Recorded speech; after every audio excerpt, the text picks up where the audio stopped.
Good morning, everyone. Hi, my name is Debbie. Welcome to my channel. We are going to watch the closing arguments of the George Pino trial. And they're supposed to start at 10 o'clock, but they probably have not. Let me check real quick. Yeah, we just have an empty courtroom. So while we wait, hey, Nancy. It's good to see you. You broke your wrist? Hey, Nichelle. How did you break your wrist? I'm going back up. Or did I imagine that? Did you say you broke your wrist? Yeah. Yikes. Talk to Nichelle. She knows all about broken wrists.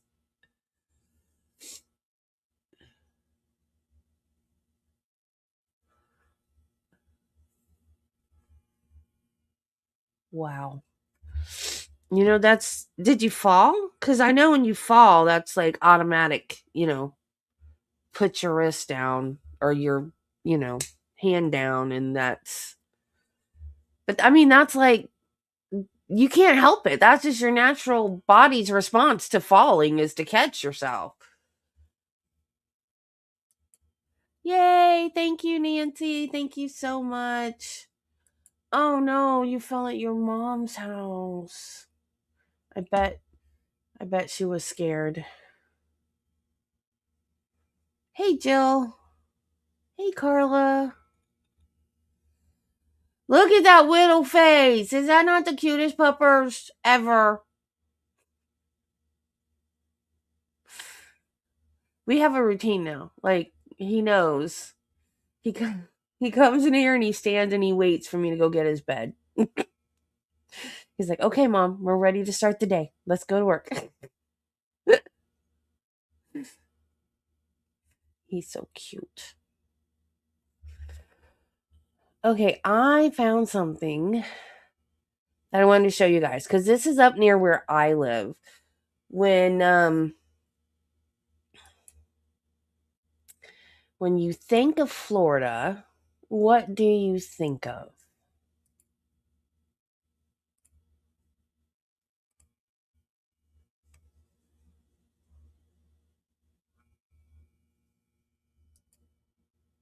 Okay. Down, Nancy and Nichelle. Down, girls, down.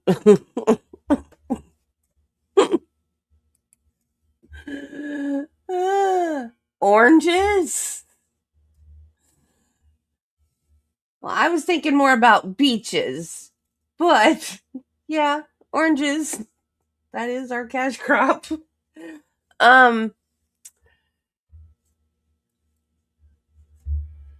This is Silver Springs, which is like an hour from me. Well, it depends on where in the spring they are. Exactly. Yeah, that too. That too. This is up close to where I live. This is when I go to the springs, when I say like when I go to the springs, humidity, yeah. But this guy is from the UK and he is just so enthralled with Florida. This is what I call the real Florida. Of course the beaches are real, but like they're touristy, like exactly. Everybody thinks of the beach, the nice blue, the clear water, the white sand. But that's not where when people see, like, if I do video of, like, out here where I live, people are like, where are the palm trees? I'm like, I don't have palm trees. I live in North Florida. So this is practically my backyard. Jungle Book over there. there's a swamp puppy. Right behind me, there's loads of tortoise. There's beautiful birds everywhere. Swamp puppy's an alligator. Amazing. Underneath us, apparently there's some cow swappy puppy. What are they called? Manatees. Underneath us, there's some manatees. This is mad. Guys, today is very exciting. He's not your type, I'm going paddleboarding for the first time. That's not your type. I'm probably doing it in the best place to do it for your first time. We are at Silver Springs. I am so excited. There's our paddleboards down there. We're going to bring you with us. Hemsworth right in front of them. and Momoa. They're so concerned with conserving energy and just resting. The turtles know that they're not in a hunt mode until the sun goes down and they're swimming through. Yeah. So they're basically friends during the day, and then at night it's all off. It's all on. It's all on. You can do what you want at night, but in the day they just relax. So this bird likes to come out and chill. Is he sunbathing right now? Yes. Yeah. That's another reason why they're one of the most commonly sighted. They're constantly swimming through the water this way. Look at this guy. Absolutely chilling. I'm sorry, but this is so beautiful. Florida, I'm falling in love. We have nothing like this in the UK at all, ever. It literally feels like I'm in Jurassic Park. I'm overwhelmed with how amazing this is. Did you just say that alligators don't like sodium? Sodium, high mineral content. So they wouldn't be able to eat any of the food in the grocery store? Then? Oh, absolutely. Okay, it feels like I'm in Jungle Book. We've got a tortoise there, we've got a bird there, and then over here there's an alligator. Or sorry, yeah, an alligator. A swamp puppy. This is a manatee, a sea cow. It's called a sea cow because they eat the grass, just like cows. That is huge. That is actually kind of scary, but he's also real cute. Manatees can reach up to 1,000 pounds, I've just learned.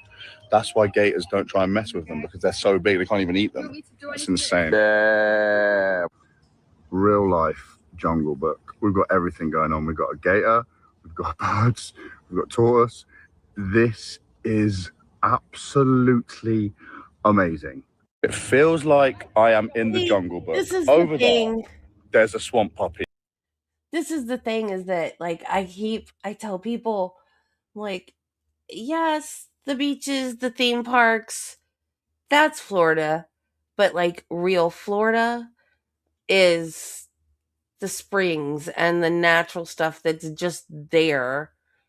That is it.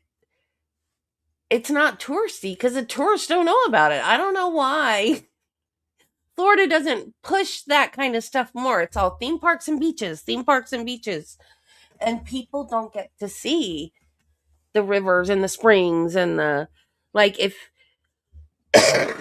I don't know what time of year that was. I don't think it was winter because he had that tank top.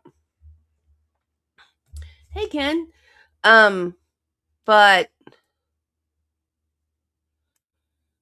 in the winter, because the water is warm to the manatees. It's 72 degrees year round. So the water's warm to the manatees.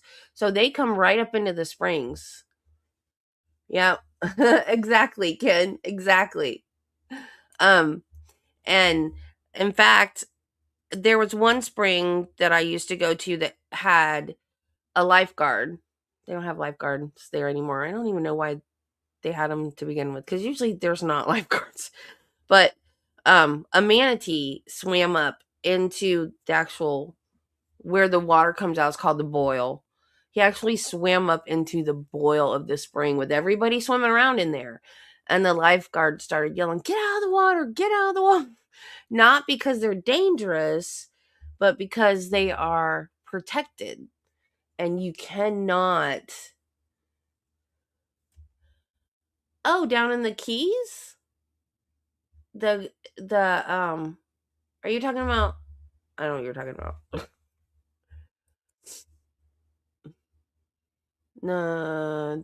Cross? Is that in the Keys where the Jesus statue's underwater? Or is that something else?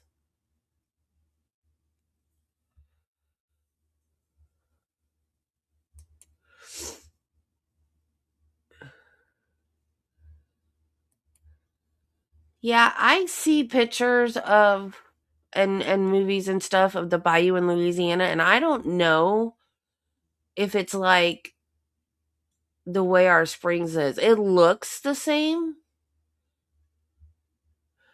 Oh, the sponge divers at Tarpon Springs. Okay, I gotcha. And we used to have of course, the spring is still there, but they used to have an attraction. The name of the town is Weeki Wachee, and there's springs there called Weeki Wachee Springs, and they used to have a little, I don't even know what to call it. It's not an amusement park. It's not a theme park. It's a little tourist trap thing, I guess. And they had a show with mermaids, and the theater was like built like, I don't know how they did it. It kind of like you went underground and there was a glass somehow built. I have no idea how they did it. But I used to love going to that mermaid show, and it's closed now. I guess because with AI and stuff like that, real live mermaids isn't exciting anymore. I don't know. Oh, I believe it. That's cool. It looked ghetto. Well, on the river, on the Swanee River here, if there's houses on it, they're great, big, gorgeous, beautiful houses with docks and boats. I didn't know that. Oh my goodness. Don't plan on going to Homestead anytime soon, but I'd like to see that. Yeah, when I was a kid, we'd go to Weeki Wachee and I'd watch the mermaids, and then I'd come back home and I would practice swimming like a mermaid in my pool. That was back before you could buy the mermaid tail fins, for swimming.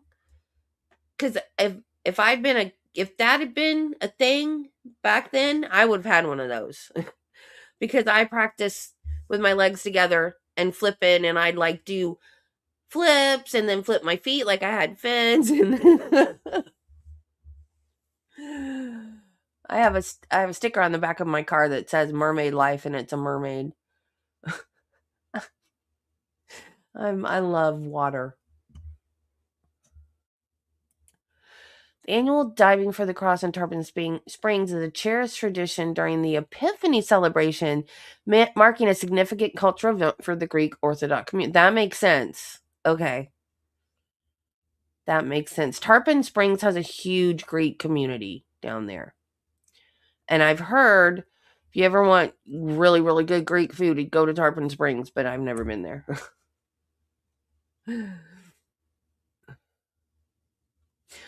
Oh, yeah, there's a book that I read that's set in Louisiana, and that's the way they describe them, like they're shacks. They're like fishing cabins or something, and they're not like nice places to live. They're just like to go there. You did too, what?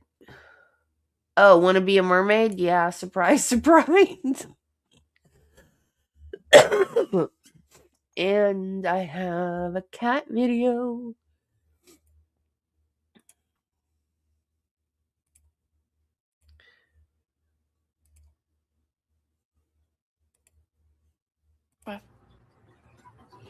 Oh, I got the smartest cat in the world. Have a treat, there's your treat, baby.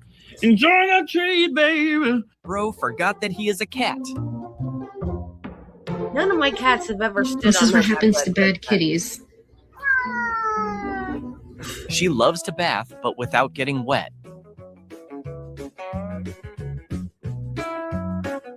Kitty, you look like you're in one hell of a predicament. But don't worry. Bob the Builder's here to fix it. He created a masterpiece by accident.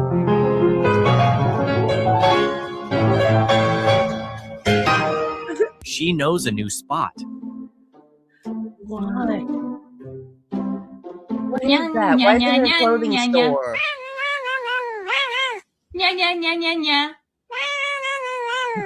High five.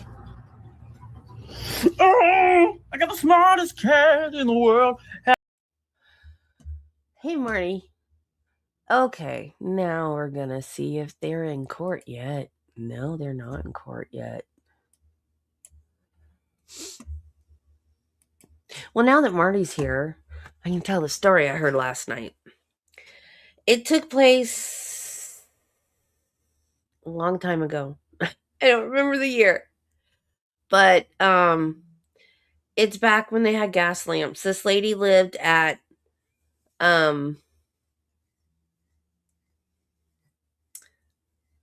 because it's about a parrot. That's why this lady lived in a boarding house back when they had like gas lighting, not gas lights, not gas light.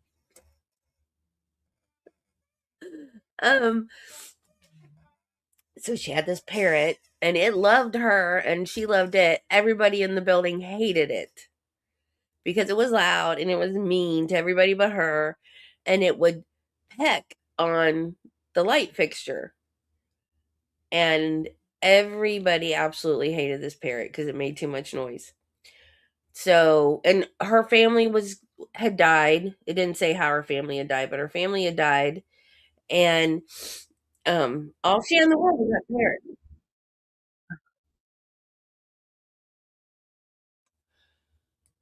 So, one day she laid down to go to sleep and something woke her up, and then she went to get out of the bed and she didn't feel right, and then she just all of a sudden her legs gave out and she collapsed on the floor. So the next day she didn't come down. I guess back then boarding houses were like individual bedrooms in somebody's house. That's the way. I mean, of course, obviously I'm not that old, but like that's the way it was on the Andy Griffith show. Barney lived in a boarding house and it was a house that an old lady owned and she rented out the rooms. So I'm assuming that's the way this boarding house kind of was. So the landlord came the next day because it was like 1:00 and she still had not left to go to work. I think someone came by and checked on her, and so then the door was locked, so they ended up breaking the door down, and when they opened the door, they started gagging because there was so much gas in the room because the parrot liked to get high. And the reason why he pecked at the light fixture is because of the gas. He was turning the gas valve, and he would turn the gas valve up and huff the gas and get high, and then he would pass out. And she knew that he did this. So when she went to sleep at night, she opened her window to if he did it while she was asleep. I don't know why she didn't just put him in a cage, but so if he did it while she was sleeping, the gas would all go out the window, but it was cold that night, so she closed the window. And then the next day when they went in there, it's shadow cam too. So the next day when they went in there, they found her dead on the floor because the gas had killed her. But they found the parrot with his beak. He got to the door and got his beak underneath the door. So the bird lived, but his owner died. Like, that's a dang smart bird. Like, he even knew that he needed fresh air to live. Like, he stuck his beak under the door. I was like, oh my God. I was like, I've got to tell Marty that story. It was on Mr. Ballin on YouTube. Yeah, it's just Mr. Ballin, I think. Or I was listening to the podcast, but it was an episode. So it's Mr. Ballin Studios on the podcast, I think, and then can't remember the name of the episode though. But yeah, he's cool. He's cool. I was thinking about it. I was listening on the way home last night, was listening to some of his stories, and I thought, and usually I'll go back to the ones that are like really impactful. I'll go back and I'll Google them and get like more info. And I was thinking that if I had time, because I want to start making videos again, like the true crime videos like I used to make. Still do this, but then do that too, but I just don't have time. I thought about trying. Oh my God, I love drunk history. But I thought about trying to do videos based off the Mr. Ballin. Like if there's one that like just grabs me and I want to do like a deep dive into it. Yes, I love drunk history so much.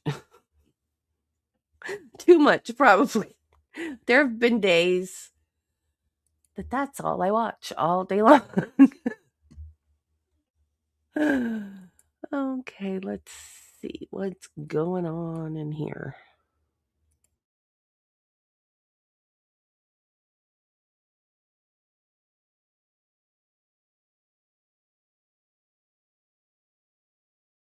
That the defense has requested that the jury find, if they find either intentional act or culpable. Hang on.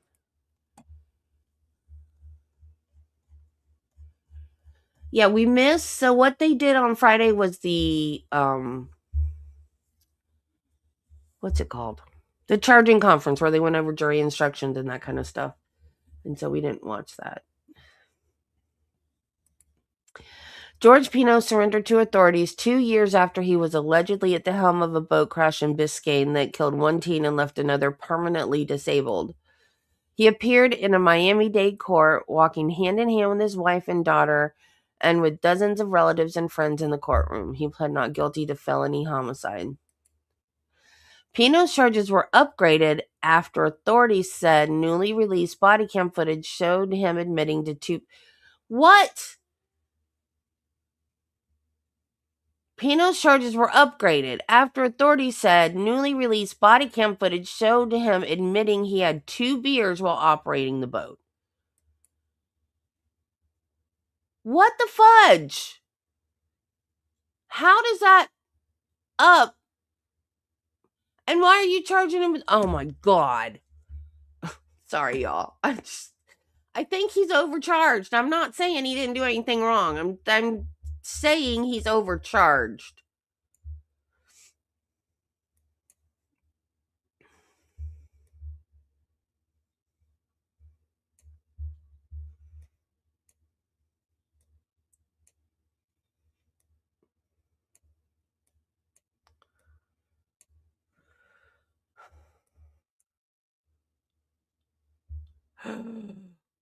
Oh my God. I'm not ever going to take a self-driving car.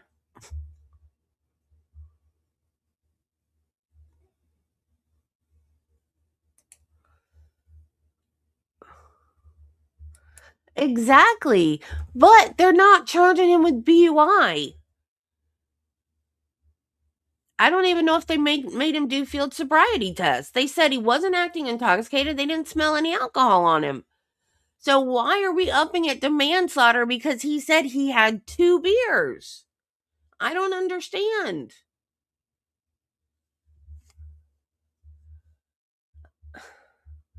I honestly think that he does not remember what happened because of his head injury.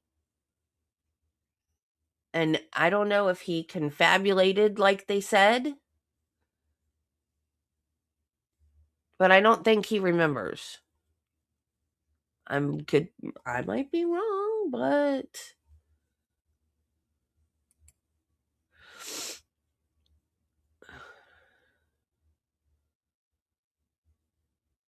I don't know. After some of the things I've heard lately, anything is possible. My friends were telling me yesterday about a guy that he had sold his house in one state and he was moving to another state to live closer to his son. And forgot why he was stopped. He didn't do anything wrong. I think it was just like a routine stop or something. like a driver's license check or something. And they asked him if he had anything to declare. I think this was in Arizona, actually, Nichelle. I don't know if it hit the news or not because it was the cops. And it's not even illegal. So the cops didn't do anything wrong legally, but in my eyes, they absolutely did. So this guy he had $45,000 in cash because he had just sold his house. And they closed, and for some reason, he had $45,000 in cash. So they pulled him over, I think, just for like it was a routine traffic stop or a driver's license checkpoint or something. And he said, "Do you have anything to clear?" And he said, "Yes, I have $45,000 with me because I just sold my house and I'm moving closer to my son who lives in whatever state, I don't remember." So he was literally on his way.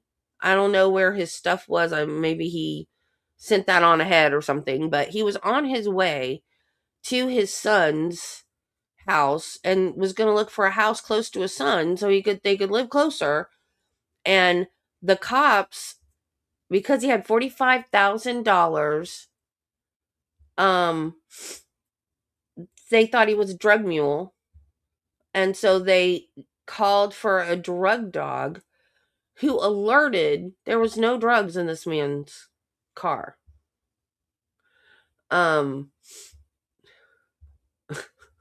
What about Cooper? Hi, Cooper. So apparently some cops will teach their dogs to alert on command. So this dog alerted. Yeah, that's what I learned this yesterday. And the dog alerted, and they took his $45,000 as drug money. Didn't arrest him, nothing. Just let him go. And kept his money, and it's perfectly legal. Is that not disgusting? So, oh yeah, he's gonna be pissed, Marty. Oh, he's gonna be mad. I'm glad I'm not you.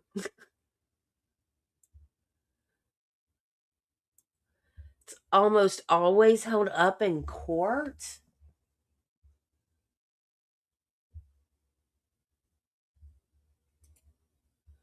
Well, the guy's supposedly getting a lawyer to fight it and try to get his money back. But can you imagine, like an elderly, I don't know how old he was, but obviously if he's got an adult son and his son has a family and he's moving to be closer to him, then he's an older guy. So that's probably almost all he had. I mean, he's just sold his house, that's all he's got.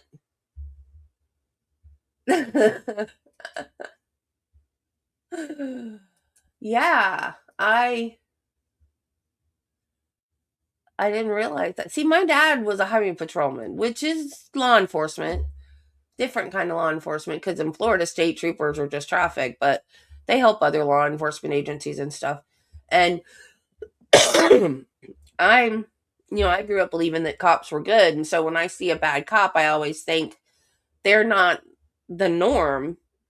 They're abnormal, and most cops are the good guys. But this whole world is getting crazy. Yeah. But I think they just passed a law. I don't know if they passed it or they were talking about it. If you watch body cams where people get pulled over for speeding and then the cop thinks he smells marijuana in the car, then they can treat them like they're high, even though whether they are or not, if they just think, they can say they think they smell marijuana. It absolutely is, Michelle. But I think Florida passed a law that you can't do that, and they can't do that anymore, even if they smell it. And I don't know if that's because it's only legal for medical in Florida. Your car shouldn't smell like pot, though. Because in fact, when I first started getting mine, I don't know, I signed the stupid form so fast because it's like pages and pages long. So the ones that I sign every time, it might be in there somewhere. But I know when I first signed it the first time, there was a list of rules I had to follow. I couldn't share it with anybody. I couldn't use it while I was driving. I couldn't use it out in public. I remember all the rules that I went through. Had to agree to before they'd ever even let me have it. So your car shouldn't smell like weed. And when you get it from the dispensary, it's in these airtight containers that don't produce a smell. So, yeah, I think no. I was going to say, yeah, I think cops should still do that. But if cops going to lie and say they smell it when they don't, like, who knows, whatever.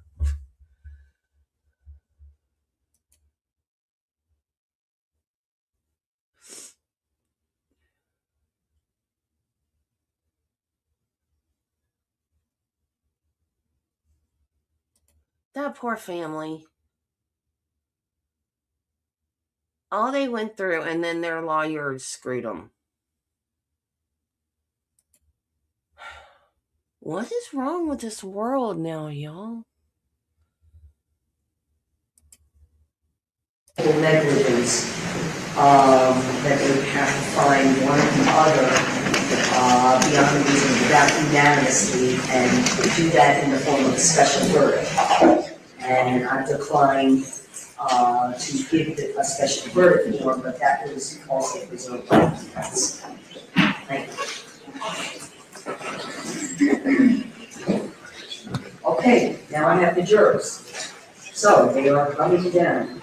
Very good. Judge, we'll take a break after the state Yes, we will. by an organization. Yes, we will. Ready? You ready? I am. All right.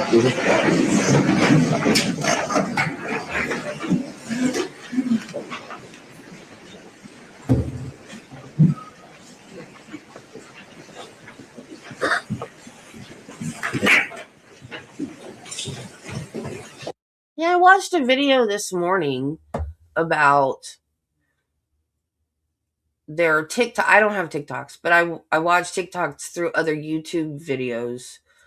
But there's a bunch of TikToks of black men saying you're not pro-white unless you're married to a black person. If you marry outside your race, then you're not pro-black. What is pro-black? Why do we have to worry about? It's hatred. And then they say on these videos now, when I say they, I'm not saying the greater population. I'm just saying these black men on these videos are saying, don't say that you're pro-black or you're an activist or you're a friend or whatever of the black person and then marry outside your race. So black people have to marry black people. And the girl that I was watching that did the video, she was like, Maya Angelou wasn't married to a black person. Who was the other one? There was a couple of other hey Tricia. There were a couple other like prominent black figures in history that were married to white people. And so the girl doing the video, she's like, are we gonna just erase all these black people from history because they weren't married within their race? It's like the rage that everybody has right now about their identity and who they are. And yeah, why does it matter? Why does it matter? It's a skin color. I mean, I know we've talked about this before. Oh, yeah. I don't.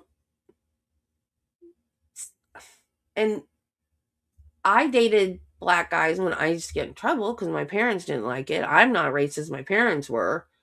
But I'd sneak around and date black. They were great people. One of them I'm semi still in touch with. I talk to him every once in a while. The other one I have no idea what happened to him. But yeah, like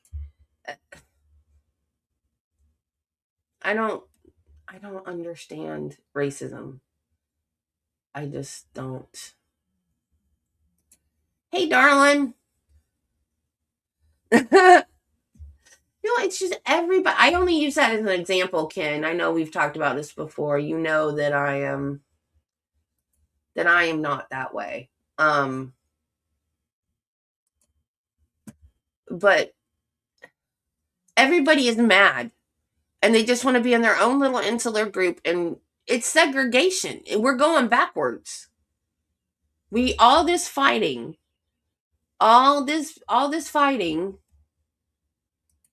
to get for black people to get their rights. And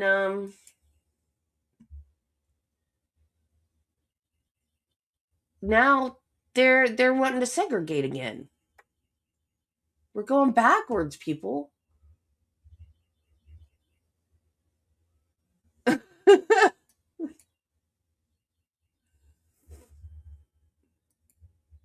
Yeah.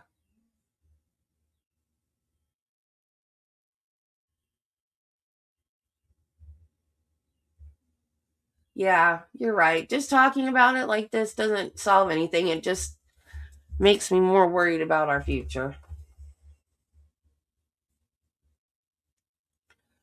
That is sad. That is why you guys know I'm a huge Disney fan, right? I will not watch Fox and the Hound.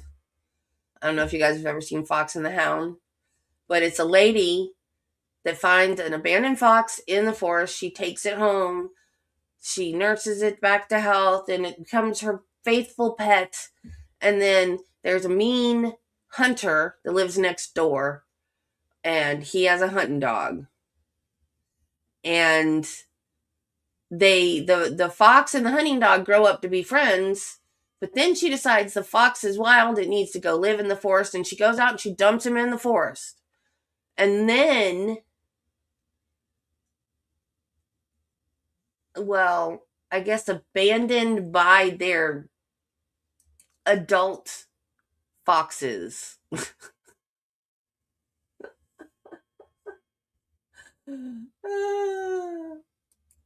So, then after that, he's a wild animal, and the hound dog belongs to a hunter, so they can't be friends anymore. That's exactly what that movie is. It's about racism. Yes, he was an orphan. That's what I meant.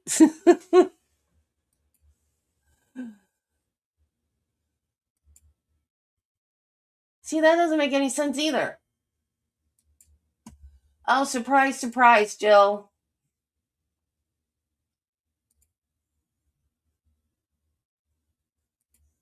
Surprise, surprise. I don't like Bambi because my dad teased me about Bambi his whole entire life. My whole entire life. Because I cried. I don't remember how old I was when I saw Bambi. But my dad never let me forget that I cried when Bambi's mother died. They should have been proud that their daughter had emotions and felt empathy for another living creature. No, I was made fun of because I cried. That is awful. Awful, awful, awful.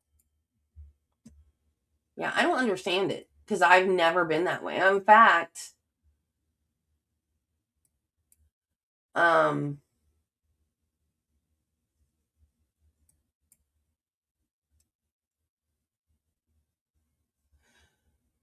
yeah, but they were taught that they couldn't be friends anymore because they were different, which is, I'm surprised.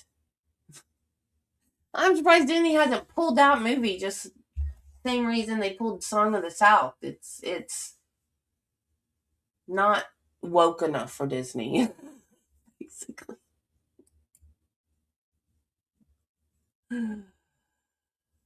I know, everybody cried at Bambi.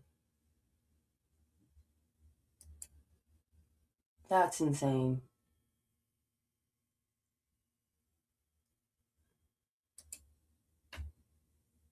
Not gonna lie, John. I did too. When I heard Leonard Nimoy do the thing. Okay, back to court.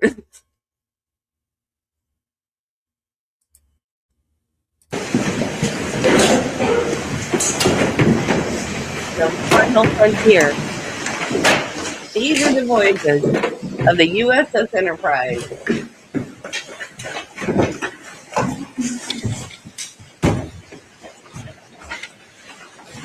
Everyone please be seated. Thank you. Oh, Good morning, ladies and gentlemen. Good morning. do you guys remember? Oh shoot, Kenny Bodden. What's her first name? She was in the Phil Spector trial. She was one of his defense attorneys. She has a podcast now, YouTube channel, whatever. They were complaining about how bad the cameraman is. Linda, thank you. Linda Kenny Bodden. Complaining about how bad the camera work is. And they said, when the jury comes in, why are you showing legs? You shouldn't even mean showing legs. Put it on the sign in the courtroom as they come in. You don't need to be showing feet and legs. And shoot, something else. Oh, the cameraman. Yes, Mike. I can't remember his name. Michael Bryant. And there was another time where a juror was up at the bench. I think it was the one. I think it was the one that they excused because his boss didn't want him. Because the trial went longer than they thought or something. My thought was that one lady that carries a bag every day. Some women carry the same bag all the time. And if somebody knows her, they might recognize that bag and maybe even shoes and say, oh, I know who that person is. But, so the camera caught a juror that was up at the bench, I guess, because the judge was talking to him about his boss being upset or whatever. So, they were complaining about how bad it was. And one of them explained the reason why is, he was at the podium. Okay. The reason why is because this is in Miami-Dade County. Ken's not going to be surprised about this at all. They don't outsource their camera work. So they won't let court TV or law and crime camera people in there to do it. Their people, Miami's people are doing it. That's why it's so bad. So, law and crime and court TV are trying to get that change for the Courtney Clenny trial. And I so hope they do, because this has been close-ups on people's ties, juror legs, whole jurors. This cameraman has been... Give me the man in the box back. He was a better cameraman. How are you all doing? Now, a couple of days off, and I have important questions of you. Have any of you engaged in any independent investigation or research to try to gather information to be used in this matter? Have you spoken to anyone Miami, run on tourism and cocaine. about this case? Have you been speaking with each other about this case? Anyone intended to speak with you or in your presence about this case? Have you seen anything in the newspaper, any articles, anything on television, social media that you think has to do with this case? Hi, Nancy. All right, very well. You all have your notepads, I see. We're ready to proceed. Members of the jury, both the state and the defense have rested this case. The attorneys will now present their final arguments. Please remember, what the lawyers say is not evidence. However, do listen closely to their arguments. They are intended to aid you in understanding the case. Each side will have equal time, but the state is entitled to divide this time between an opening argument and a rebuttal argument after the opponent has spoken. For the state.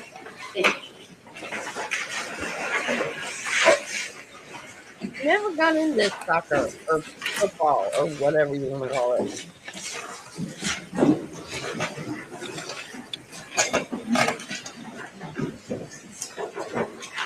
Ladies and gentlemen, good morning. Why'd you move the podium if you're not going to use the microphone at the 3 podium? weeks ago, you all came into this courtroom not knowing what kind of case you might be selected to serve on the jury. Please keep your voice up. Yes, sir. About 3 weeks ago, you all came to this courtroom and you sat through the jury selection process without any idea what kind of a case you were going to maybe be selected to sit in, listen to. No doubt, this has not been an easy case for anyone in this courtroom, but everyone in this courtroom owes each of you a true debt of gratitude for your service, for your attention, and for your thoughtfulness throughout this process. I want to talk with you all a little bit about what I said to you at the very beginning of this trial. I told you that this is a case about responsibility and accountability. Now that you've heard all the evidence in this case, you can see that this defendant is a man who abdicated all responsibility as the captain of a ship owes to each one of his passengers. It is not a ship, it's a boat. Now, done safely, of course, boating can be a lot of fun, and you know that. Look at the pictures that we have. Yes, so much evidence in this case. You have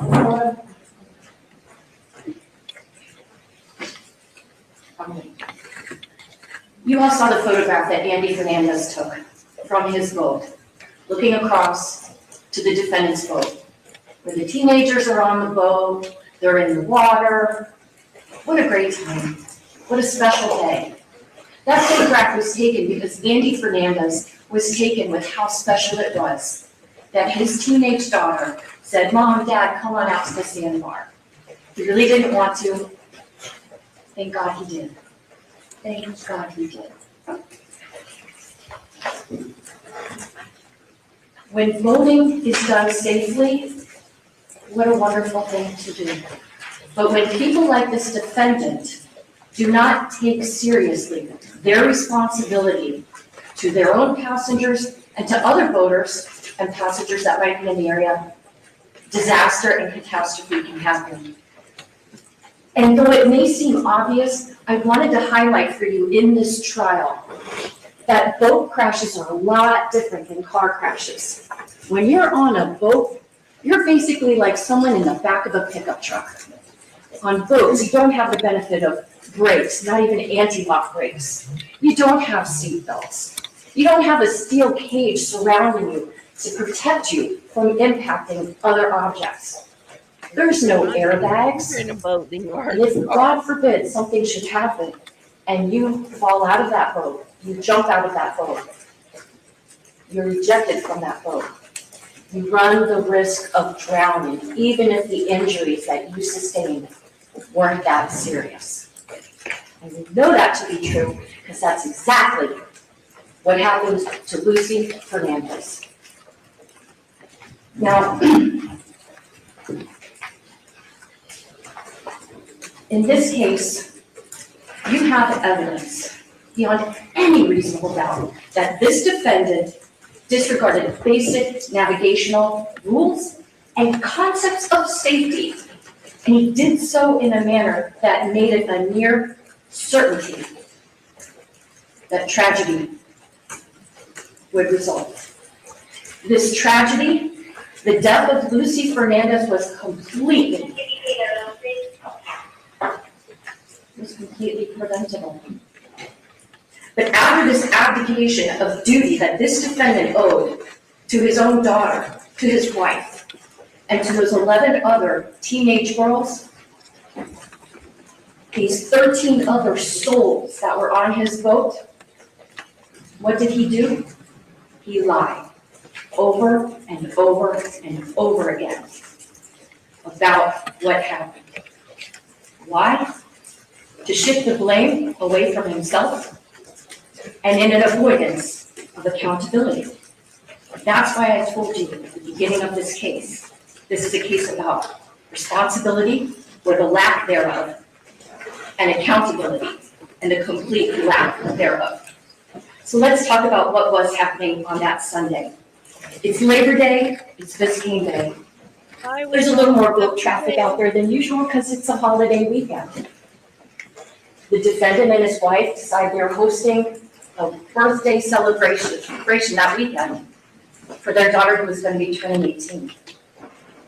That morning, some of the girls watched Mass on TV. We're talking still back in 2022. We're just kind of starting to come out of the pandemic. After that, pickleball tournament sponsored by the defendant. The girls, the defendant, tennis, pickleball, what a fun day. Knowing that the next thing they're going to do is go out to Billy's Point, go out to that sandbar. So everybody boards George Pino's boat to go party at the sandbar. And boy, what a party that was going to be, huh?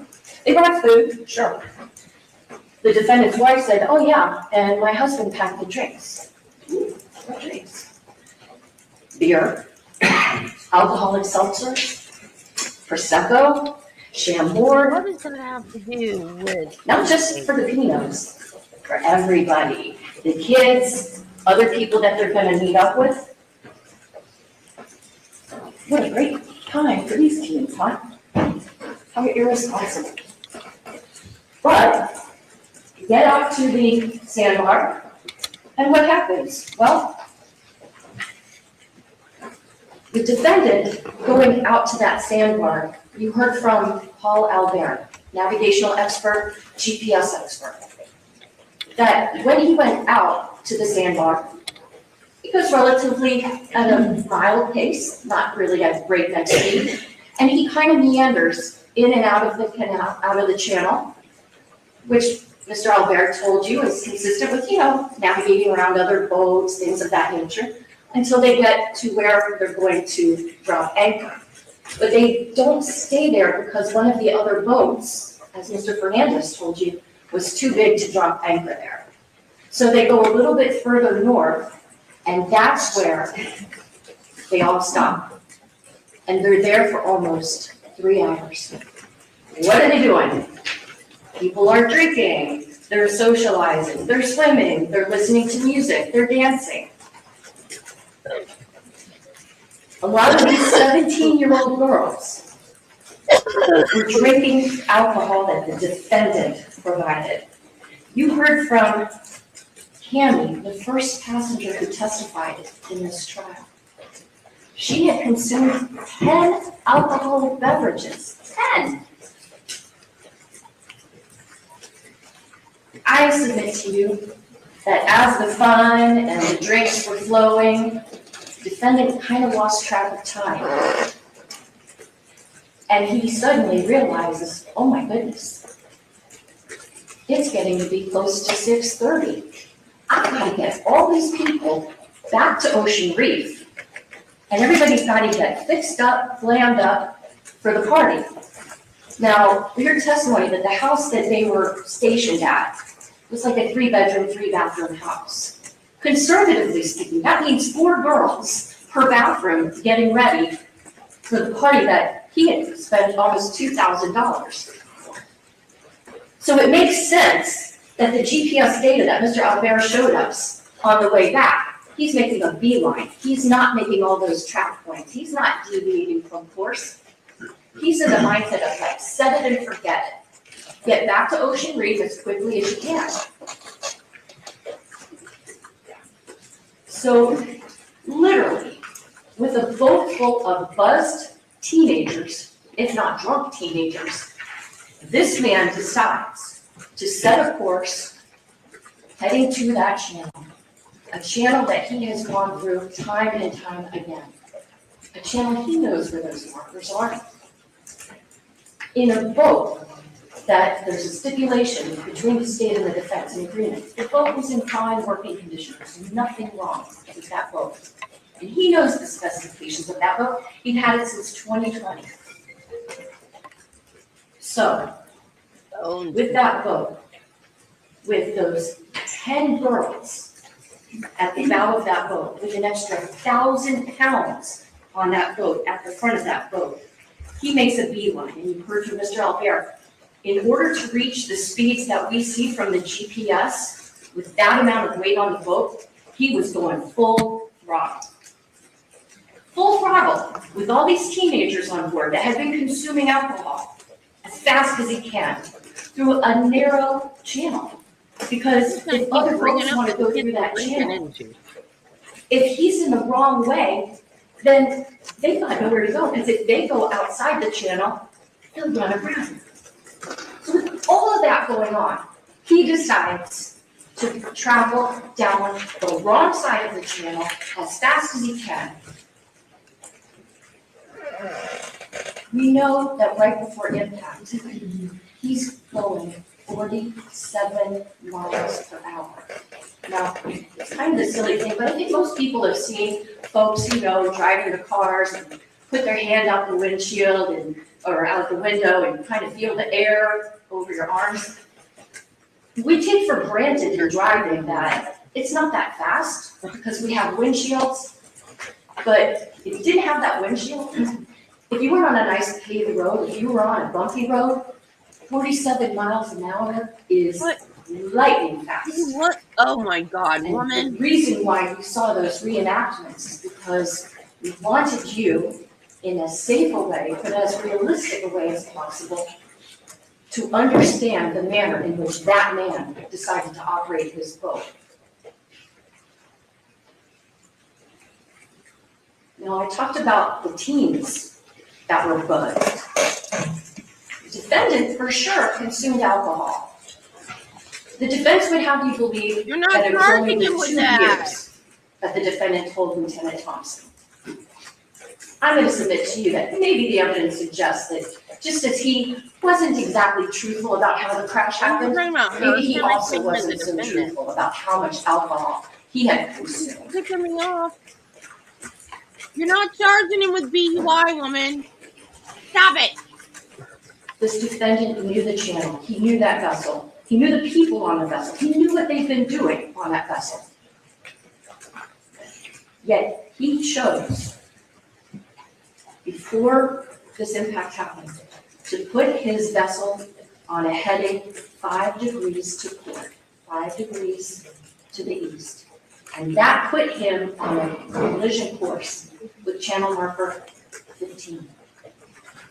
And sure enough, by the time he realizes, oh no, I don't know why he's saying late. that. And How did this crash happen? I'll tell you. Because he was reckless.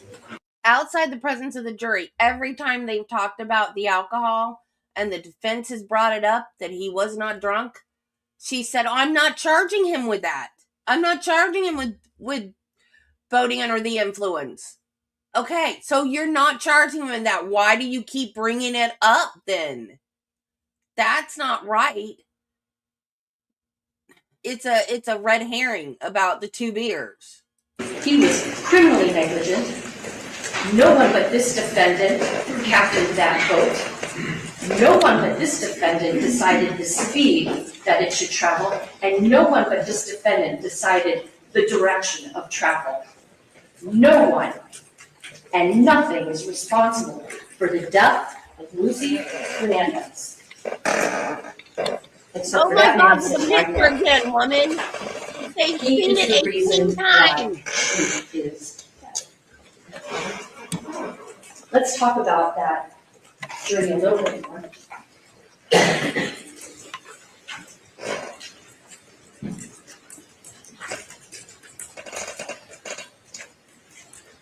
Muttering to himself again.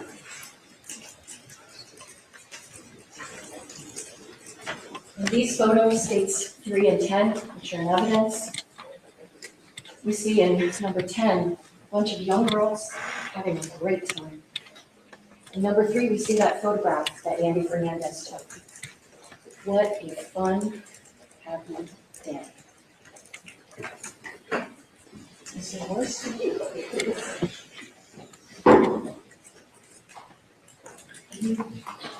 Wow, that was short.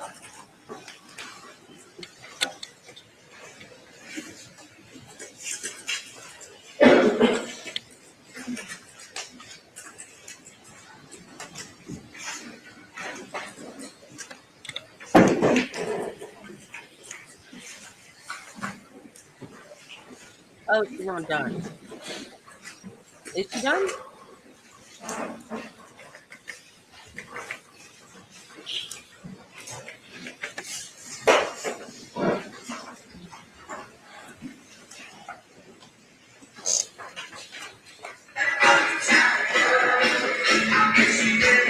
No, she's not.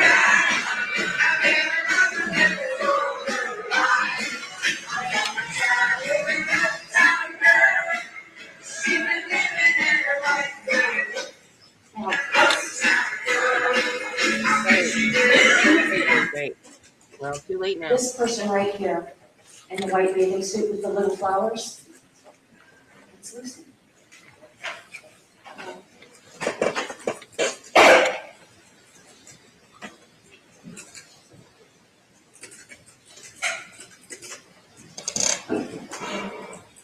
Maybe she's gonna do that when she gets up for rebuttal. Because that's part of closing arguments, to explain to them why they're charged the way they are.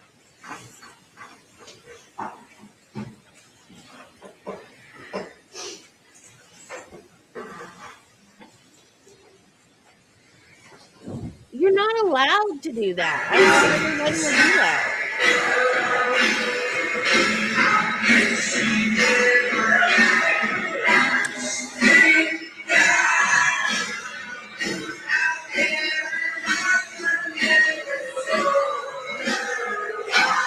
Birthday girl. Yeti tumbler. Lucy's necklace. A Yeti tumbler. You don't know what's inside that tumbler?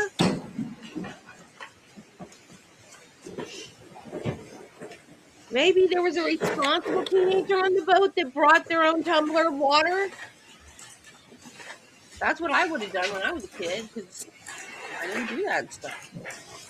We know from exhibits 11 and 106, which are in evidence, No, I was about a 2-year-old. that Lucy was seated here in the diagram number 9, right in front of where the defendant was at the helm. And we know that this is the seat that Lucy sat in, where it has her name. You all saw it for yourselves. You all had the opportunity to go on that vessel, the vessel that turned out to be almost a gravesite Not. for a 17-year-old young girl. Because she was still a kid. That's where she sat. And that's where, when this recreation was done with FWC, with the assistance of Mr. Albera, someone sat in that very seat and filmed the route that that man took. It was not that very seat. It wasn't even the same kind of boat.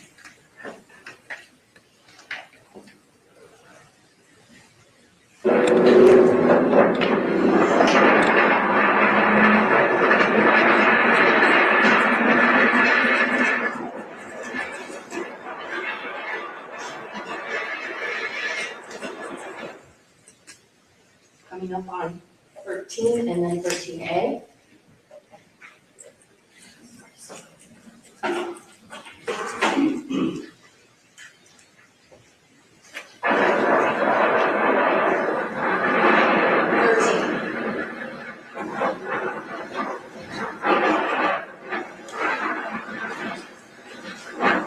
Louis?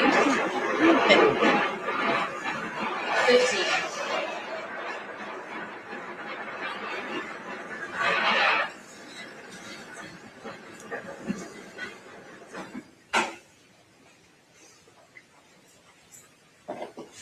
That's traveling at about the same speed that we know this defendant was traveling through that channel. Let's look at something again.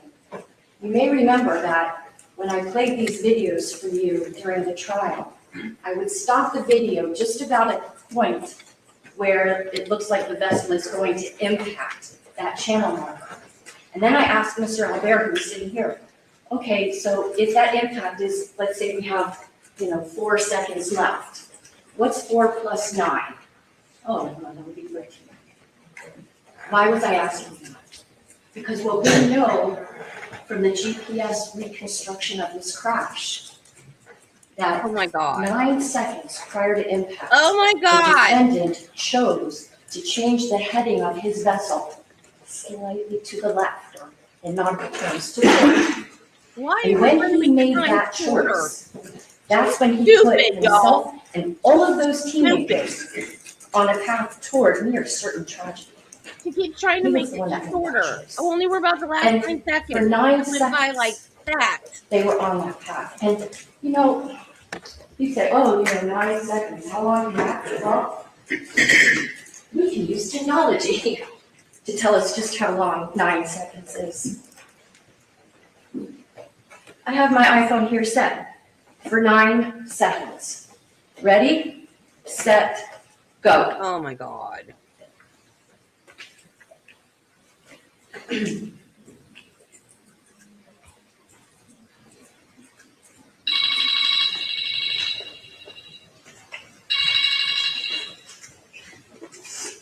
That's a long time to not look at what's right in front of you.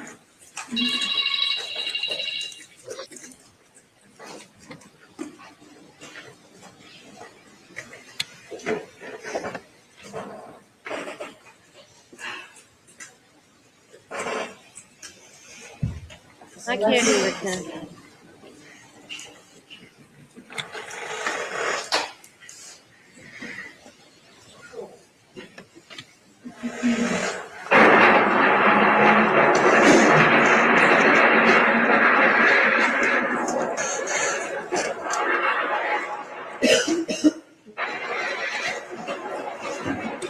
Whoever started, she's playing on the jury's sympathy. Not going over any facts or laws that he broke. This is a There's the horrible buoy. closing. The one that Mr. Albert explained, that he put that buoy in place using his GPS device to replicate the location where the second to last track mark is. That tells us that this is the location where the defendant decides to change heading slightly to the left, to the outside part of the channel where it is not supposed to be, and then continue straight dead on until right before impact. If your boat can handle it, you can be there. Not forbidden.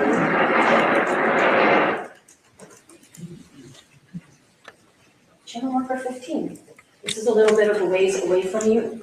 All of the evidence that was introduced in this trial, you will have available during your deliberations to watch if you wish. You'll have a laptop and you can watch any of this video on.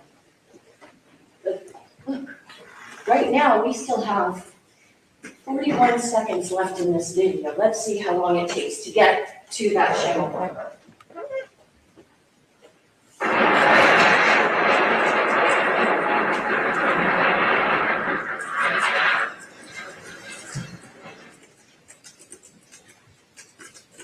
Excuse me.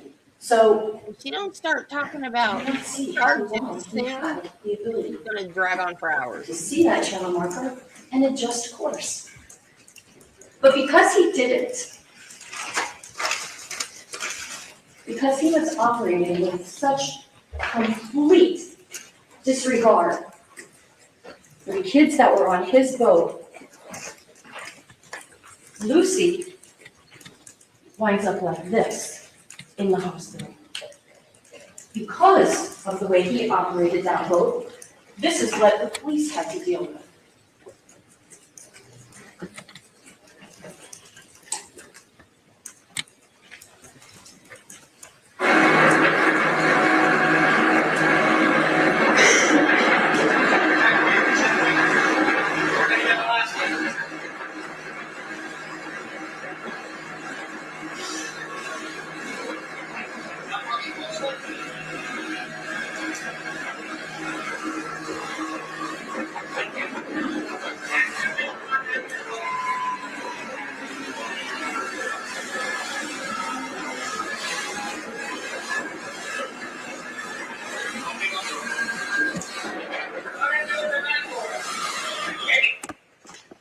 That part of the clip was included in part so that you all would get a sense of when the police are responding to a life and death emergency, it makes sense for them to go as fast as they can.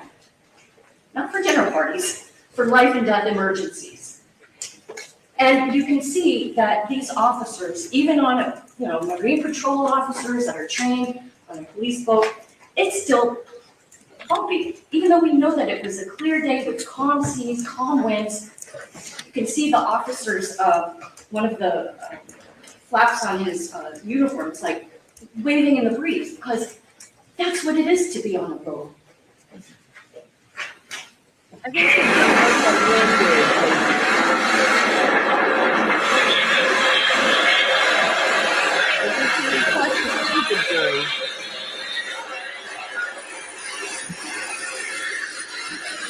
What's the IQ on the jury board? Air rescue, dropping a paramedic, trying to get to Lucy, to try to save her life.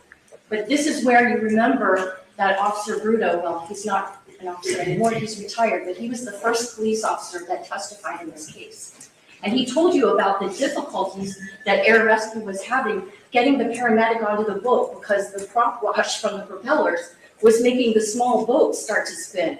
So Officer Bruto and another officer basically pinned that vessel between theirs so it can be stationary enough to safely drop the paramedic to try to save Lucy's life.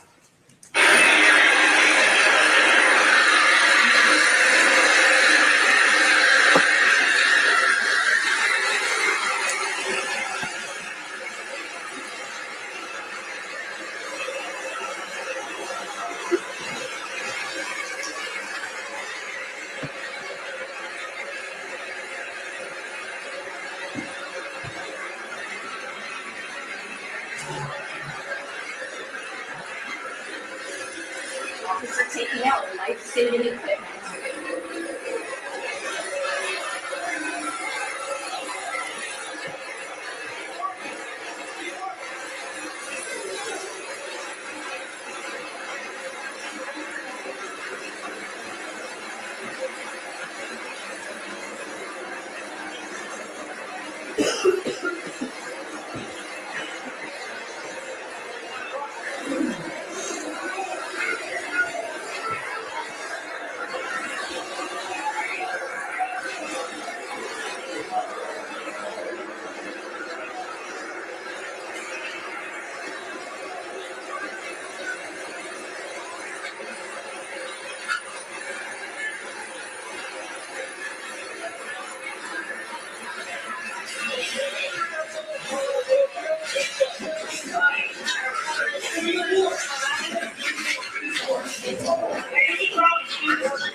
CPR can support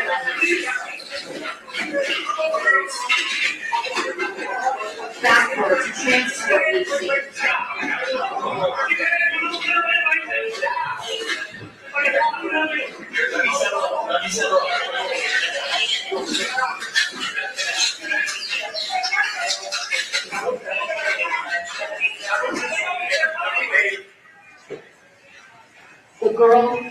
in the white bathing suit with little flowers, who just a little while earlier had been singing and dancing with her best friends.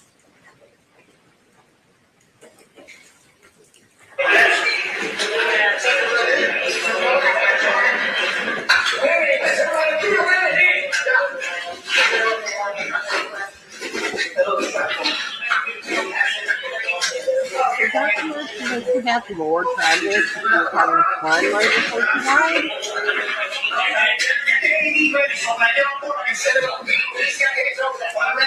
I mean, yeah, it's tragic, but that doesn't make him more guilty. From there, we know the testimony is that the police boat raced as fast as they could to the Elliott Key Harbor, where a helicopter was waiting for her to try to get her to the hospital to save her life, the life that he endangered.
I'm getting over a cold, Marty.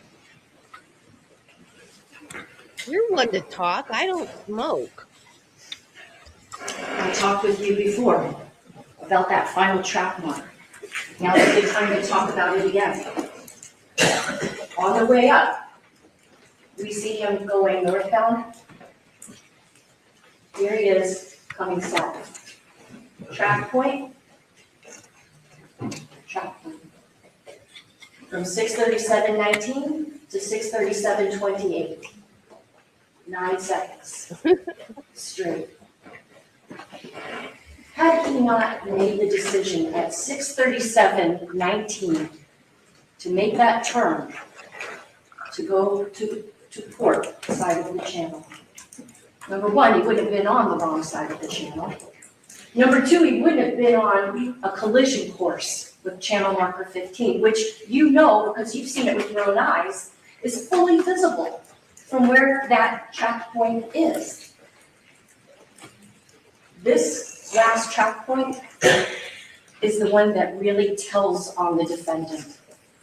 Because it is only here when the channel marker, which is 3 feet by 3 feet, painted day glow green at the top of a steel pole.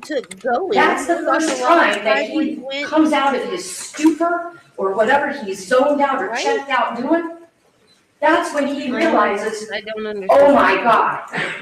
And that's when he tries to turn course. But he can't. He's going too fast. He has too many people on the boat. He can't turn because boats don't turn on a dime. He can't turn to avoid the collision because boats are steered from behind. So when he makes that turn, what happens? He slams the starboard side of his boat right into that channel marker. This tells you he's guilty. No responsible operator of a vessel would ever do this. And what's the result of the, I don't know, arrogance? The complete disregard? Nobody's saying he meant to hurt anyone. But just because you didn't mean to cause something terrible, if what you're doing is likely to cause something terrible to happen, the law says you're responsible. There are consequences for your actions. Sadly, beyond sadly, the consequences of those actions are in State's Exhibits 15 and 7. A healthy, happy, vivacious young woman with her whole life ahead of her. Again with the picture, woman. Goes from this to this with her own father. Tearfully, but with controlled emotion, telling you this. This was my Lucy. The defense would have you believe that the defendant was terribly broken up, and I have no doubt. Nobody would be happy about this. But imagine that Fernandez's first Christmas without their children. And this is what's posted on Instagram. This You can't do that, lady. This is what we see in December 2022. Their daughter is barely cold in her grave. And this is what's posted. Responsibility, accountability.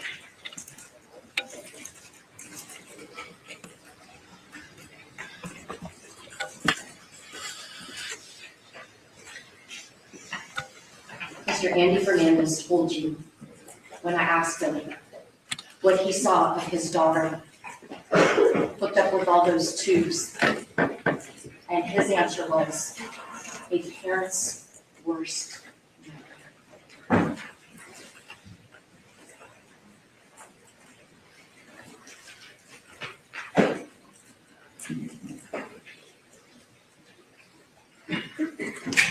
I don't want to unplug this thing, but I hate being so far from the jurors. Aaron, I have permission to use this.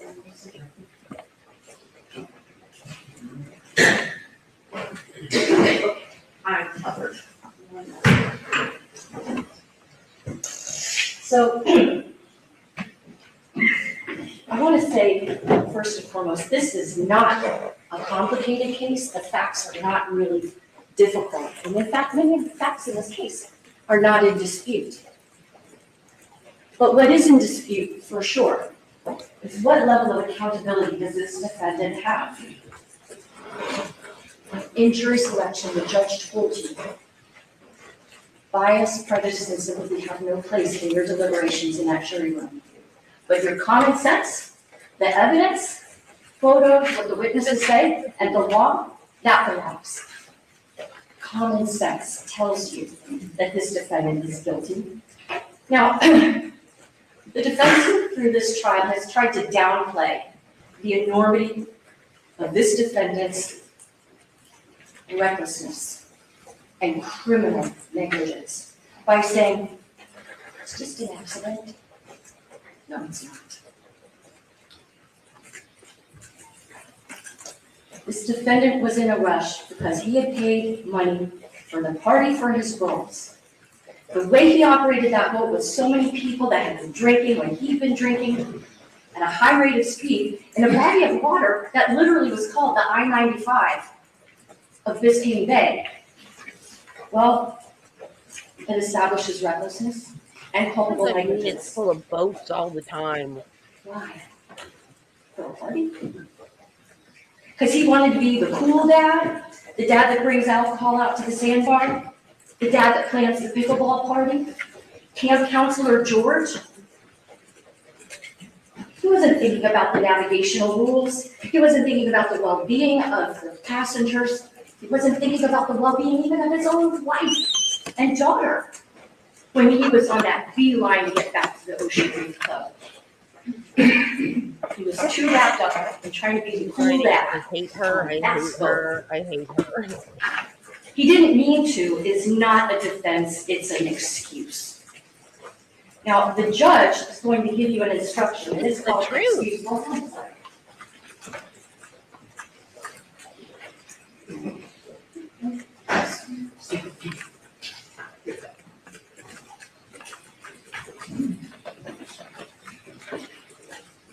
Common sense tells you that just because one person causes the death of another person, that in and of itself doesn't necessarily make it a criminal act. For example, the judge is going to read you an instruction. It's called Introduction to Homicide. And that instruction says that you have to consider whether or not the killing was lawful, whether it was justifiable or excusable. Now, of course, this is not a case of self-defense, but the law tells us that if there's a justified use of deadly force to defend a person, then that person will not be held criminally liable for that death. Common sense. Common sense also tells you that there can be accidents that happen, but there should be no criminal responsibility. Let me tell you what that instruction is. Excusable homicide. If the killing is committed by accident and misfortune, which nobody's saying he intended this to happen, and obviously this is most unfortunate, but doing any lawful act, was he operating his vessel lawfully when he was on the wrong side of the channel, going so fast, not keeping a proper lookout? Was he operating it lawfully when he's not avoiding the risk of a collision, when he doesn't even avoid the collision? No. And by lawful means, is this the way that we expect people to operate their vessels on the waters of this state? Of course not. With usual, ordinary caution. Was there 1 ounce of usual, ordinary caution as he's speeding from this track point straight into that channel marker? Of course not. There's an objection in the motion. And without any lawful intent. Now, I'm not saying he had an intent to cause any harm, but his intent also was not to safeguard his own passengers. So when you hear this instruction, listen to it, pay close attention to it, but then ask yourself, does the evidence support a claim that this is an excusable homicide? I submit to you the answer is a resounding no.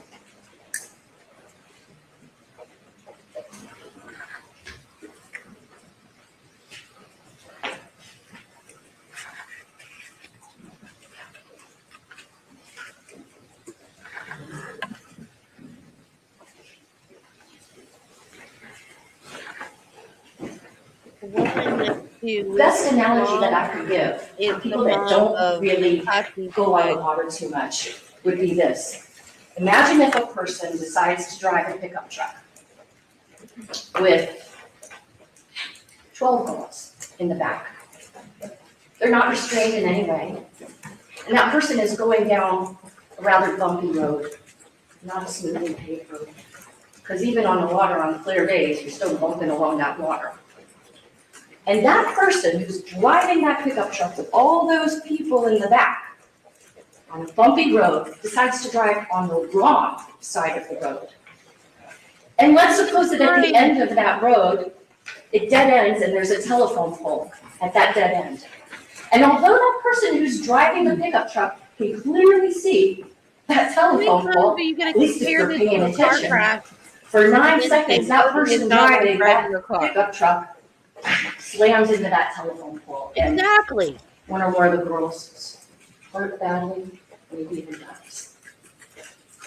Didn't mean to kill anybody, but are we really going to say that that is acceptable conduct? Are we really not going to hold somebody criminally liable when they have precious cargo on board It's not and pay no attention to what's right in front of their face? They call it Of that. course not. Your common sense tells you that's not the world that we live in. Those are not the laws. That makes sense. Yeah, this is opening is crap. Closing is crap.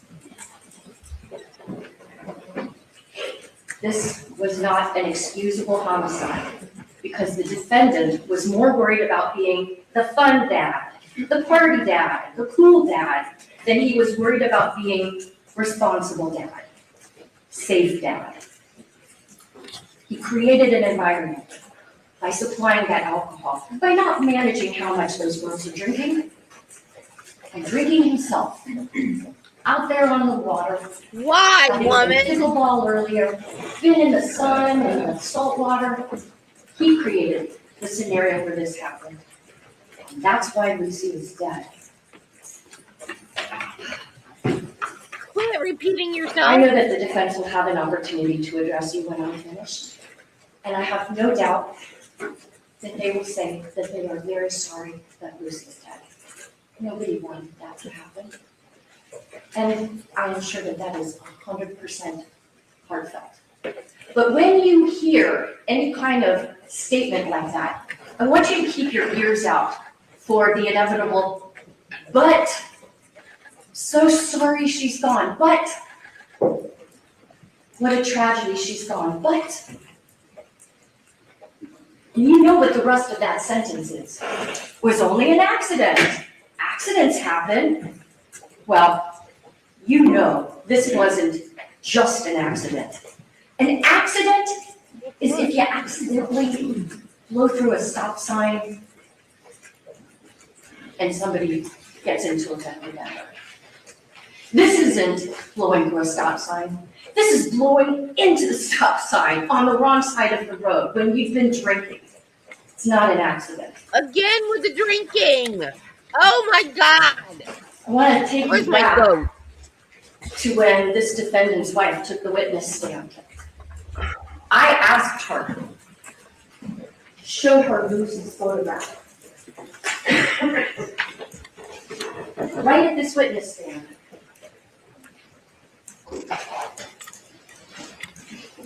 She's sitting here and she's looking at this picture of a young person that she had known for Lucy's whole life. And in the same breath that she identifies this picture of Lucy, she tells you it was an accident. I made note of the exact back and forth exchange.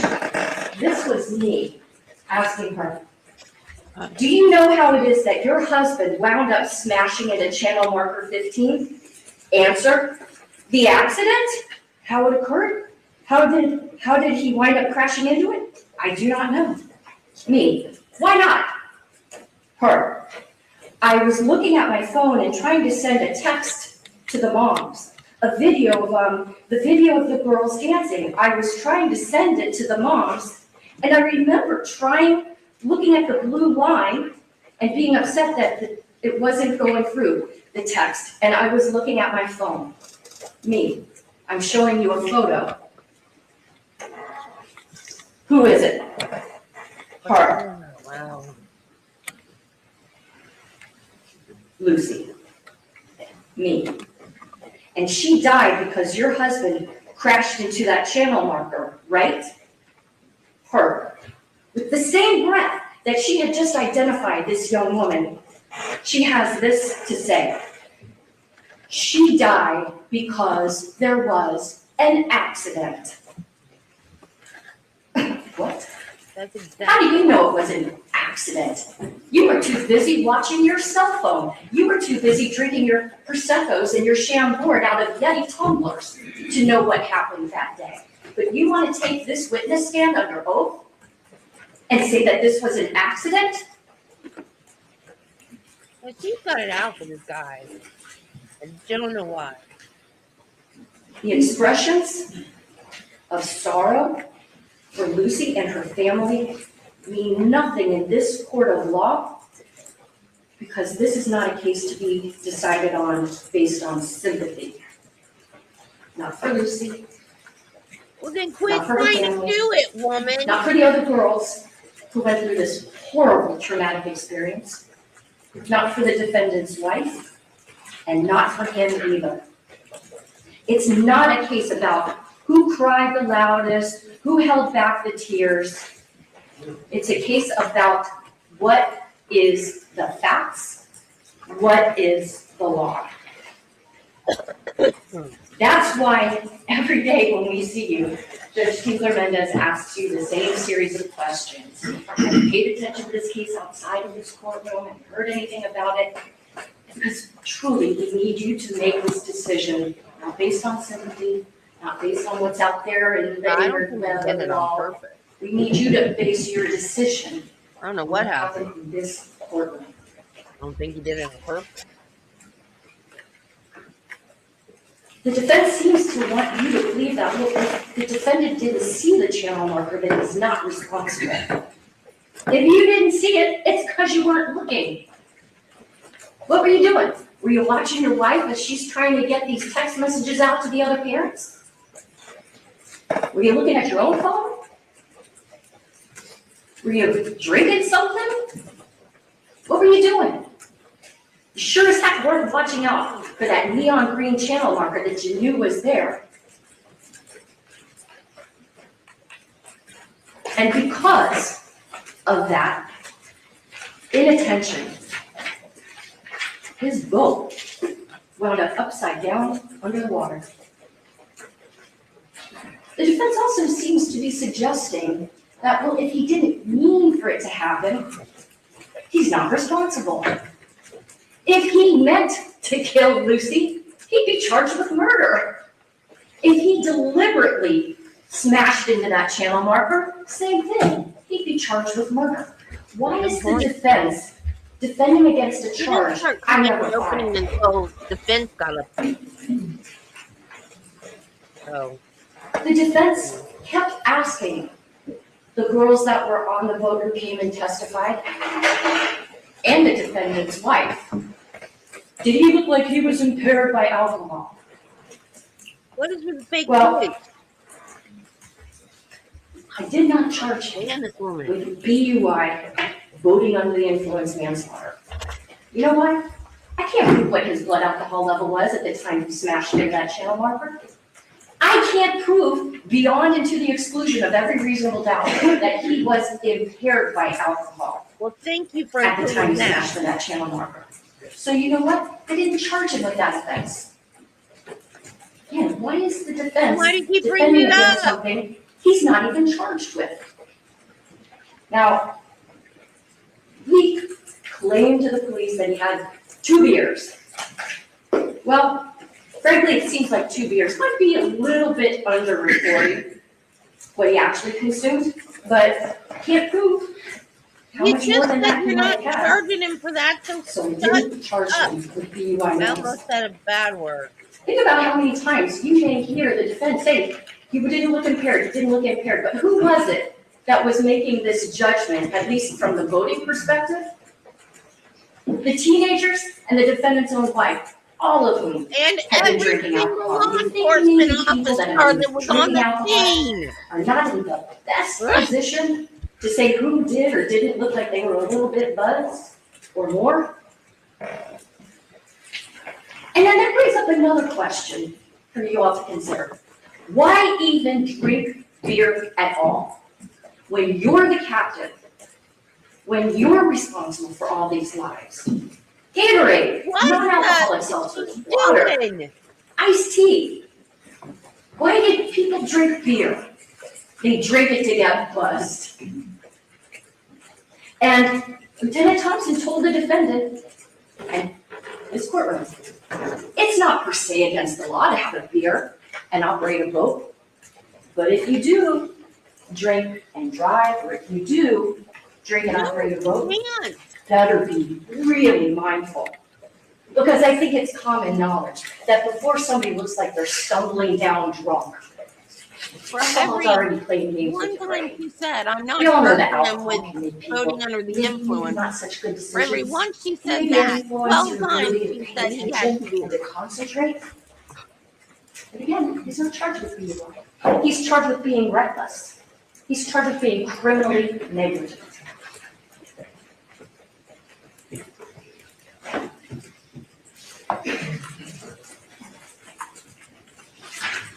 Yeah, they do. And the defense also brought up through the officers that see the defendant, And he just well, lied. you didn't see any signs that he was impaired? Of course not. The police are seeing him some decent amount of time after the crash, time after he'd been holding onto his boat, right? Time that he had to kind of clear his thoughts, be in the water, assess his surroundings. He had a concussion. Tammy, The first passenger. Oh my God, I can't The one remember. that told you she'd had 10 drinks? A 17-year-old with 10 drinks in her system snapped to it enough that she was able to help try to rescue Kathy, Mia. She said, I was buzzed when I got on that boat to go back to Ocean Reef. But being in that water and seeing the emergency situation sobered her up at least enough that she was able to do things like try to save her friends' lives, the friends that he endangered. So, to say that by the time the police see the defendant, he doesn't look like any signs that they can see impairment, that's just the function of time, adrenaline, and being in an emergency situation.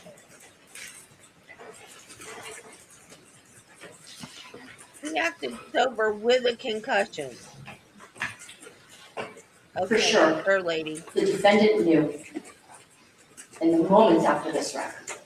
Yeah, that's because he got dumped in This the was ocean. not He got automatically good sober. seamanship. This goes beyond not just following navigational rules. This goes beyond anything like that. This is criminal conduct. And that's why he couldn't wait. When he's brought to Elliott Key Harbor, and Lieutenant Thompson just wants to ask him about, hey, where do you keep your boat? Do you have a trailer for your boat? Because he's saying, have to get this boat out of the water. And what does the defendant do? He's so anxious to blame somebody else, that lack of accountability, that he starts answering, and you can listen to the tape yourselves, because you'll have the jump drive with all of this defendant's statements to Lieutenant Thompson. And what you'll hear and see is that in those moments when the lieutenant is just coming up to him and asking him, hey, do you have a trailer for your boat? Where do you house your boat? He's talking about, oh, there was this other boat coming in the opposite direction. Thompson is not even listening to that. He's like, whatever. And he keeps going back and asking, where do you keep your boat? Then he finally gets the information that the lieutenant wants. But he's still yammering on about some other boat. Then, when he sits down with the lieutenant at that picnic table, he builds on that lie. And he starts giving more details about this phantom boat that came along. He's giving his Miranda rights. He's told anything you say can be used against you in court. You don't care. He still wants to get that lie out. And under oath, he signed a written statement. It was the other boat's fault. But he didn't stop that night. He was untruthful to his attorney. You heard from his attorney twice in this case. I called him the first time just to explain what interrogatories were, and that in fact, both the defendant and his wife signed these interrogatories answering questions under oath about what happened. But then he was called back a second time by the defense. Boy, he couldn't say enough great things about George Pino and how he wanted to settle things with the Puigs as fast as he could. But then I brought out the fact that, oh, really interesting. Because within 6 months, you had filed a motion to limit his liability.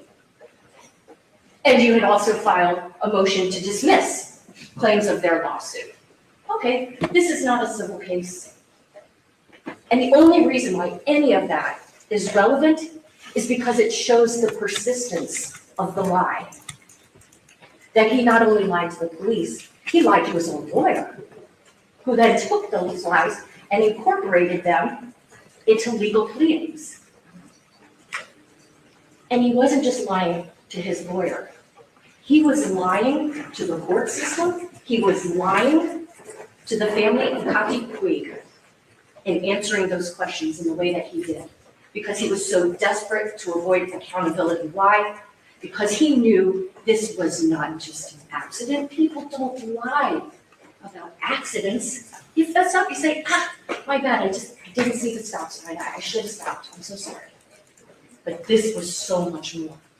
That's why he lied to the court system, lied to his lawyer, lied to the Puig's lawyer, and the Puigs themselves, a family that his family had known for years.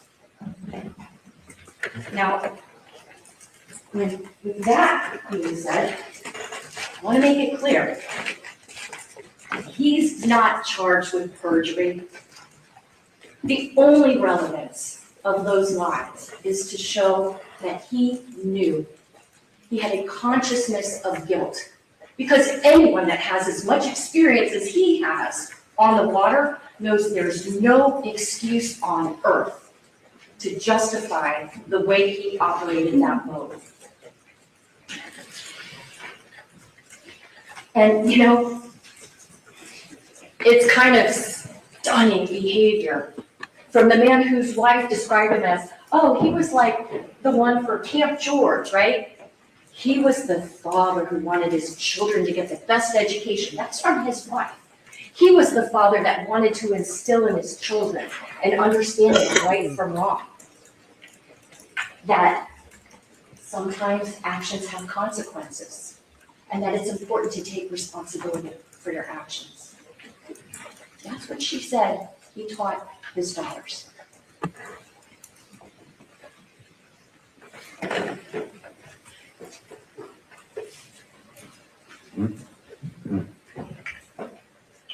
To try to explain away all these lies, the defense called Dr. Diana Barrett,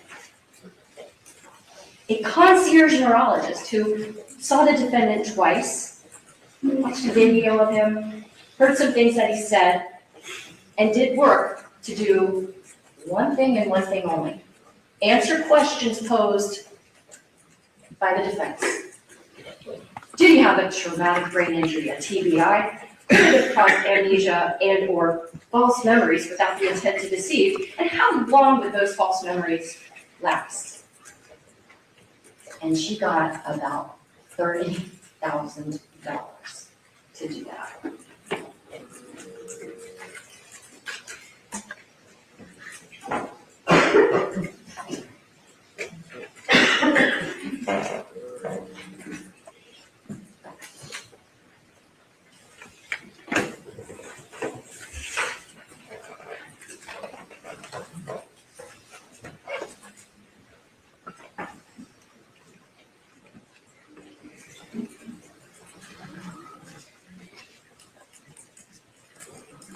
This is the witness that the defense relied on. A woman who is in private practice and won't accept insurance from patients who may need her care. It's a pretty far cry from the woman that used to do work for Camilla's house. A woman who just took her marching orders from the defense to answer 3 self-serving questions. She said the MRI that she'd been given didn't matter. The Montreal cognitive test that she gave didn't matter. During my cross-examination of her, she had to admit there was no test that she could give to the defendant, no test to prove that he had amnesia or created false memories without the intent to deceive. She had to admit when I asked her about the defendant's Glasgow coma scale. Doesn't mean you're in a coma, but that is a tool that EMS, firefighters, paramedics use to assess a person's level of consciousness. I said to her, after I introduced the fire rescue report for this defendant, what was he assessed that night, September 4th of 2022? What was his Glasgow coma scale? 15. What's the highest possible Glasgow coma scale? 15. Every single one of our jurors, every single attorney in this courtroom, 15. She admitted that the defendant simply got 7 staples in his head to close the wound, and he was released from the hospital the very next day. She admitted she hadn't even laid eyes on the defendant until this past February, about 3.5 years after the crash. And she admitted that the defendant told her the only treatment he received was some therapy and psychiatric medications. And I'm not putting that stuff down. But that is not indicative of a person that had a traumatic brain injury such that he's confabulated like a person with dementia would. Boy, I tell you what, she did not want to admit. I asked her, last thing, when she was on the witness stand, Dr. Barrett, let me make sure I understand. You were hired to evaluate the defendant's memory surrounding the crash, but you never asked him what he remembered of the crash. It's a simple yes or no question. Yes, I did. No, I didn't. But you know that the answer is no, she didn't ask him. And she kept wiggling around. Well, I didn't think that would be important. No. Let me ask again. And note this, when the judge reads you the instructions, one of the instructions is going to ask you, was the witness honest and straightforward in answering the attorney's questions? I said to her again, no, Dr. Barrett, I want to ask you again. You were there to assess his memory of the crash, but you never asked him what he remembered of the crash. Ultimately, she kind of says no, but the answer is no, because if she had, she would have said yes. Here's what he told me. She didn't want to admit what a tremendous lack of expertise went into that $30,000 that she earned. I don't blame her. That's her choice. But you should consider her credibility when you think about the fact that she didn't ask something that basic.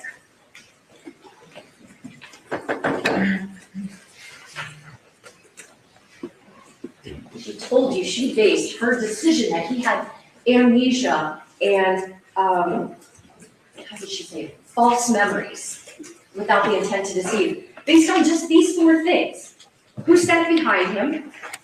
He couldn't remember which 2 girls were behind him. What the horsepower of his engines were, he said 225, they were 300. That he couldn't remember exactly what happened right after impact. And that he said that it was Nati that he recovered under the boat, not Lucy initially. So there's an explanation for that she wouldn't have heard, but you know. When the defense called Hamlet Rodriguez, he was one of the good Samaritans that gets to the scene. We know that Hillary Candela, who was friendly with the defendant and knew the police and knew the Fernandez family, when Hillary Candela gets there, I have him yell from the witness stand, which I know seems weird to yell in court, but he yells to show you, George, if you don't go down under there, I'm going to do it. That's got to be about the time when Hamlet Rodriguez is getting there. Because Hamlet says when he's yelling at him to go under the boat, the defendant does go under the boat. But what does Hamlet Rodriguez tell us that Hillary doesn't see? The defendant grabs a girl from under the boat. And does he take her to another good Samaritan vessel? Nope. He had a passes her off He had a concussion. to Hamlet Rodriguez. Passed out. And he's the one who takes Lucy to the boat where you just saw the video, where people are doing CPR, where the Marine Patrol puts her on the backboard, gets her onto the Go Fast police boat to get her to the harbor. And So it makes sense bad gash. that the defendant, in just those brief moments that he has of passing Lucy's body, maybe he didn't really take a good look at her. So all 4 of those things, he couldn't remember who was behind him. Even Dr. Barrett said, I kind of can understand that. Why are you looking behind you if you're going forward? The 225 versus 300 horsepower, okay, whatever, you got a detail wrong.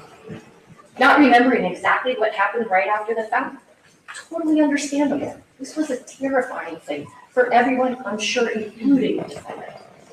And then the fact that initially he said that he thought it was Nazi, but then he realized, oh, no, it was Lucy.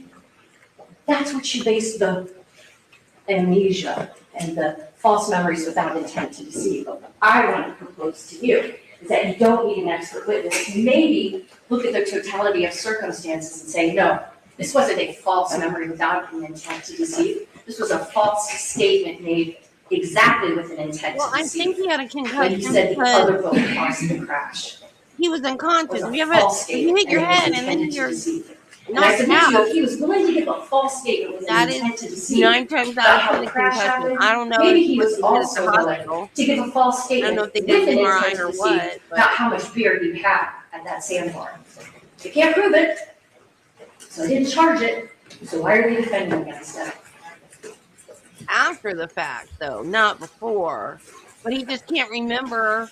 I think he can't remember. During or this has trial, to you've remember. heard the defense Or maybe it really was another boat Try that to nobody blame else saw. Who knows? a number of I don't know what different happened, reasons. but I don't think he deserves to Blame be the sun, in prison right? Maybe for the 30 years sun because of kept him this. from being able to see the channel marker. Well, you can have a But Mr. headache Albert without a told concussion, you but that at the defense if you're request, unconscious, it's almost overnight, always a after he had concussion. testified and I had rested my case, I mean, and if he was he did some hit calculations that and hard, he his saw, brain got based bruised. on It got thrown the around his NOAA skull and it got bruised.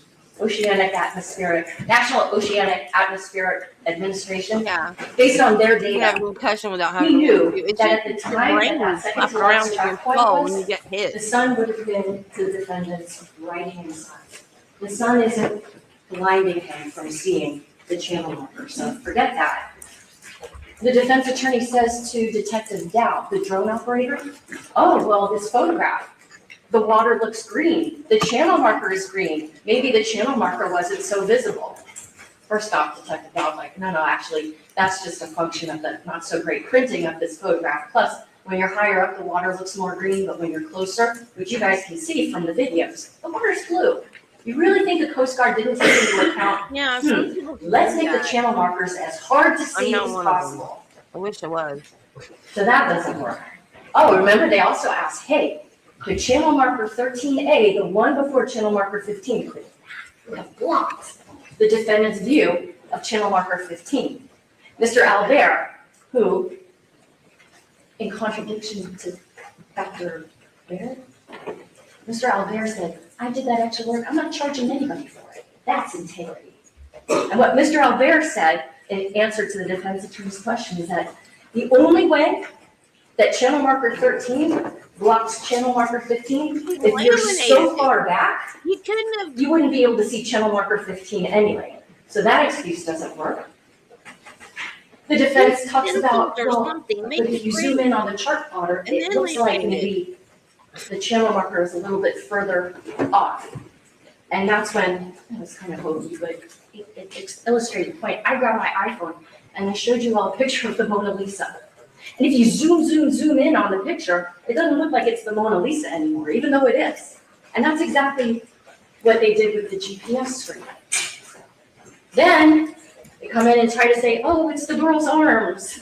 They're singing and dancing. But I asked Claudia Portocarrero, who was the first girl that the defense called as a witness. Okay, you guys were singing and dancing, you've seen the video. But at the time you're going almost 50 miles an hour, facing backwards on bumpy water, like in those moments before the crash, were you guys standing up? Were you guys waving your arms around? No, of course not, because who's gonna be doing that unrestrained in the front of a boat? It doesn't make any sense. So that excuse doesn't work, and then, this might be my favorite, the tides. It was high tide, so maybe the sign wasn't visible, as if the Coast Guard isn't aware of the fact that tides rise, tides lower.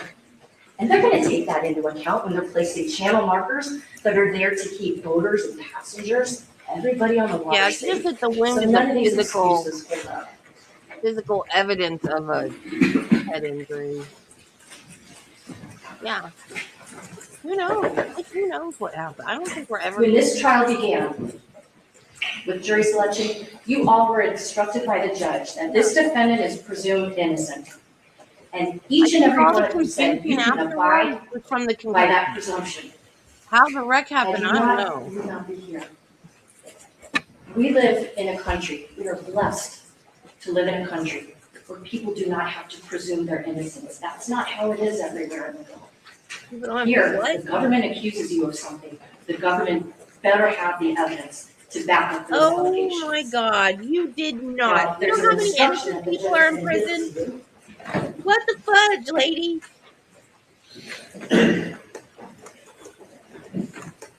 Because of people like Proctor and while the defendant what was that is other guy's presumed name? innocent at the beginning of the trial, And the that presumption of innocence can be overcome if the prosecution does two things.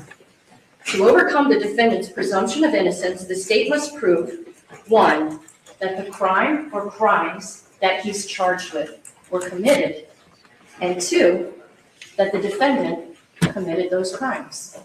So I'm going to take a little bit of time now to go over those crimes the evidence Was and what the about law is time. to try to give you a roadmap for when you go back into the jury room that you can follow to come to the correct and legal and wise verdict. So first, the defendant committed the crimes. That's basically a way of saying, is the right person charged in this case? 100% had a concussion. There's no testimony that anyone other than that defendant operated that boat. Cammie said it, Haro said it, Claudia said it, Nati said it, his own wife said it. He said it himself in the statements to Lieutenant Thompson, said it in the interrogatories. So there was nobody else operating that boat. So we're already basically halfway there.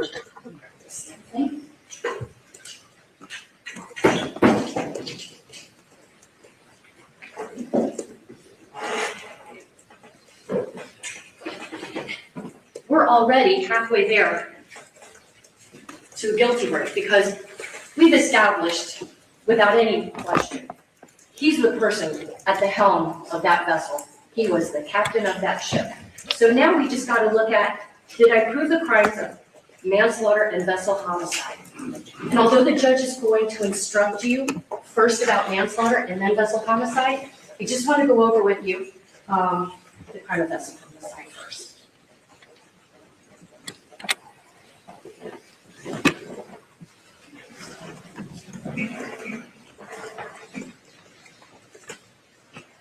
The elements for vessel homicide are simple.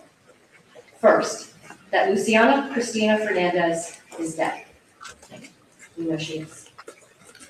Second, that the death was caused by the operation of a vessel by George Pino. Nobody but this defendant operated that vessel. And third, that he operated the vessel in a reckless manner likely to cause the death of or great bodily harm to another person. The instruction tells you the defendant to be guilty of that crime does not have to have intended to harm anyone. So why would the defense say, well, he didn't mean it? Of course not. If he meant it, he wouldn't be charged with these offenses, he'd be charged with something else.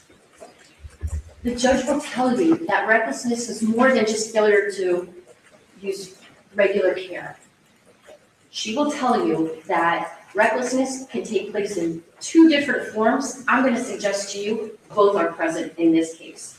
First, that the acts are done in a willful way. Willful doesn't mean you will Lucy Fernandez to die, but willful means you deliberately set the course, set the speed, you deliberately operated that vessel. This vessel was not on autopilot. He was the one making the decisions. Were they wise decisions? No. Did he intend the consequences of the decisions? No. But he is the one that steered the boat. He's the one that decides how fast it goes. That makes this conduct willful. Also, she will tell you that recklessness can result from what's known as wanton behavior. What is wanton? It is a conscious and intentional indifference to the consequences, right? Not that you want those consequences, but you're not paying attention to what the consequences might be. And that damage is likely to be done to persons or property. When you set your vessel on a course and then are basically flying blind for as long as 9 seconds into a channel marker that you know is there, that's a wanton disregard for the safety. So, did he intend the outcome? No. Did he intend the death? No. Did he intend to hit the channel marker? No. But did he intend to change course? Did he intend to be operating at full throttle? The answer to that is yes. And that's what endangered everyone on his vessel, including himself. What witness tells you that? What witness tells you how fast he was going and what direction he was traveling? You know the one. I told you at the beginning of this trial. The witness that didn't have a voice. The witness that had the perfect memory. The witness that isn't influenced by bias, prejudice, sympathy, Not a money, or witness, power. piece of machinery. The witness Could is get so GPS. wrong. The GPS, that track point that I showed you. It tells you everything you need to know about this defendant's recklessness. And the person who testified about that GPS data, Mr. Albert,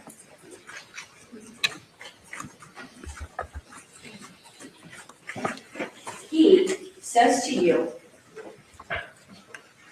at great length, at my prompting, about his training and his experience, that his day job is lieutenant in the Internal Affairs Division, the town of Palm Beach Police Department.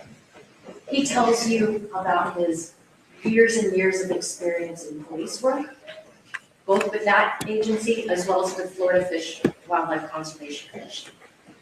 He tells you about the years and years that he's been a boater since he was a kid. And he tells you about the years and years of experience and training he has in GPS, which ironically just stemmed from his love of fishing. If you recall, he told me I had to start learning how to use GPS so I could find my favorite fishing holes.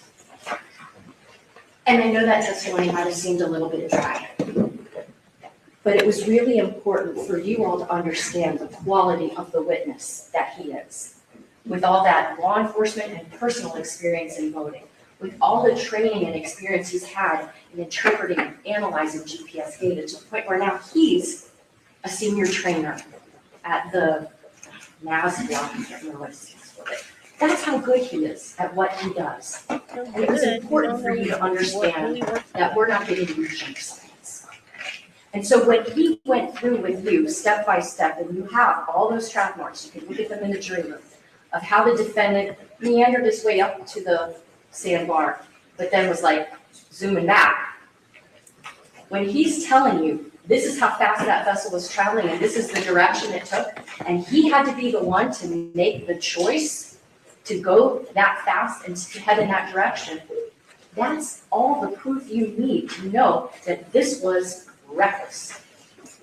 And so when you go back in the jury room and you have the verdict form in front of you, as to the crime of whether or not the defendant committed the homicide for operating his boat recklessly, the verdict is guilty. So as to the offense of vessel homicide, I submit to you that that charge is proven beyond a reasonable doubt.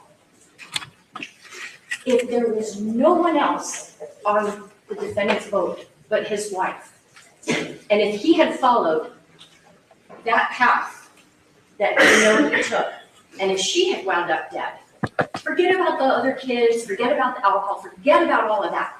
Just the manner in which he operated that boat. Forget about all that. You've been hounding it for an hour, lady. Easily visible, that he knew was there, and disregarding anything around him to just fly into it, he's guilty of vessel homicide.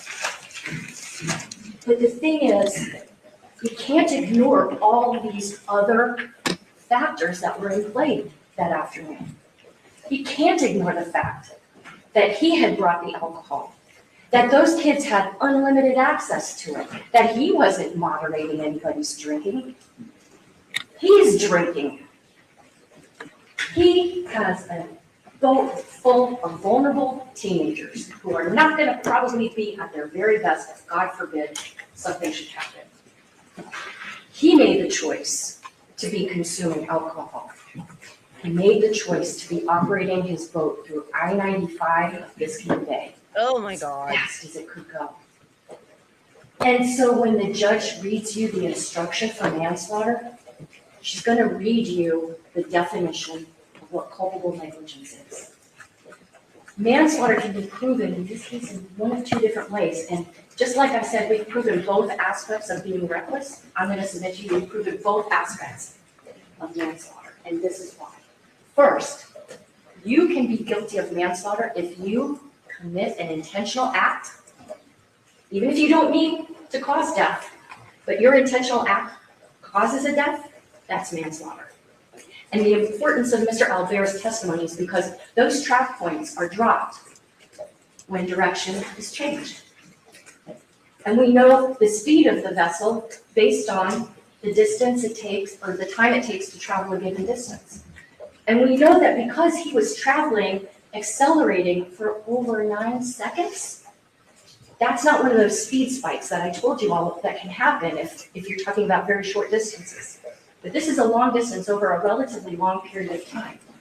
So we know that he is intentionally committing acts, not with the intention of death, not with the intention of hitting the channel marker, but the intentional acts that he is engaged in do cause a death.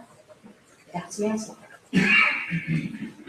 But the other way that you can be guilty of manslaughter is if your actions, in their totality, result in a death. If your actions meet the definition of culpable negligence. It's the judge's job to instruct you on the law, so I will wait for Judge Fernandez to read to you the definition of culpable negligence. It's going to sound a lot, honestly, like the definition of recklessness, but it's a little bit more. And so he's charged not just with the vessel homicide, because it wasn't just one person on board. It wasn't somebody who hadn't been consuming alcohol. It wasn't someone that didn't have a scenario where it's just him and his wife. This is a scenario where teenagers are on the board. The level of danger that he exposed everyone to cries out for something more than just vessel homicide. And that's why he's also charged with manslaughter. And you may say to yourself, well, how can one person be charged with 2 different homicide charges if there's only one death? And the answer is because, yes, of course this is recklessness. So you can find him guilty of vessel homicide. But it's also, he committed an intentional act and he acted with culpable negligence. And so to be as descriptive of what his conduct was on that September afternoon, he's charged with both crimes. And I said that the evidence in this case proves both of those crimes beyond a reasonable doubt. So then we go back to this. Is the defendant's presumption of innocence overcome? I've proven these crimes were committed and that this defendant is the one who committed them. You will have access to all the videos, photographs. You will have access to the documents that are in evidence, those interrogatories, the prior arrest report, all of that will be for you to review, to think about what the witnesses said, how they acted, who was believable and who was not. And I'm confident that when you do that in this case, you will find that the defendant is guilty both of manslaughter and assault. Thank you so much for your attention. I hope you'll give your same kindness and attention to my opposing counsel. All right, thank you, counsel. You just give me a moment. The next people is over. Thank you. Court report. Thank you.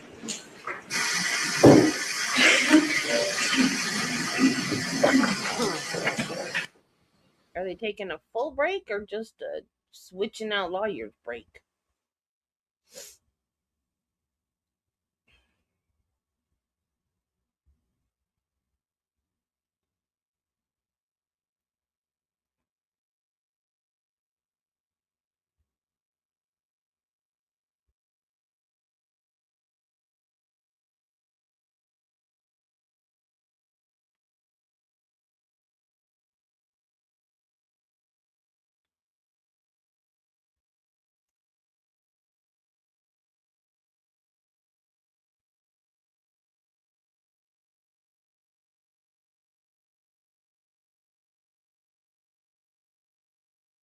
I guess break. She's driving me crazy. Absolutely crazy. You know, she keeps saying about the 2 beers, but she's not charging him for that. And then she kept saying about the kids having alcohol. She's not charging him for that. Why are you bringing up all the stuff you're not charging him for? Hideous closing. I agree, Ken. Hideous. It was awful.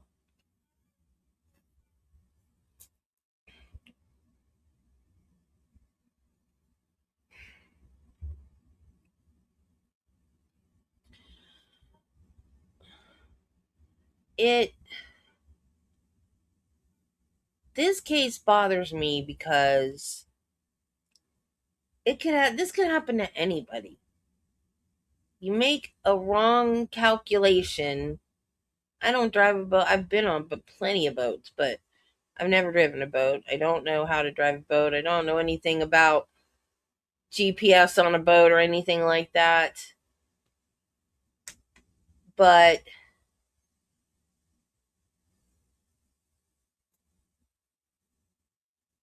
I don't know. I don't know if we'll ever know what happened. But he didn't do it on purpose.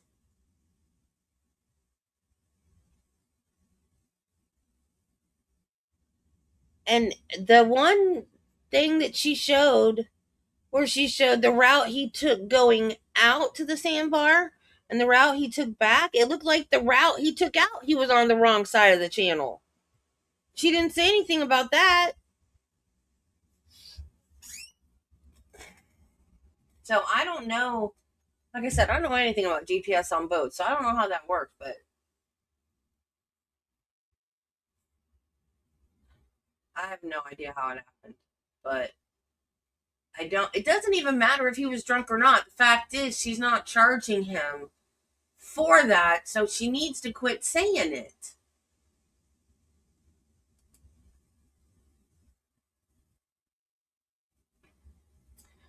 The thing about juries, more recent juries, I was going to say, the thing about juries is they usually are very diligent about their job and they look at the law. But then you have cases like Casey Anthony and OJ, and that's not true of those cases. But those cases don't happen very often, where the jury's just like, nope, and just discounts facts. But I don't see any facts in this one that proves he was reckless.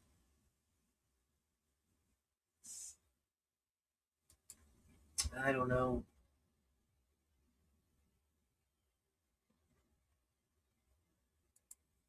I know if I was on the jury, I'd be the person that hung it.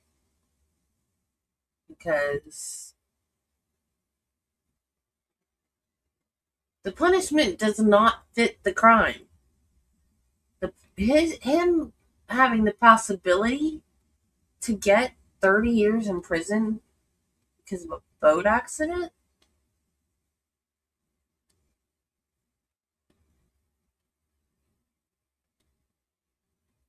But this could happen to anybody.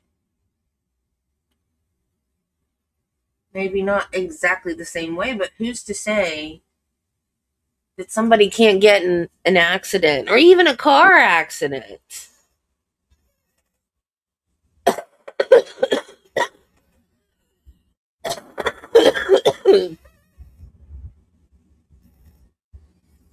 What if they start doing this with car accidents, though? What if something happens and you lose control of your car for just 30 seconds, enough to hit another car and somebody dies, and you weren't reckless and you weren't drinking, but for some reason, whatever the conditions were, you hit a bump in the road or something and just lost control, and then you hit a car and somebody died. Does that mean that if I did that, I'd go to prison for the rest of my life?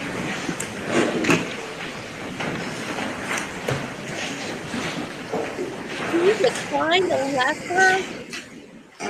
All right, ladies and gentlemen, I think it would be most prudent for us to take, even though it's a little bit of an early lunch break, because I do not want to interrupt.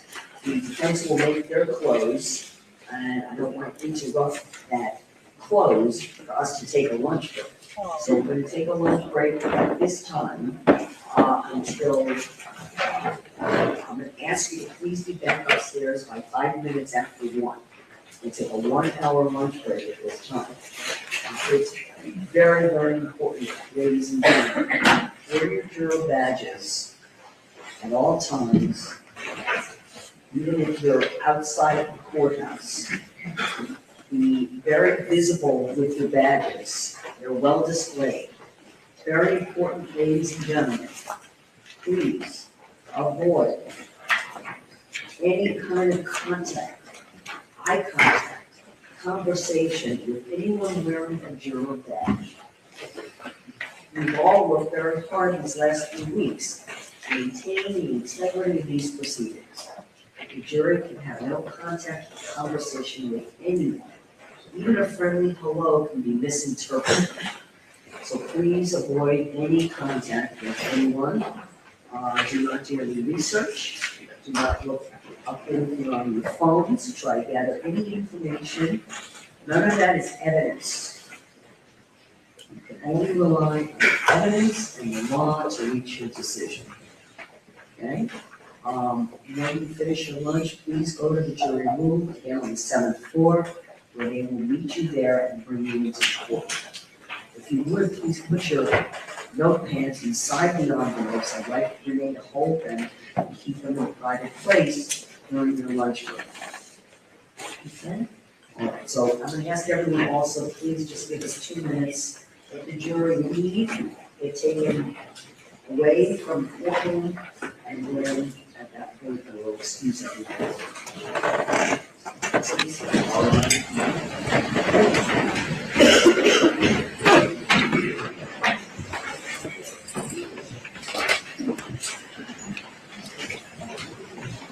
Intention is enough to convict. That was essentially in contradiction to the jury instruction we proposed that Your Honor declined to give. It is now important for us to know how the court is going to instruct the jury, because the case law against Esposito is the case that we cited as to special homicide. I believe it's Miller, the case that we cited as to manslaughter. Mere intention is not enough to convict, and that the prosecutor has now told the jury that. And so I'd like to ask the court to guide us on what that instruction will be, because I certainly was planning to explain to the jury that principle of law, but we're not in sort of no man's land, no person's land, because I need to know if the court's going to grant my request to instruct the jury that inattention is not sufficient. To supplement and special requested instructions. Yes. The court is going to give the instruction as previously indicated. That is argument, and you may make the argument you think is appropriate in the context of how there was no objection contemporaneous to these statements actually throughout the entire state closing. But be that as it may, any statements by the state are, I did not interpret that there was a specific focus or statement to the jury that alone would constitute a crime, of the crime charge. So I understand your point. I'm not going to change what would be the standard instructions. I'm not going to include any further definition or example. Again, I believe this is part of argument, and you're welcome to make those arguments. All right? Very good. Ladies and gentlemen, we're going to be in recess for lunch until we're going to get 10 after 1. 10 after 1.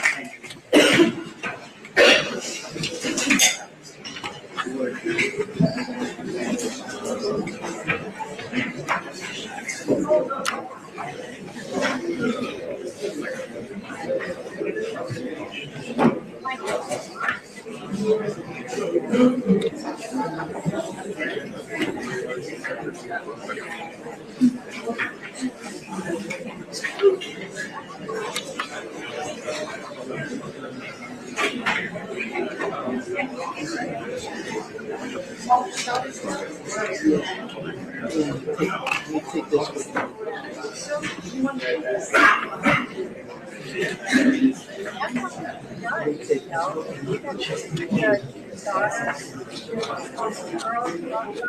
In a wheelchair now. They settled out of court for $16 million. So, her. No, I'm not. Seriously, you guys can't hear me?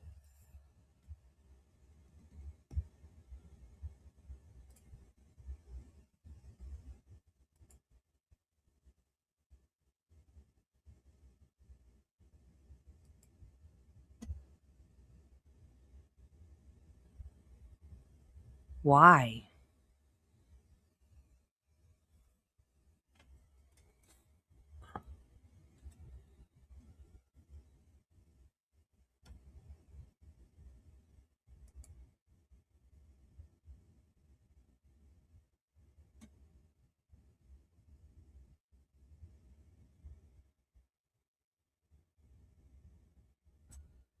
You still can't hear me? Because I'm not muted.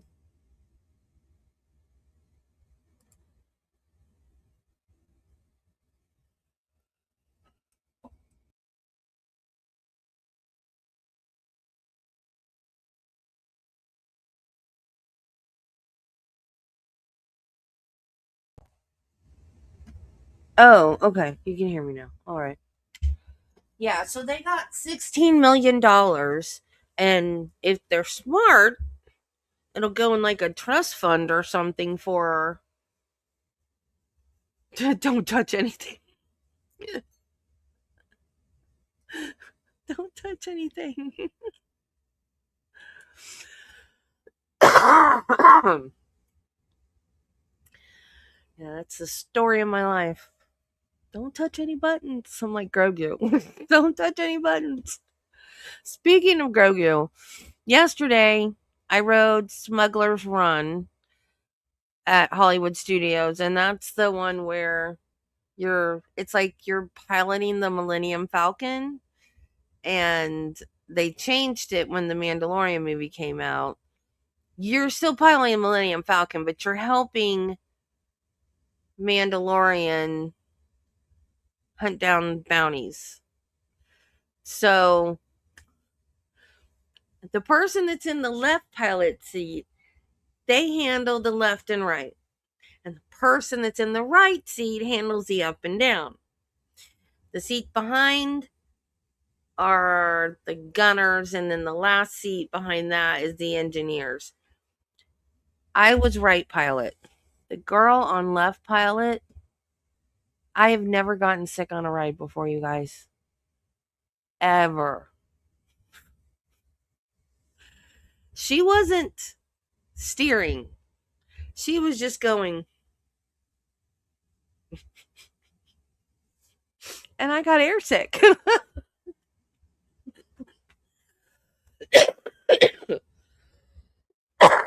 And so halfway through the ride, I'm sitting there and thinking, I am so nauseous right now. I cannot believe I got sick on this ride. I've never gotten sick on this ride before.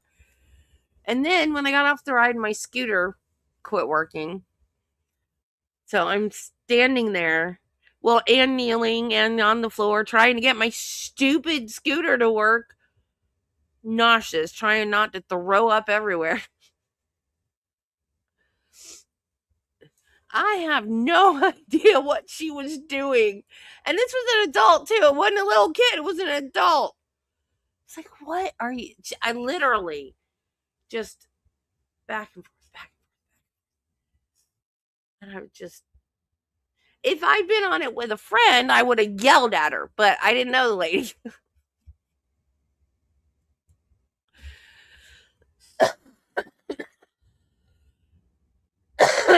So then I got wheeled out of the park in a wheelchair and somebody pushed my scooter. This is the second time that's happened now. I don't know what I'm going to do. My scooter just, it'll be fine for the longest time, and then all of a sudden it just won't go.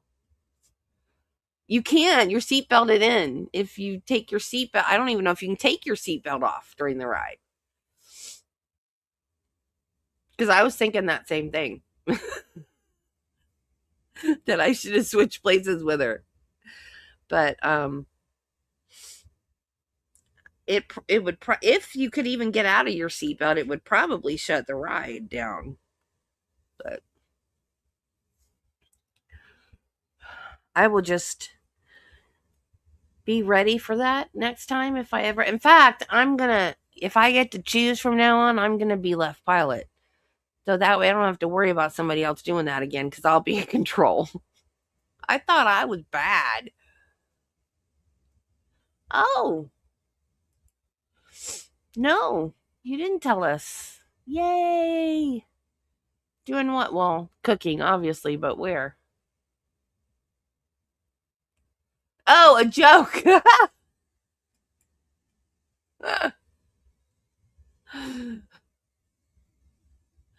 Okay, what's the joke?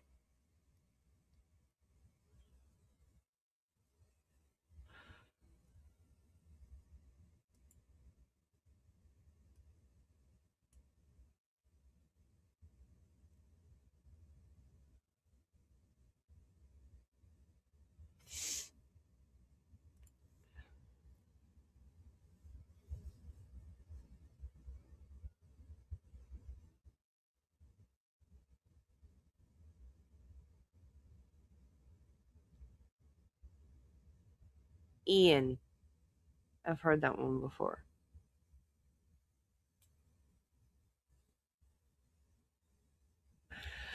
Dang it, I had another Mr. Ballin story I wanted to tell you guys, and now I forgot what it was.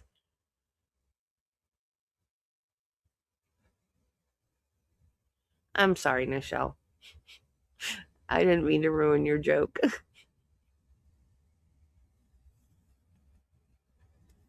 I'm sorry. That was wrong of me to do. I apologize.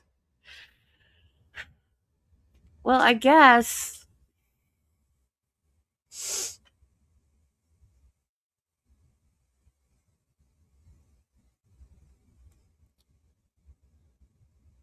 Yeah, that would have been funny.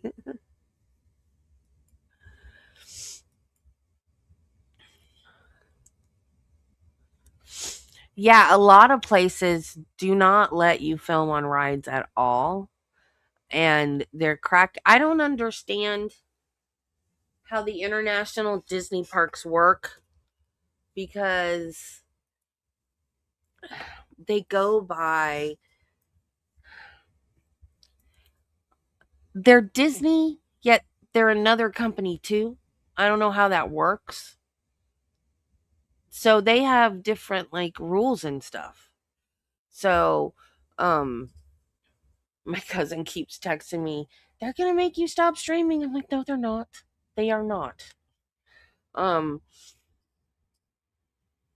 You can't have professional at Disneyland Paris. You can't have professional cameras, professional lenses, nothing. Well, at ours, you can't have selfie sticks, nothing that extends. If you have a gimbal that extends, you can't use that either.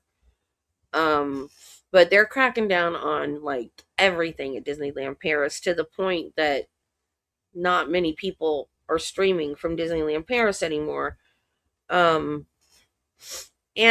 another thing, and I mean, it makes sense that things are in French because it's in Paris, but it would be not like, well, not the whole ride. I was going to say we have stuff at Disney in Spanish and English, but not like through the whole ride or show or whatever. But they're changing it more and more and more until everything is in French to the point that if you're from the UK and you go over there, you don't understand anything.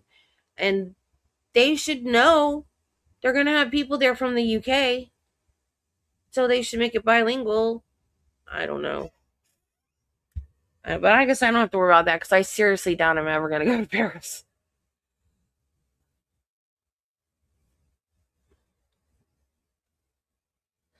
Yeah. A lot of places don't care. In fact, the lady that was wheeling me out in the wheelchair last night, she was one of the managers and she had a blue badge. And the blue badges are when you are selected as I don't know what word, an exceptional employee by Disney, but it's not, you're not voted on by Disney, you're voted on by your peers. So the people you work with vote you into this as being a good oh yeah, I know. So she was voted by her other employees, coworkers, as one of the best Disney cast members. So I told her, we were talking when she was wheeling me out, and I told her that that I had been live streaming earlier in the day, and she goes, "Oh, you live stream? That is so cool." So I've never had a cast member say anything to me. I go on the rides with them. I'll even ask, "Is it okay if I take it?" And they're like, "Oh yeah, yeah." And so they never. But I mean, it's probably. I'm holding it here. It's probably about that tall. So it's not huge, and it doesn't extend, so it doesn't go up any higher. It's probably about that high. So it's not huge, but it's noticeable, like if you're holding one. Well, don't watch yesterday's. Well, you can. I got the Beauty and the Beast show. I got the whole Beauty and the Beast show. And then the phone overheated. And there might have been some stuff before the phone overheated. I don't remember.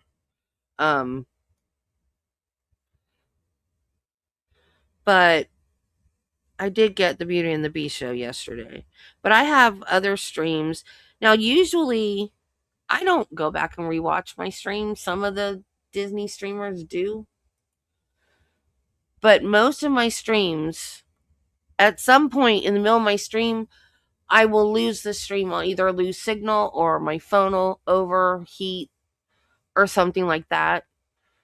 And then I will get the stream back. Sometimes it's hours later. Sometimes it's 15 minutes, half an hour. No way. That is cool. How big? Like, what was the scale?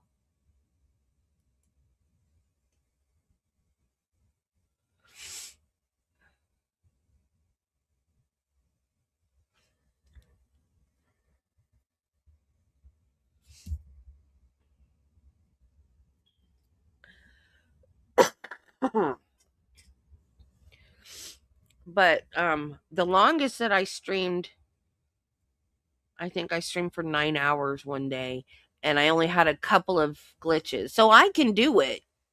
But there are some days when it's just so hot that the phone just is not having it. And at Hollywood Studios, which that's where I was yesterday, there's some shade, but it's a lot of concrete and open areas, and it just gets super, super hot.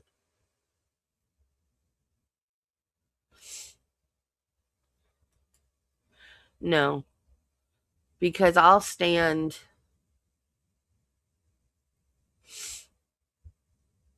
and watch a ride. If it's outside of the building, I will stand and watch a ride before I get on it to make sure I want to do it. Sometimes I stand there for a really long time and then I go, nope, I'm not doing it.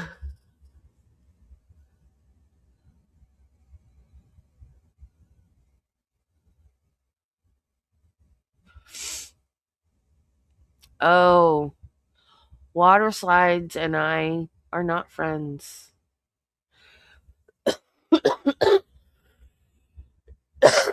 I love the water. I love being in the water. But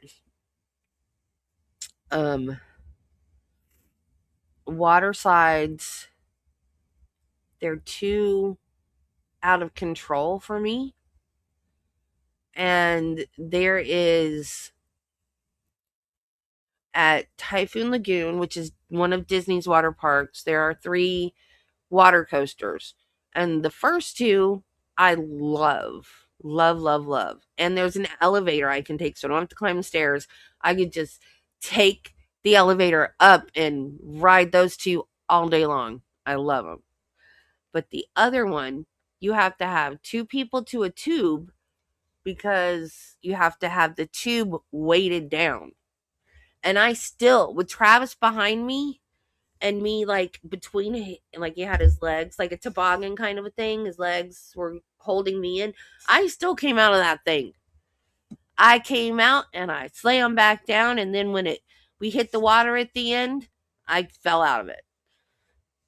So I have to be really, really careful. And then we went to that one water park. I think some of you guys know this story. Where it was a super, super steep drop on a water coaster.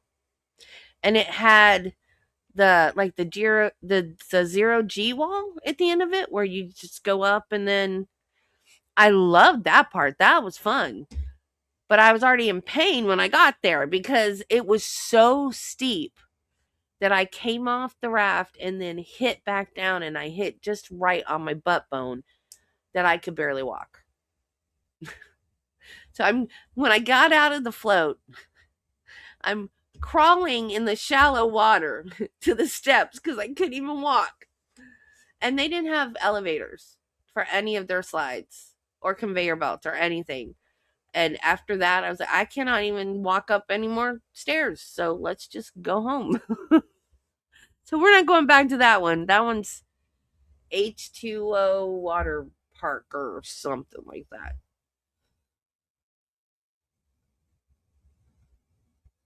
Oh, yeah. I'm not doing that. Absolutely not. No. That, absolutely not. Travis won't do those either. He loves water parks and water slides. But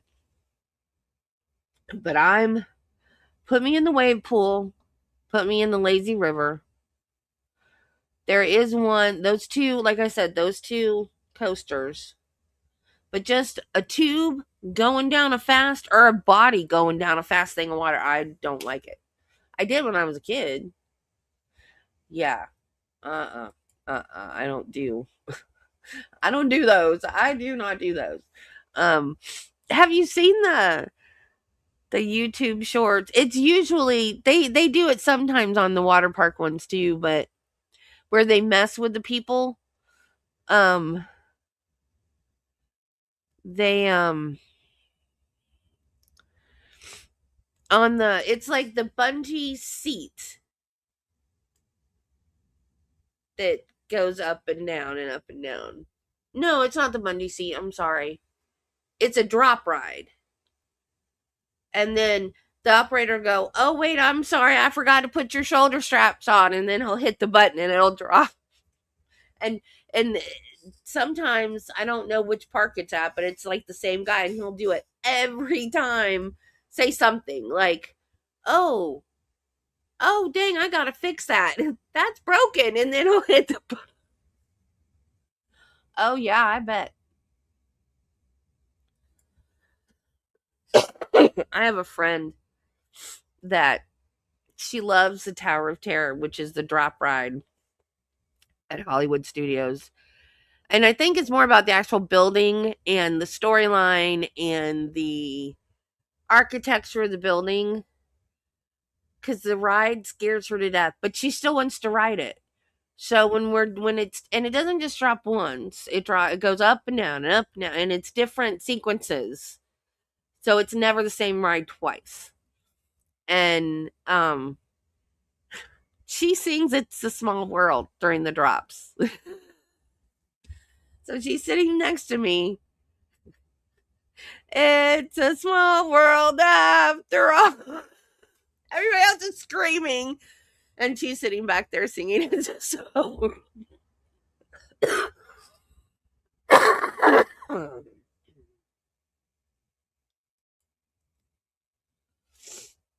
Yes. Wait. Was that recent? I know there was one where a couple went to bungee jump, and I guess they were talking to the guy, telling he was ready to jump, and she thought they were talking to her, and she jumped but wasn't hooked up yet.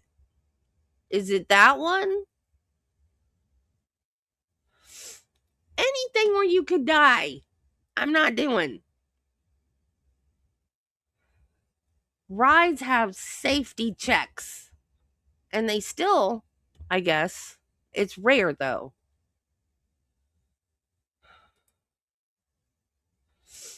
But is that the one you were talking about, Judy, or did it happen another time? Oh, no, because the one I'm talking about is old. Oh, my God. Oh, I'm going to have to find that then. Hey, Nancy, how'd it go with the doctors?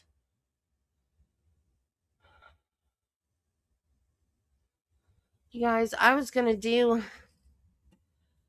Murdaugh after the closings, but I don't know if we're going to have time, and I am starting to not feel good. I don't know why. I have wanted to go parasailing. I wanted to go parasailing until I saw Jurassic Park 2, and then I said, nope, I don't think I want to do that anymore.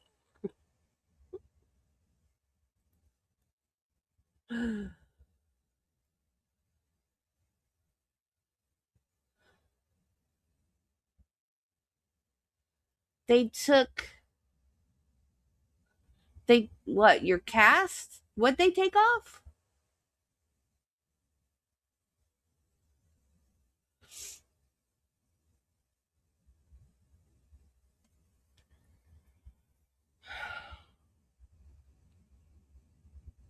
Oh, I remember one of the stories. So there was this artist, I don't remember his name.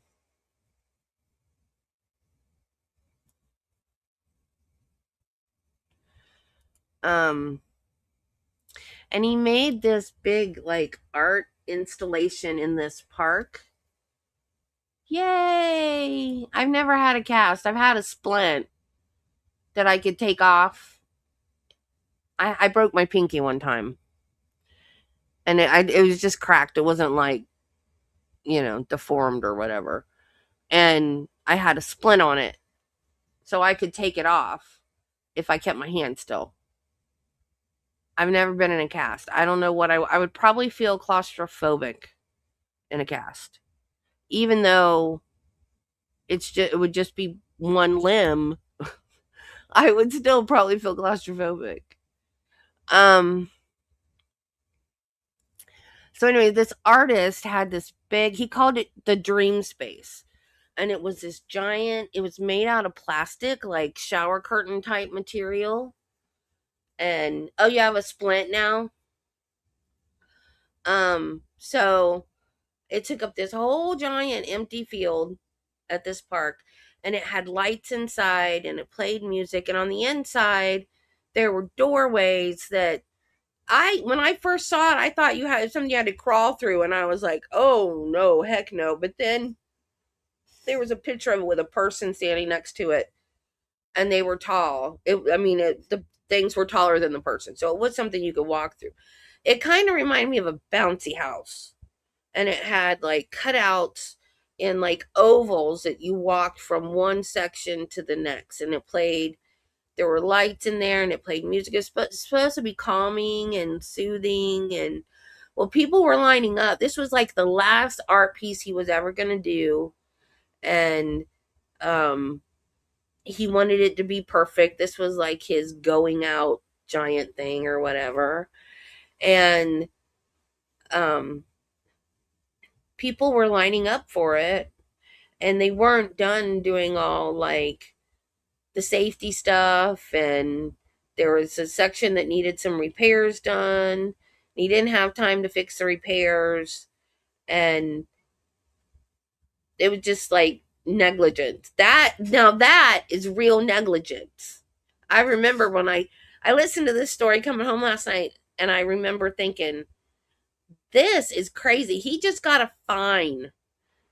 Let me finish the story first. And so the people, he was just like, just open it up and let the people in. Forget about it. Don't worry about that. Whatever's not done is not done. It's fine. So apparently they had staked the front part into the ground. They didn't get done staking the back part into the ground. And then when people were going through, apparently the wind caught the back part of it that wasn't staked down. And the people inside heard a giant crack. It was the ropes breaking from the part where it was staked down in front, because the wind picked it up because it was just plastic. And the wind picked it up, and it kind of like spiraled around in the air full of people, and people were falling out of it and crashing to the ground. 27 people got injured. 2 people died. All they did was give him a fine. He got a fine. No jail time, no nothing. Hey, Aurora.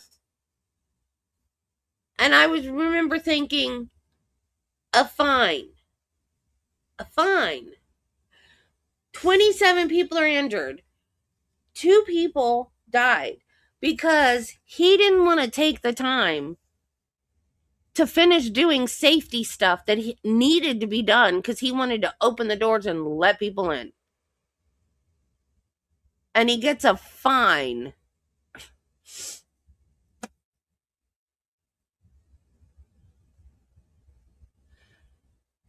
There weren't any other boats there, though. They think that was a false memory. Can they not? Because they talked about other case law. Can the jury know about other case law? Or only the judge and the lawyers? I don't know.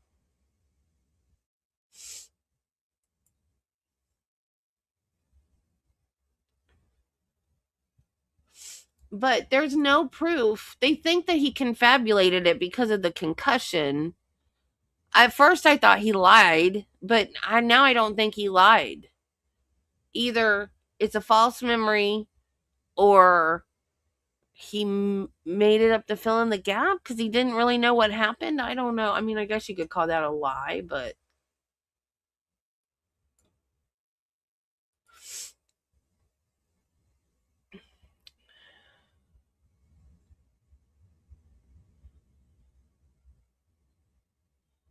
you know, I don't know why he would want to sue her. He dug his own grave. But she certainly deserves it. She needs more than what she got. She got a slap on the wrist. And now, and it's possible that he could go free, but not be charged with that crime. And if he did it, which I think he did, because why lie about being at the kennels? It's your kennels. Why lie about being there? So, but what she did was horrible. Because it undermines our justice system and it makes people not trust it. And there's enough problems with it without somebody willfully doing something.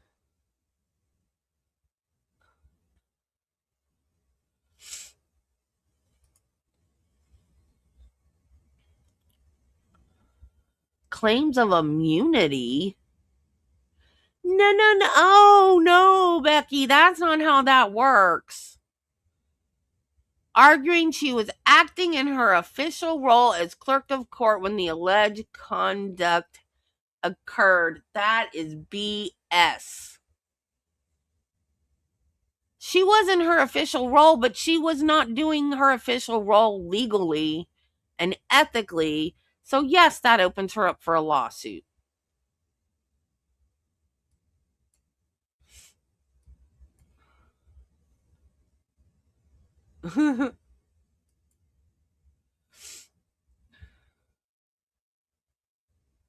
Yeah, it's possible. Yeah, I think so too. I hope so. But then Judy said there's new evidence, supposedly, that the person that bought Moselle found.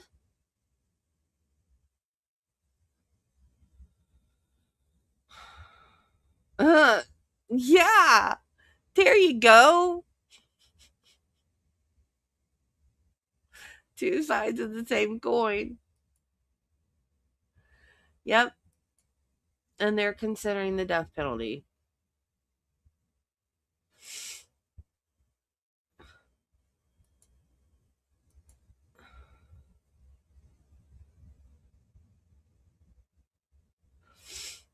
Yeah.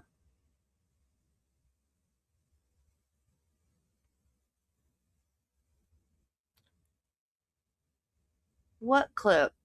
The Dever clip? Or Dever or whatever her name is? That one? That girl made me so mad. I don't ever want to see her again. She was such a bitch. I'm sorry, but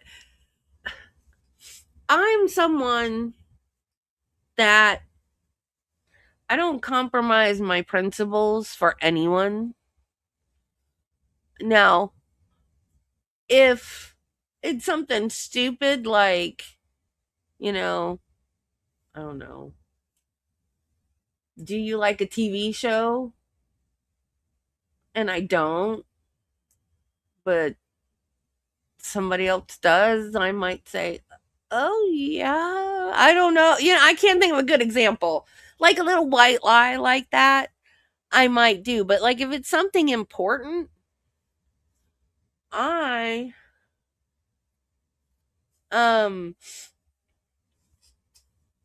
not going to compromise my principles for anything. Absolutely not.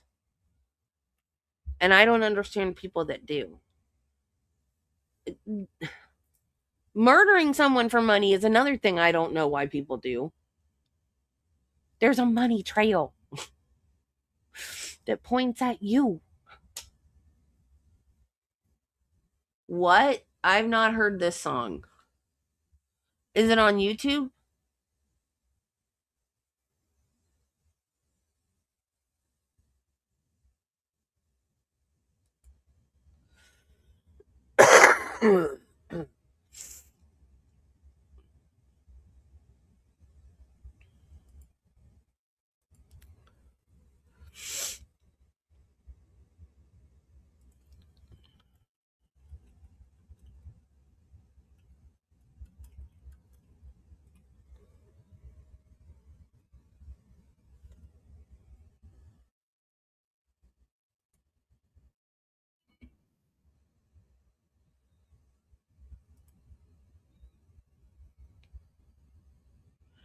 The Canton Chronicle?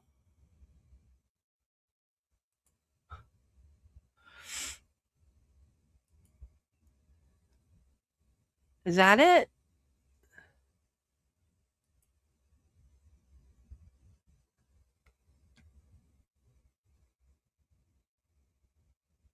Oh my God.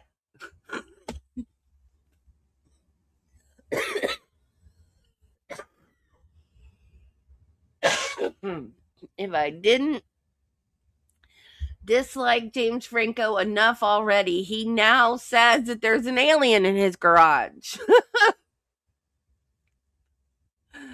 Okay.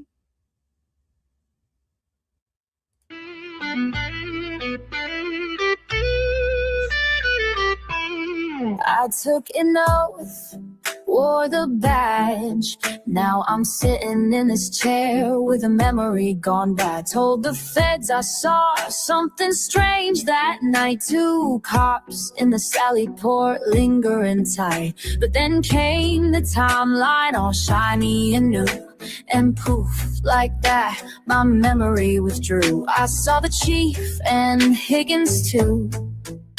But the facts got washed and the footage flew. If I stuck to what I said back then, I'd be dragging down 2 of the boys in men's den. So I did what I had to, retracted clean in this badge-worn play. I slipped between, I showed up for justice, left with the rays. Now I speak in riddles and legal cliches. Truth gets slippery when there's rank and pay, and I sure ain't working midnights today. I retracted in good faith, don't call me insane. I'm just walking down false memory lane.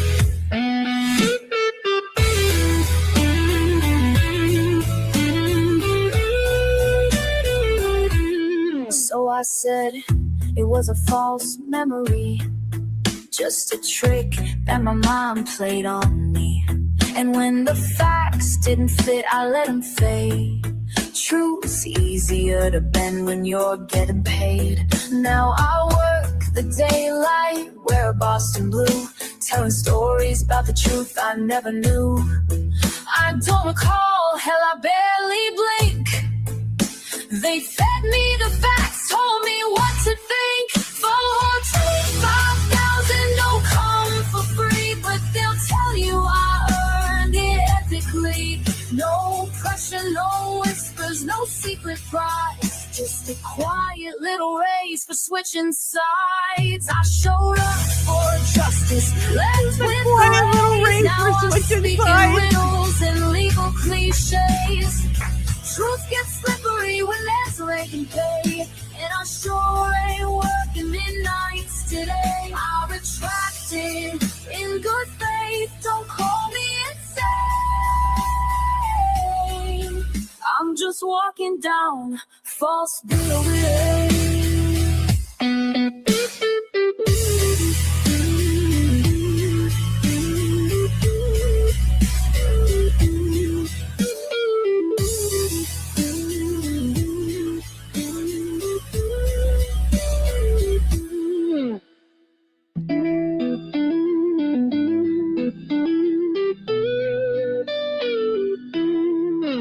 I don't know why I'm here.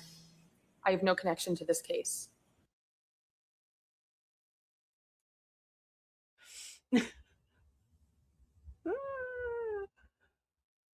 Yeah. Oh, wait. Where we go?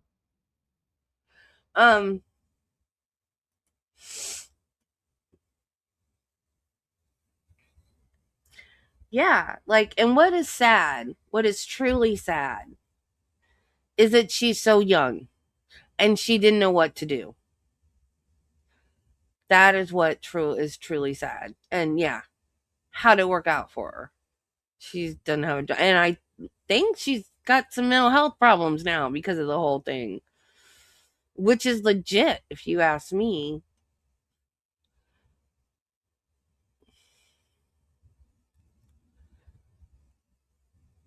Why are you licking your bed, dude? You can keep doing it.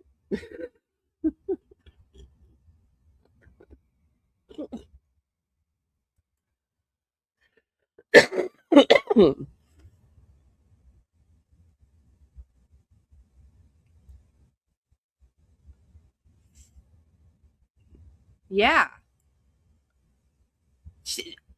Oh, I wonder if she's gonna have to with the civil suit now.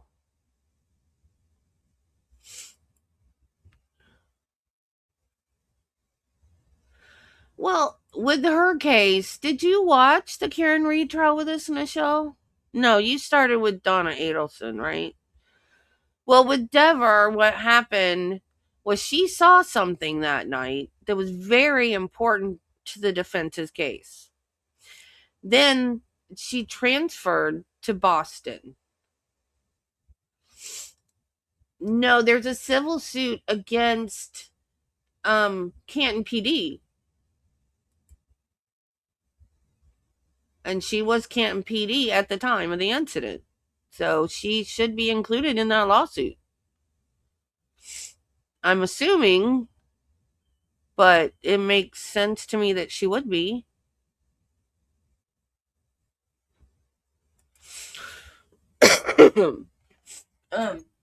But so this chick said she saw Brian Higgins and the chief of police in the Sally Port with Karen's car. All right, was the car there yet? Or were they just in there? I don't remember. Anyway, she saw them together and it was awkward. It was weird. They shouldn't have been there. And she told. Right. No, wait. She was Canton police, wasn't she? Was she a trooper? Or Canton PD? Anyway, she saw something she wasn't supposed to see. And she was called as a defense witness because of that. And when she went to work, he likes to do the side eye thing. when she went to work in Boston, I don't know why they transferred her to Boston. I don't know if she asked for it. I don't know if they wanted her out and away from the whole mess. I don't know what happened.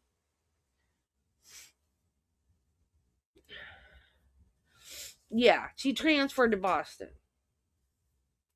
And then the Boston chief of police, I think, Judy's my detail person because my brain doesn't hold details, but she'll correct me as I go along.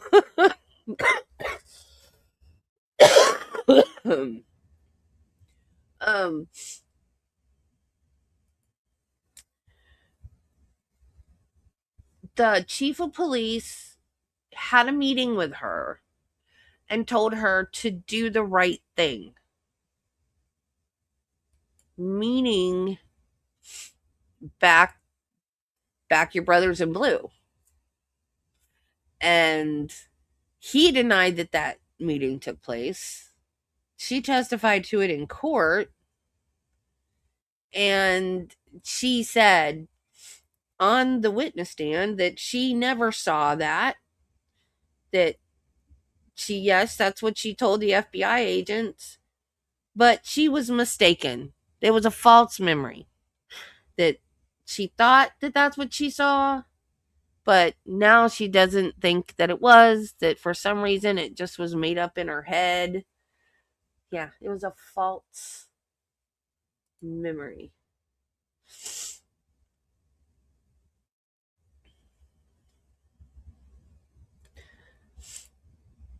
Yeah. And then he said publicly, it's all over YouTube, that he knew nothing about the Karen Reed case. John O'Keefe was a Boston police officer. He was one of his officers. Yeah, he knew about the Karen Reed case. Are you kidding me? The whole nation knew about the Karen Reed case. And that was the second trial, too. Because Dever didn't testify in the first trial. That was the second trial. So, yes, he knew about the Karen Reed case. If you're going to lie, lie convincingly.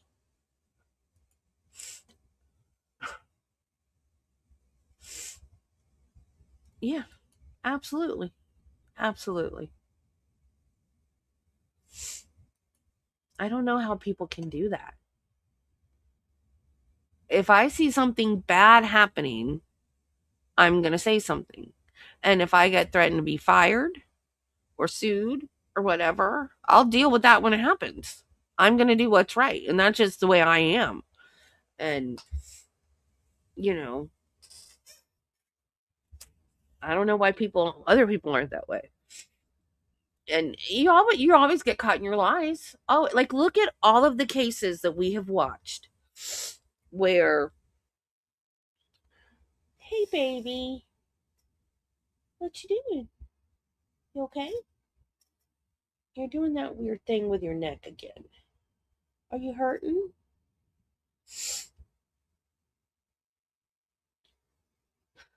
He's so cute. I love you.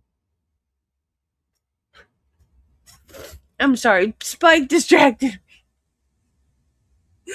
Oh, how many cases have we watched where somebody killed somebody to cover something up or for the money or whatever?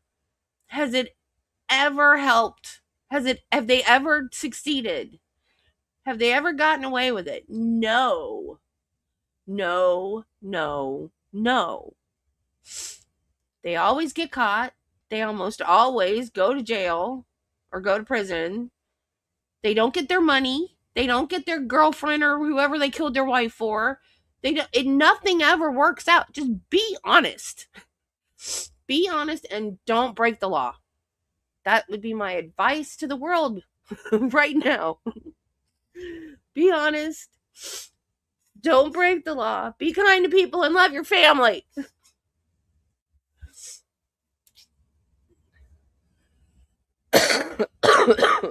This is true. I thought about that too as I was saying it. But still, if you don't lie, then you don't have to worry about Absolutely. Absolutely. Knew exactly what she did.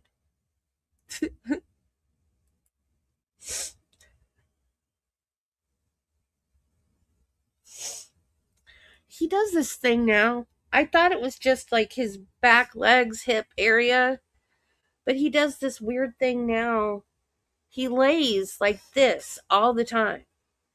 And then when he picks his head up to look at stuff, he kind of like does like bobs it, like not this much, just tiny bits, almost like it hurts him to hold his head up.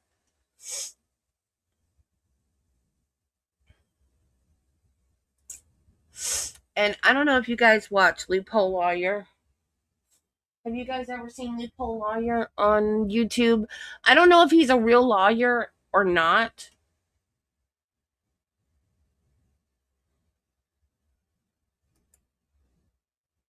Um, but he keeps saying that Brian Higgins did it. And like I'm just waiting for him to get slammed with um a defamation suit from Brian Higgins. I, I don't know who did it. Somebody in that house did it. But oh shoot, are they back? Who is that? Is that the does Netflix or somebody have a documentary about her? The Maternal Instinct? Is that chick? Oh, he was an actual lawyer? Okay, well then he knows better. All right. Cuz at first I thought he was, and then when I noticed how bad he had it in for Higgins, I was like, is he really a lawyer? Because everything he's doing could open him up to defamation big time. Because he says a lot of stuff about Higgins. Is Taylor Parker the chick in the Maternal Instinct? Yeah. Yeah, I just saw that today. Um oh, he does.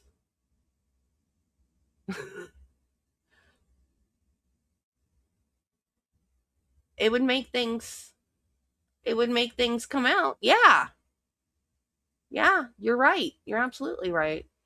Yeah, I saw one of the behavioral panel or behavioral guys, not the behavior panel, but one of the behavioral, you know what I'm talking about, the body language people.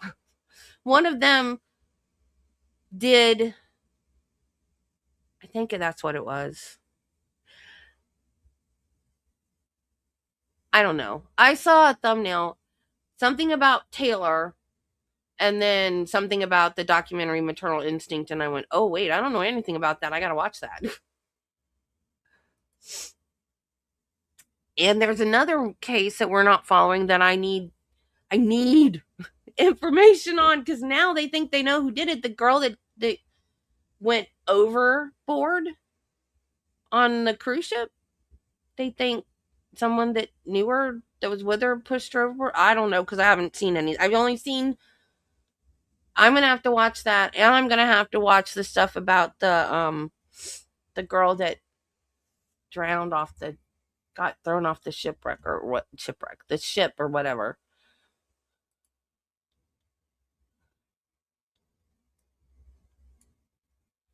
And of course, they're not back yet.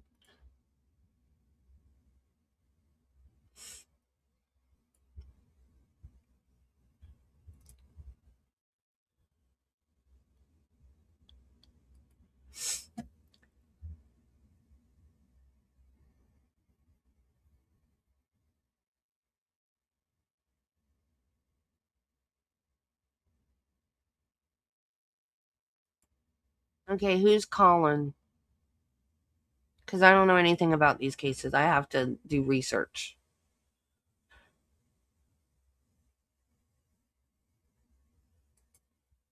Was it her stepbrother? I was thinking half brother, but like I said, I've only seen thumbnails about the case. I've not actually watched them because I've been so busy.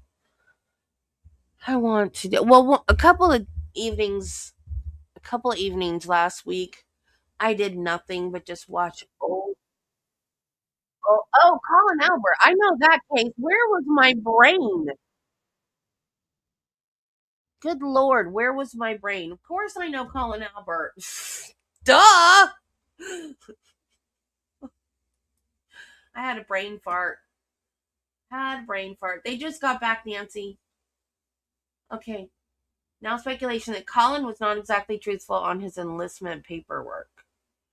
Oh, I didn't know he went into, that's why I was confused. I didn't know he went into the, well, that makes sense. Because that's what a lot of young men do when they get in trouble. They go into the military. That thinks that fixes everything and they get a clean slate. Because that's why my brother went into the service. He didn't stay long.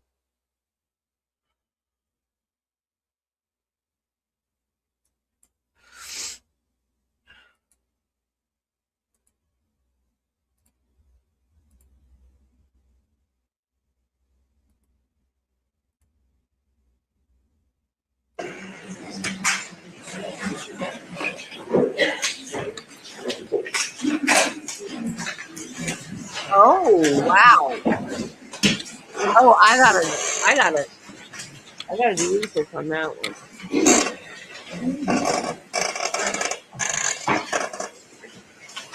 George, please don't cry. Please don't lose it. Be a normal adult male. You got to show this jury that it was just an accident. You don't deserve prison time for this. Oh. Yeah, that's weird.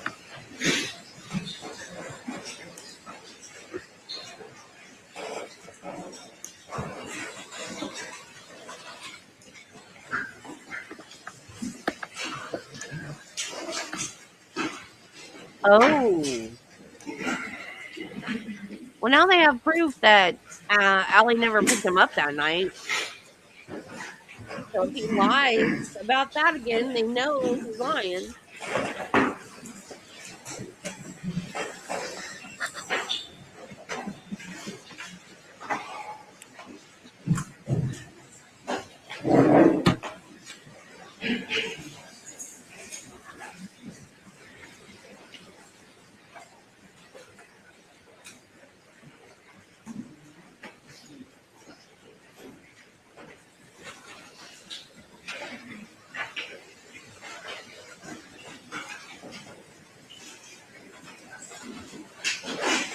Yeah. I thought her body was under the bed. I thought she went overboard. Like I said, I don't know anything about this case.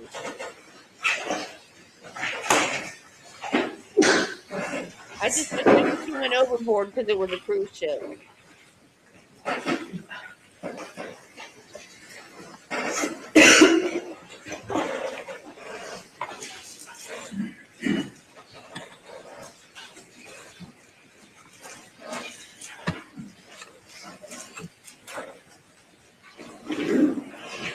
I have a scuba license. That's not hard to get.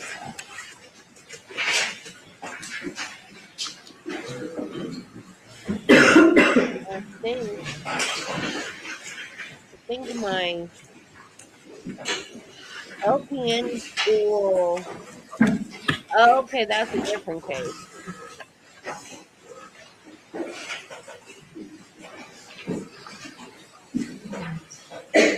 Okay. So now I'm going to look at it.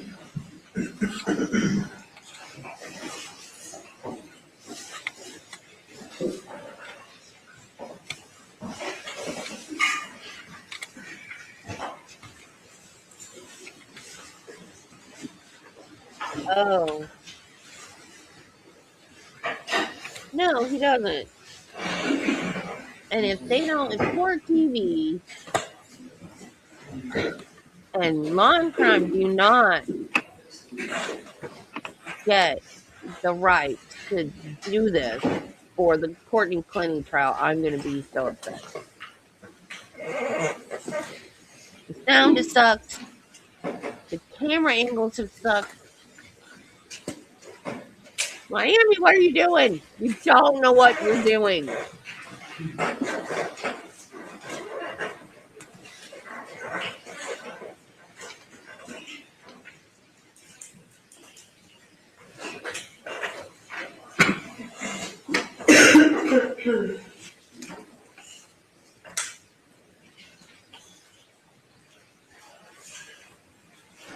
No, you can't just fall over the rail on a cruise ship.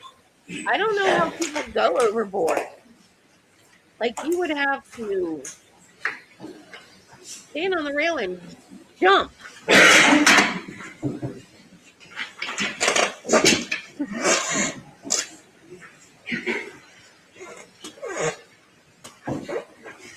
Yeah, you would fall to a lower deck and either injure yourself badly or die. And you'd still be on the boat.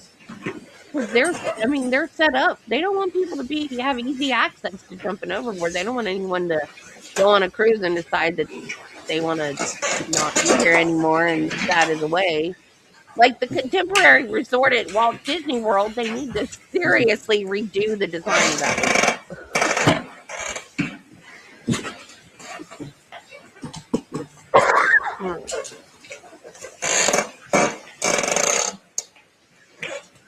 Yeah, it's weird. And if you're on that bottom deck, it's still, you have to climb a wall practically to get. All right.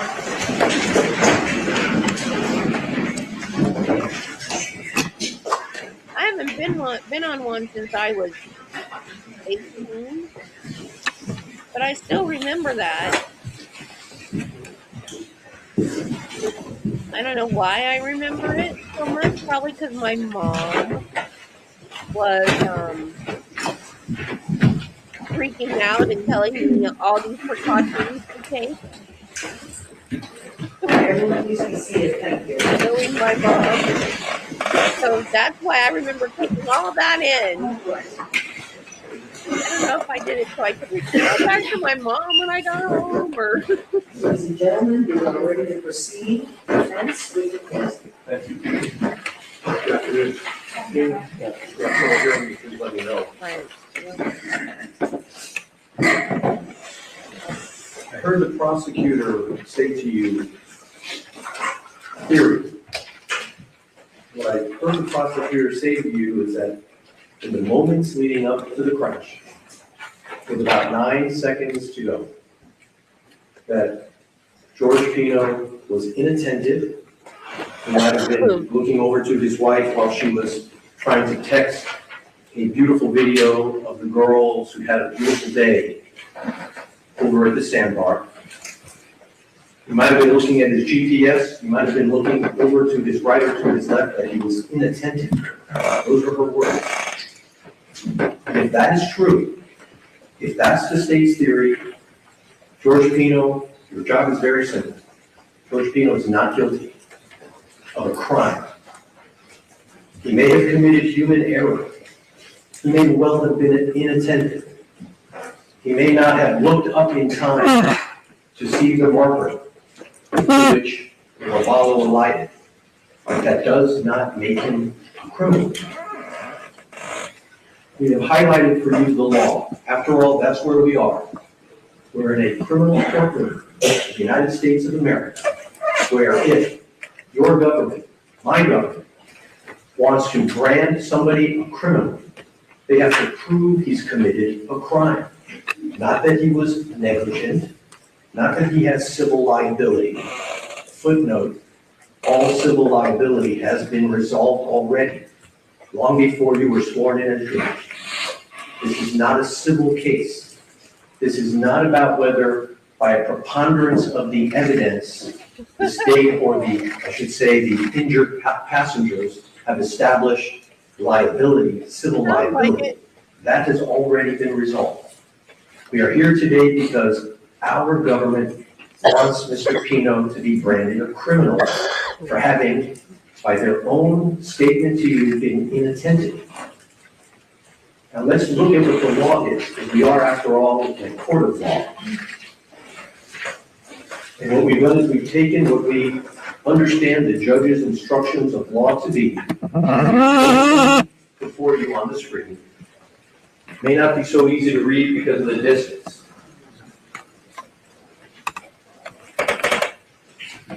There are two crimes that are being charged: vessel homicide and manslaughter.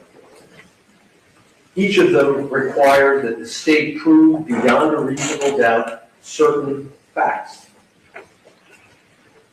and there they are before you, that George Pino operated a vessel in a reckless manner, likely to cause death or great bodily harm to another person. His reckless operation caused or contributed to the death of Lucy.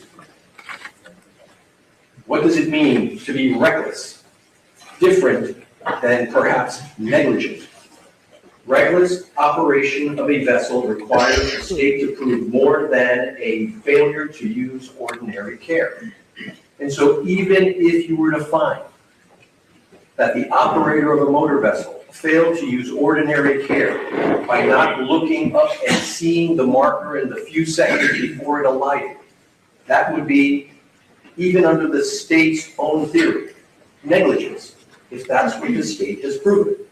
Because to prove it to be a crime, it has to be so willful or wanton, a willful or wanton disregard for the safety of persons or property, intentional, knowing, and purposeful.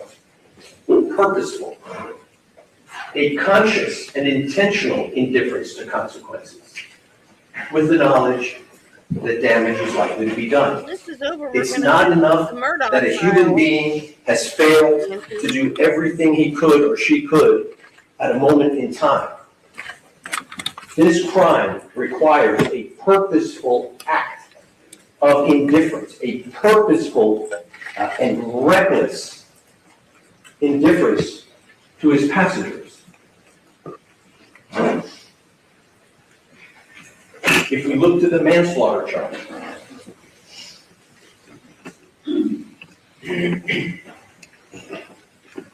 it specifically tells you it has to be an act that's not merely negligent.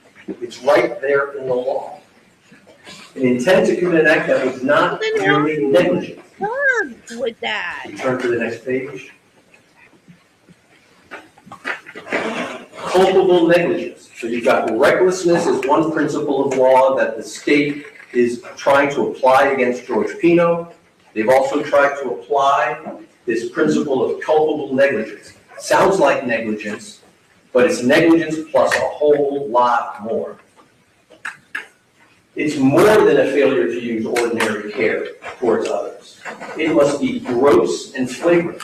Think of those words in your daily life, gross and flagrant. Like in the NBA, just came to me. People commit fouls, NBA, National Basketball Association. There are fouls, and then there are flagrant fouls. You know a flagrant foul when you see it. Flagrant. It's not that when the basketball player is going to the hoop and his arm gets hit by another player, even if by accident. That may be a foul. But it's only flagrant when it gets to the point that it is so intentional, so diabolical. And even then, referees have to go back to the screen to see just how flagrant it was. If we're going to put a man, we're going to label a man a criminal, it's got to be flagrant and gross, with an utter disregard for the safety of others. And that when George Pino, thank you, Ed, that when George Pino that morning woke up, when he decided he was going to host a group of friends of his daughter, that somewhere along the line that day, his brain somehow shifted into this gross and flagrant world. That he made conscious decisions, because that's what the law requires before we call him a criminal. And I'm sorry I'm getting a bit agitated. It's an emotional day, because we recognize that there was a lot of hurt that came of this event, a whole lot of hurt, a whole lot of pain. Pain that endures till today and will endure beyond today. So we have to acknowledge that, because we all feel it. And I'm sure you felt it as the prosecutor over and again played videos of the injuries and drama and chaos that ensued from the crash. Heartbreaking. seeing a young girl that we now know wouldn't survive that event, having to see CPR and medical examiner photos. But the law says that we don't judge these events based on sympathy, because we all have sympathy for those that were injured, those that passed away, those whose injuries will continue on beyond today. But we don't judge someone in a criminal courtroom under these statutes based upon the injuries and the fatality to turn what would ordinarily be just an accident into a criminal homicide.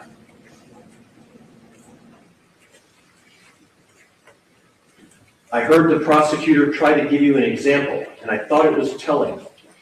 She said, oh, if someone ran a stop sign and they had a fender bender, that would be just negligence. I think that's what she said. But if that same car, same driver, ran the stop sign, but instead of a fender bender, a mother with a stroller was walking in the crosswalk and got hit and severely injured or worse, would that change the character of the manner in which the person who was driving the car operated that vehicle?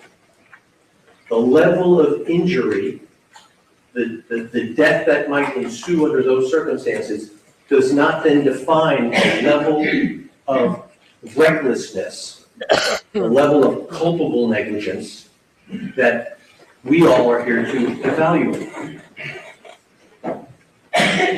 And so with that framework, and with a further instruction that the burden of proof is on the state, if the government, your government, my government, intends to seek a criminal conviction, the government, the state, must prove its case. Not guess someone guilty, not speculate someone guilty, but prove that someone has committed a crime. And that's why the judge told you that we begin, each of us, as a citizen of this great country, citizen of the great state of Florida, we all start with a presumption of innocence. And that presumption carries with all of us whenever we are accused of something in a criminal courtroom until proven guilty. And the burden is proof beyond a reasonable doubt. It's the highest burden we impose upon our courts and our juries. You weigh all the evidence, but if there's not an abiding conviction of guilt, or if it is one which is not stable, but one which wavers and vacillates, then the charge is not proven beyond a reasonable doubt. And the law requires, as part of your oath, to return a not guilty verdict. That is the law. That's why. I just figured out why he didn't let them do the lesser included. Because, do you guys remember the Ashley Benefield case? Gosh, was that the first case I did? I think that was the first live trial that I did. Her estranged husband, they were moving. They didn't live together, but they were moving. They had a kid together. They were moving. They were going to live separately, but they were moving together. They were moving their stuff together, going to drive up there together, all that. So they were packing up boxes, and she was tired and done for the night. So she was like, let's quit and finish this tomorrow. And he's like, okay, but I'm going to spend the night. And she's like, no, you're not going to spend the night. And her mom and the little girl were at the park, which was another thing. They said it was premeditated because her mom and the kid was at the park. That doesn't make it premeditated. Anyway, he said, no, I'm your husband and I'm sleeping here tonight. Well, yeah, but they were estranged. And so he pushed her in the wall, body checked her with the boxes as he passed her. He just like ram into her with the box. And she would, she would try to get out the door and he would slam the door, and so she had marks all over her where he was trying to, and she was afraid.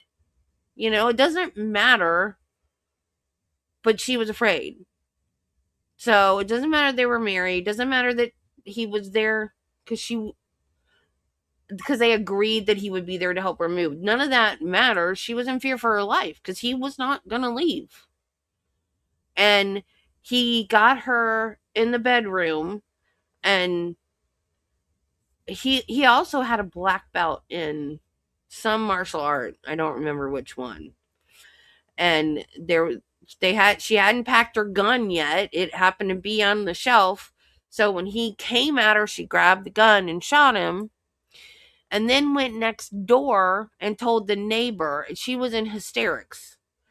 And so the neighbor called 911 for her. But they kept saying in the trial, she never called 911. No, she went next door and had the neighbor do it. But she let them do a lesser included of manslaughter. I think it was manslaughter. Voluntary manslaughter, maybe.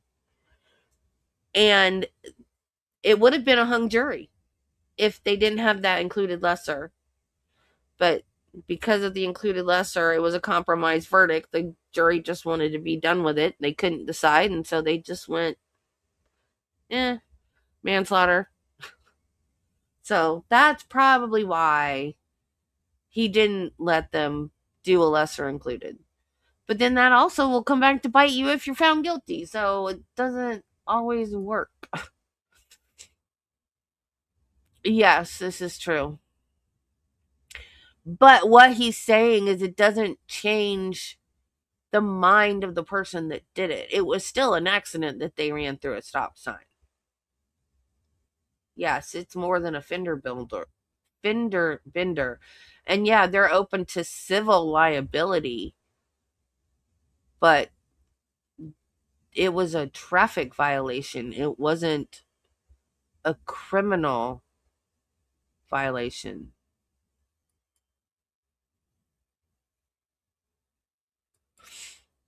It's just like her saying, oh, well, he had precious cargo, and then she tried to do the stupid analogy with the eggs in the car.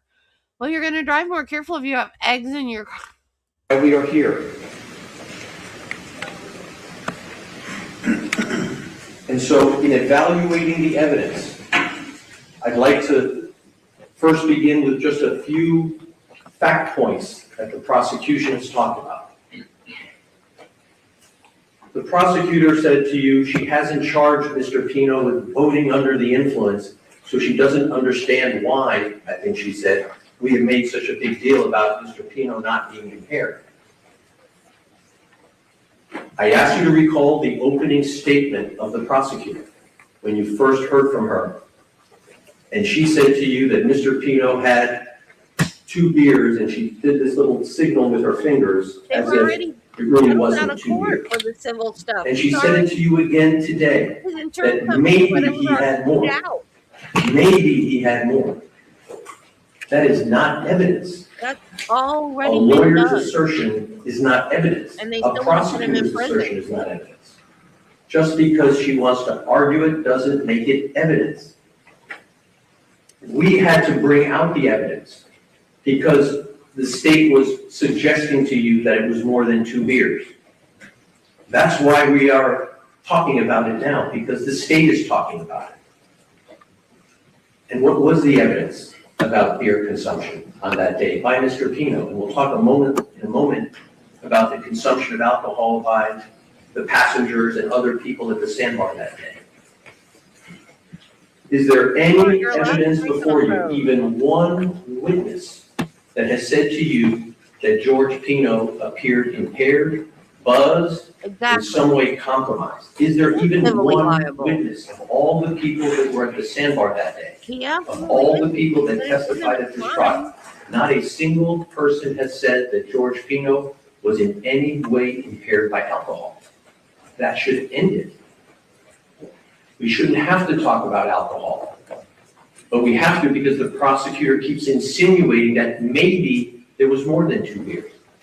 Of course, the number of beers isn't the issue, since there's no evidence of it. It's the fact that Mr. Pino's consumption of 2 beers did not result in impairment. And you heard it from Lieutenant Thompson.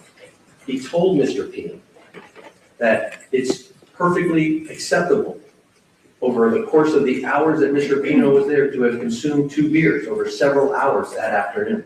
It's on tape. Lieutenant Thompson told that to Mr. Pino. Mr. Shapiro questioned Mr. Thompson. Don't talk to that cameraman. Lieutenant Thompson, who confirmed the truth. You do not break the law by consuming a couple of beers over the course of several hours and then operate a motor vessel. And you know that other adults that afternoon also consumed alcohol and operated a motor vessel, to include Lucy's dad. And no one other than the prosecutor is suggesting anything about the consumption of alcohol having affected the ability of any of the adults that afternoon to operate their motor vessel. That should end it, but it doesn't with this prosecutor. She continues to insinuate that you should find what's not proven. And certainly you can't find that beyond a reasonable doubt. If I was Pino, I'd be pissed at this prosecutor. Later I'll go witness by witness to show you that this is not coming from me. I took notes of every witness's testimony on this and other subjects, and we'll talk about it. So that's the issue of impairment of alcohol. Let's talk about safety and speed. The prosecutor is emphasizing that Mr. Pino's motor vessel was traveling that day as fast as 47 miles per hour. Every single witness who testified that was on the boat, and I'm going to go through it one by one, felt the speed was safe. They'd been on his boat before. It felt no different. Nothing unusual about the way Mr. Pino was operating his vessel. He wasn't drag racing. He wasn't doing donuts in the water. He isn't like one of those jet skiers that's trying to jump weights and do all sorts of thrill-seeking activities. He was not, contrary to what the prosecutor said to you today, he was not trying to be the cool dad. I don't know where that came from. The cool dad. Good Lord, stop with the balloon animals.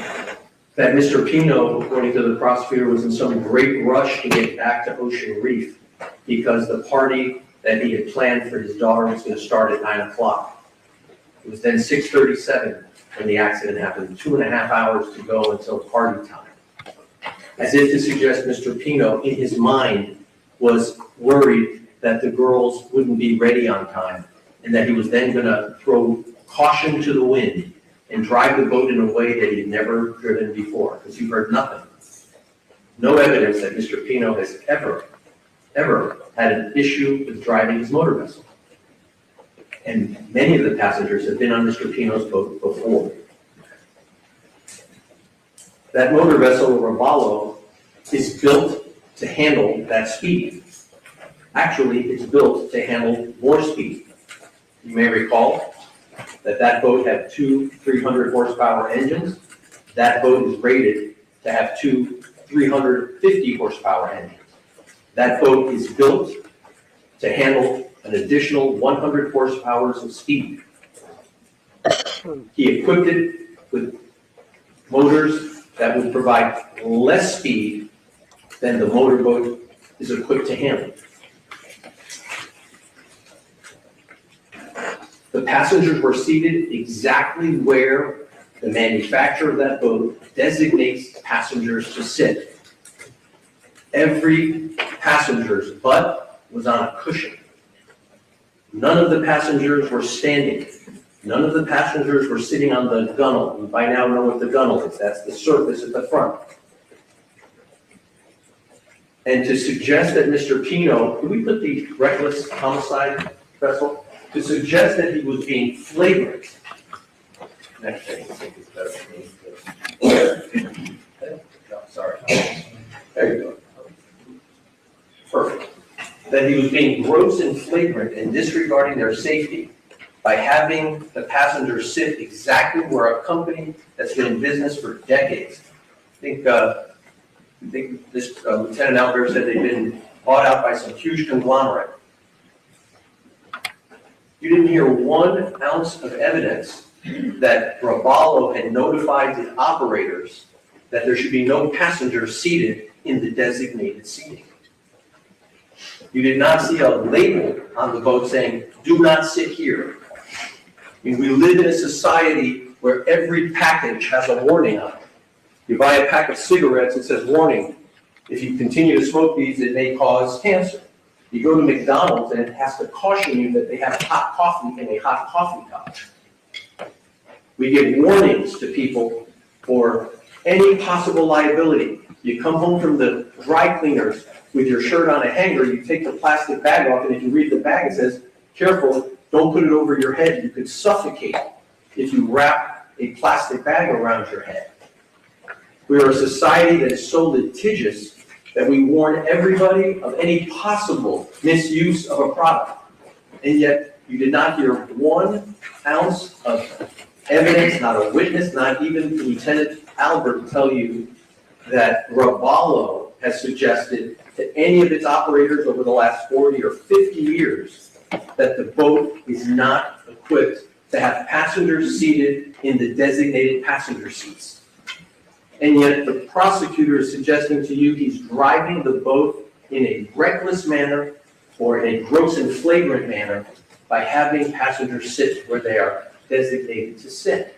I mean, that's just not fair. That's not fair to the operator of the motor vessel. Just not fair.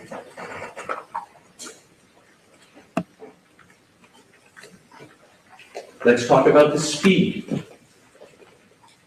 How many witnesses testified that the speed at which those witnesses were traveling, some of them law enforcement officers, others just ordinary boaters like David Rodriguez, whose boat can achieve 80 miles per hour, that he was doing 50 to 55 miles an hour that day? There was nothing about the speed at which the Ravallo was traveling that was at all excessive, gross, or flagrant. And let's say what we all know to be the absolute truth here. If George had not hit the piling, nothing bad would have happened. The conditions were ideal. The waters were calm. It was not a windy day. It was not raining. It was no lightning. There was no oncoming boat traffic. It was wide open bay. The speed had nothing to do with the injuries. The cause of the injuries was the crash. Of course, the faster you go, the more likely someone's going to get hurt. Of course, if he bumps it at 1 mile an hour, nobody gets hurt. But the speed in and of itself did not create the danger. Hitting the marker was the problem. So we all understand that, I hope. I like his hair. No one on the boat asked George Pino to slow down. No one said, "Hey, I'm scared, we're going too fast." Not Mr. Pino's wife, not his daughter, not any of the other passengers.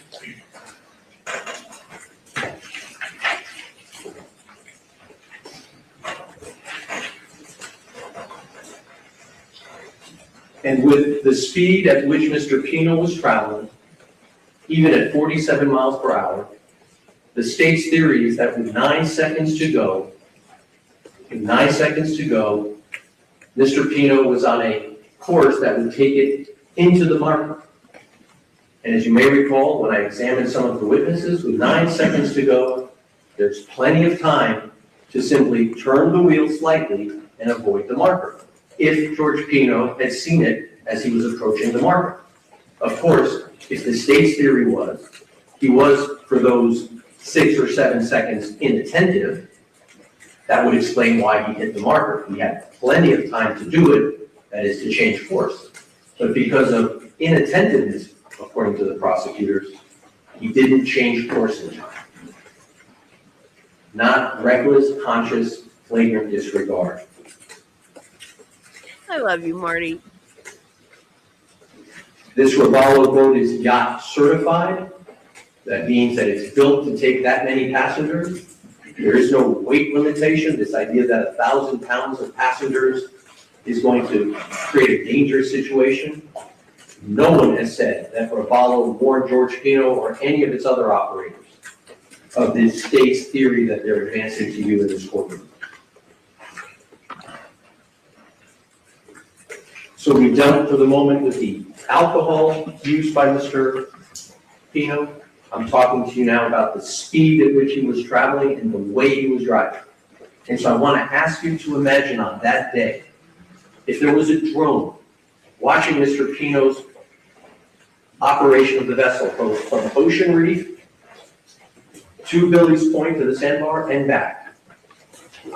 If any of us was watching, would someone have said, that boat traveling, that wave traveling, that guy's driving like a lunatic? Because that's what this crime is basically suggesting. Because you know a reckless driver when you see it. It's the lunatic on I-95 cutting through cars, going 30, 40 miles over the speed limit. You know the reckless driver when you see that person. George Pino his boat was traveling on straight lines at speeds that Ravallo is designed it to travel at, in a zone where there is no speed limit. No posted speed limit, not then in 2020, 2022, and not today. If it was so inherently dangerous to travel at speeds in the 40s, you have to ask why there is no speed limit posted there. You heard Lieutenant Albert when I questioned him. There are speed limits all through Biscayne Bay.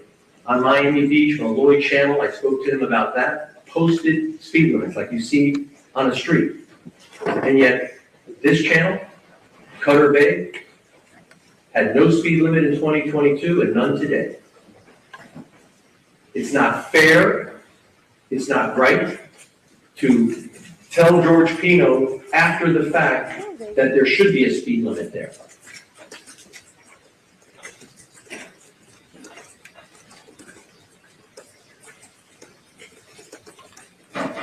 I'd like to talk to you now about the government's emphasis about George's imperfect, inaccurate, unreliable memory of the crash.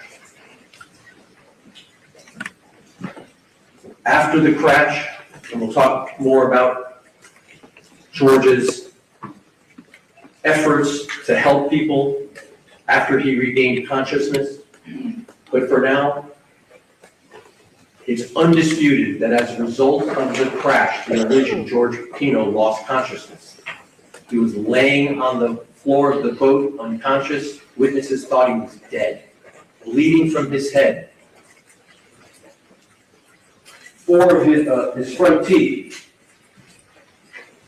Maybe you'll help me find it. What do you have there? Thanks.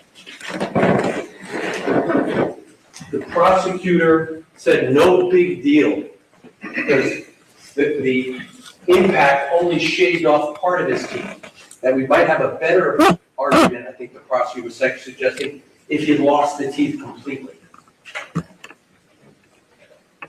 So George Pino, by all accounts, unconscious on the floor of the boat. He hit his face on the floor of the boat and then the back of his head hit the boat. He had 2 places of impact. Well, he was knocked unconscious. Contra to head injury, yeah. He had a concussion, absolutely. We asked a doctor. He could have died. To come testify because the state did not produce a medical witness on the issue of George's injury. We brought you the only medical testimony about that, Dr. Barrett. And before we get into the substance of her testimony, let's talk about the cross-examination of Dr. Barrett to attack her because she charges for her time. This is someone who's been a professor at medical school. She's been a doctor for decades. Her credentials are unimpeachable. And yet the prosecutor is focusing on how much money she charges for her time, that she charges for all her patients. The prosecutor was making something of her preference not to have to process insurance for her patients. They're able to seek reimbursement from the insurance company, but she doesn't do that. She accepts direct payment, and then if they want to be reimbursed from their insurance company, that's okay. As if to suggest you shouldn't consider her testimony because she doesn't accept insurance and because she doesn't work for free. Now, I never asked Lieutenant Albert how much he was charging the state for his time. He's also a paid witness. Because I wasn't going to go there as if to suggest to you that a man who for decades has been a law enforcement officer would lie to you for money.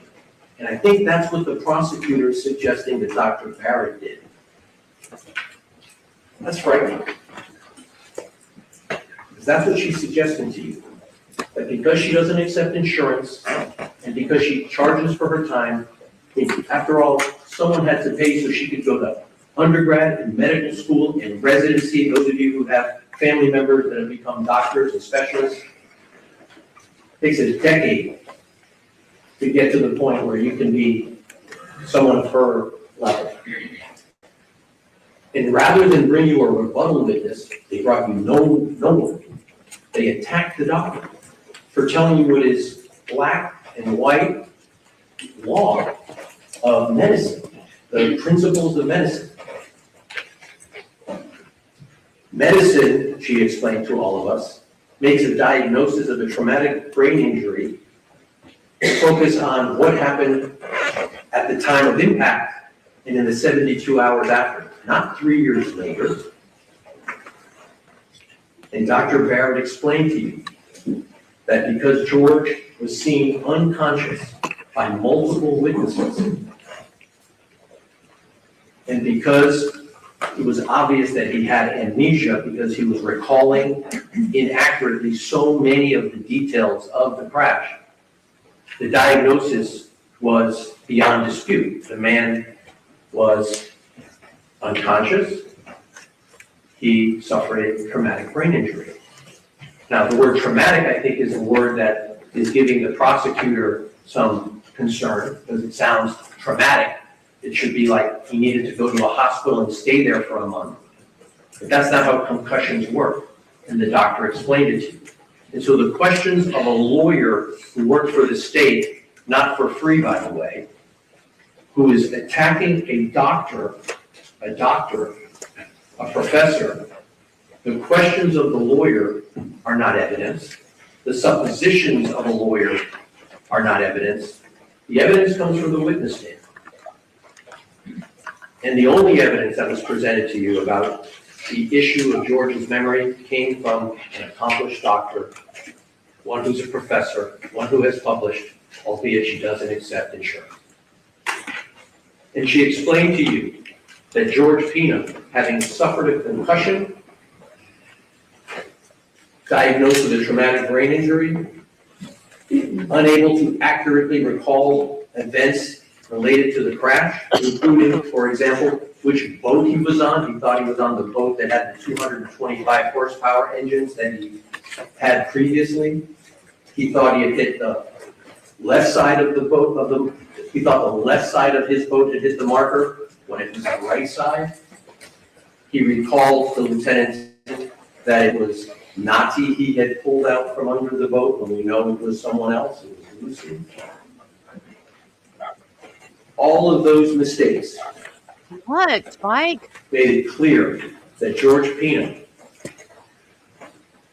was suffering from a TBI, a concussion, and that his memory would not be reliable. It doesn't mean he had total amnesia. The prosecutor was suggesting to you that he should remember nothing to convince you that he's had amnesia and what they call in the medical world confabulation, filling in details about the event from past memories or other memories. And so when George Pino was recounting what he remembered from the crash, and he thought he remembered that there was a wave that came from another boat, that was his memory of it. It may not be reliable, but there are two things that hold true. First, the science establishes that those are the kinds of failed memories and inaccurate memories and false memories that happened after a confession. And second, What do you want? it doesn't tell us, and we don't rely upon it, and you don't have to rely upon it in deciding what actually did cause the accident. Was there another boat with a wave? You can disregard it altogether. And you remember, Mr. Shapiro, when he was questioning Lieutenant Thompson, confirmed that no one else saw a boat out there that day coming back from that marker area immediately after the crash. And so we assumed there was no other boat for purposes of deciding and for you to decide whether George Pino acted recklessly or conscious disregard for safety.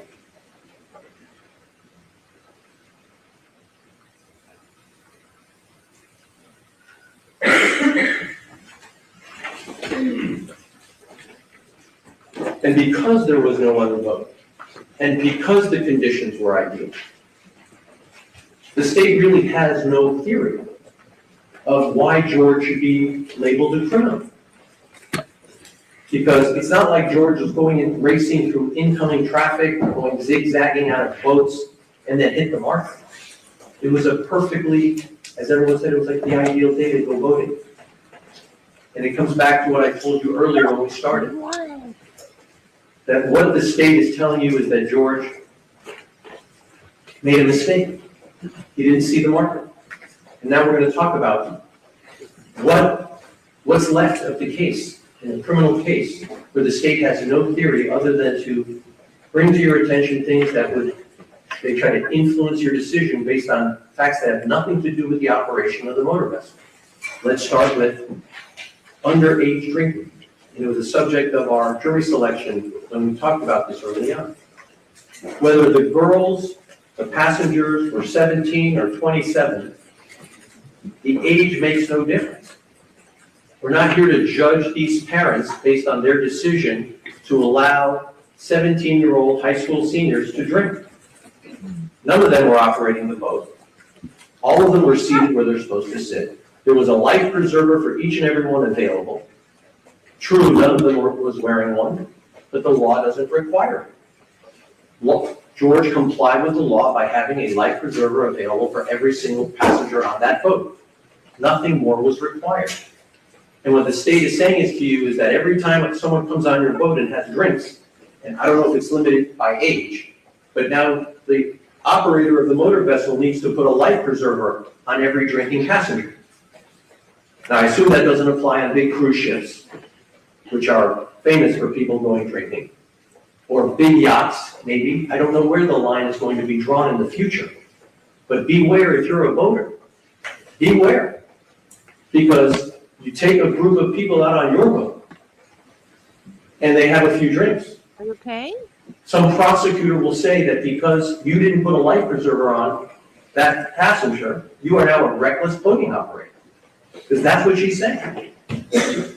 But she focuses on the age again, I think, to just sort of to do two things. It's really, of course, much more painful to know that a young person passed. And let me point out that I think the medical examiner told us that there was no evidence that Lucy had any blood alcohol in her system when they tested. So I don't think there was any evidence that Lucy was drinking. I don't think there was any evidence about that at all. Some of the other girls were for sure. Nothing about Lucy drinking. But it sounds to me like what the prosecutor wants you to do is say he's a bad parent because he, and by the way, the other parents at the sandbar, to include Lucy's parents, are bad parents. And so let's convict them of being irresponsible parents and call them reckless and callous. The underage or any age drinking of the passengers had nothing to do with why the boat hit the marker. I hope that's clear by now. Nor did the absence of a kill switch. Those of you that may not have been on a boat before, maybe try to explain it. It's this like string that you attach to a button on the console so that if the pilot, the operator is dislodged or falls into the water, it automatically stops the engines. And the prosecutor wanted you to know that there's no evidence that George had a kill switch. Not required by law, would not have changed the outcome here. But the prosecutor wanted you to know that, and that the flares that were on the boat were expired. Even though I brought out through Lieutenant Alder, even expired flares can serve the function, although it doesn't comply literally with the regulations. And of course, flares had nothing to do with this case, and having unexpired flares wouldn't have changed the outcome here.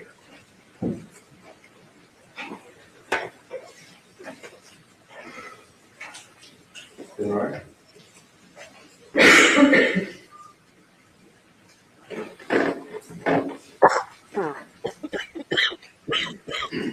So now I'd like to spend some time talking about the witnesses.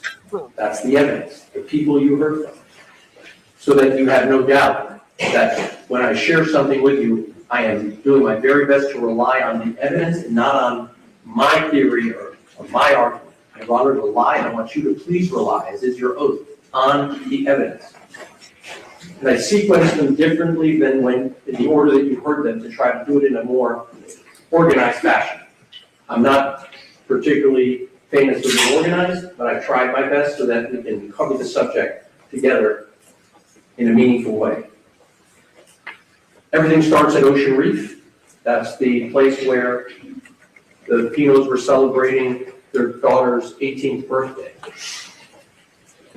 And in addition to the virtual mass and the pickleball tournament that George organized and the boat ride that he had organized, there was going to be an event that night at 9 o'clock dinner, the end of the night. After, I guess, the Florida State game, it was the Florida State game that was being played that evening. And George Pino organized the dinner to start at 9, and it was going to go until 11, but we heard from a witness named Araceli Alvarez, she was the event planner at Ocean Reef, that they could show up late and stay late because there was no other event afterward. And I thought that that's important because the prosecutor's theory is that George became reckless, he became indifferent to people's safety because he wanted to make sure the girls were Instagram ready in time for this party. That's their theory. He was worried about them being Instagram ready. And that he'd be willing to risk the lives of these girls so that they could shower on time.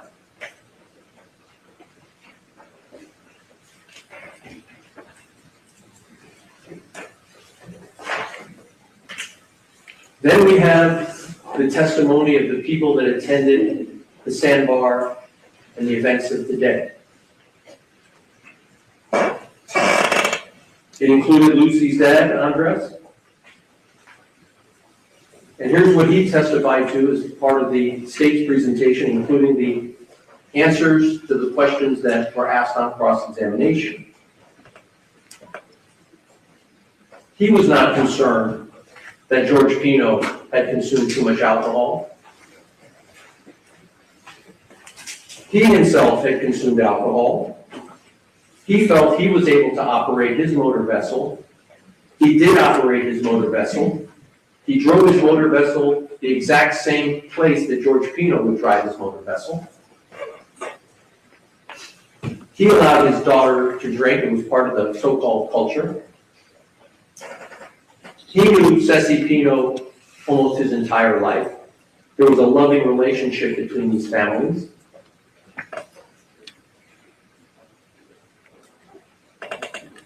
He was at the sandbar until at least 5:41 p.m., and we know it's 5:41 p.m. because there's a photograph of the Fernandez. I think it's a, I don't remember the mark of the boat, but it's a 20-footer more or less. And you recall Mr. Fernandez is floating in the boat, in the water behind the boat, and that was timestamped 5:41 p.m. And you know that George Pino left at 6:18 p.m. from the sandbar. So up until 5:41 p.m., at least, sometime after, the Fernandez boat leaves the area.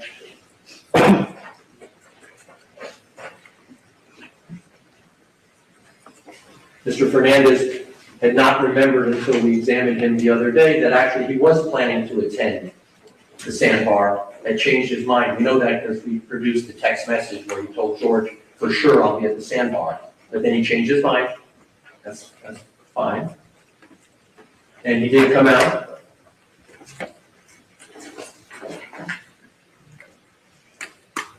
And you heard nothing to suggest that any of the adults at the sandbar thought that there were too many passengers on George Pino's boat.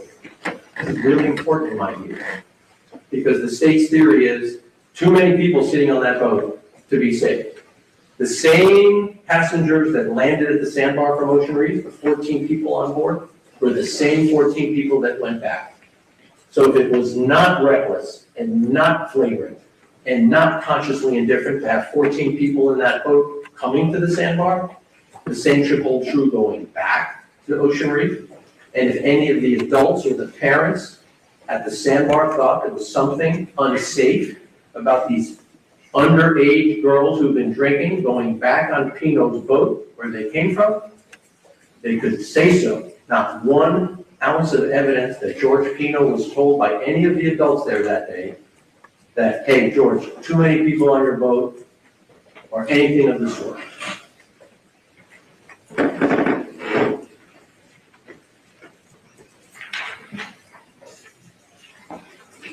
Four passengers testified. Cami Alvarez, Carolina Monterrey, Claudia Portocarrero, and Natalia Reed. Cami Alvarez testified that after the collision, she thought Pino was dead.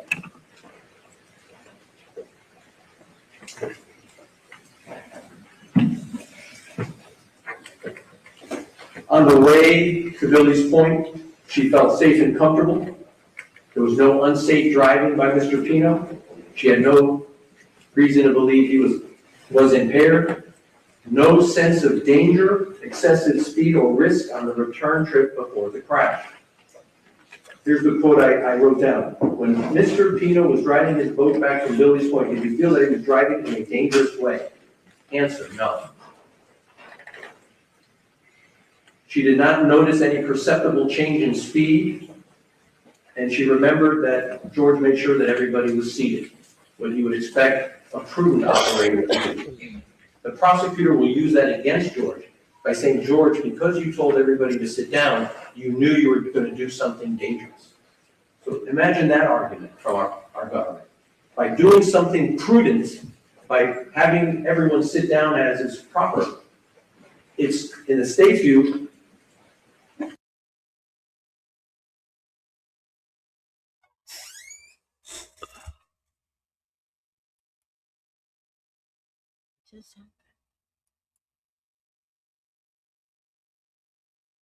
intoxicated.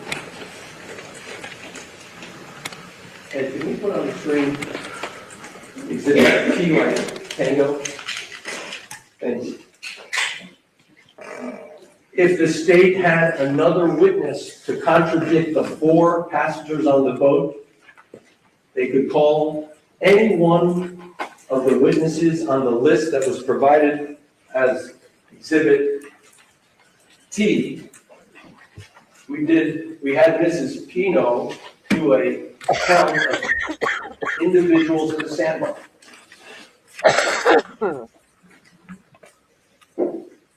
By her count, 13 girls, 8 boys, 15 adults, for 36 total. Full page.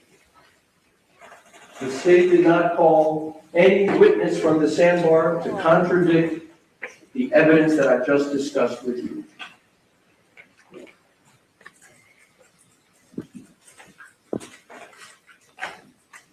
Now, Cecilia Pino, the mom, no one is suggesting that she is suicidal or homicidal. She was concerned about her own safety and that of her daughter, little Ceci, and the girls who she's known since most of them were born. There's no suggestion that she would get on a boat with someone who was intoxicated, driving at lunatic speeds, and subject herself, her daughter, and these girls who she loved to danger. Because if you find that George was doing this, you're basically saying so too was Ceci Pino. That the mother of little Ceci, the camp mom, for lack of a better word, that she too was, quote, reckless in allowing her husband to operate the vessel. It's the only inference you can draw. What else would you say? And not at one moment in time did Cecilia Pino, the mom, say, hey, George, slow down. She didn't feel there was any danger. None of the passengers said, hey, George, slow down. That's the unrebutted testimony. You need a break, I can take a break. 36 people at the sandbar, 15 of them adults, sharing an afternoon and sharing alcohol. The state put before you the picture of all the empties, the empty bottles. So the Pinos serve as basically the garbage can for that afternoon. That boat becomes one huge garbage can. And everybody puts all the garbage on their boat. And no good deed goes unpunished, because now the state parades before you all of the bottles. And so, being responsible citizens is now evidence against them.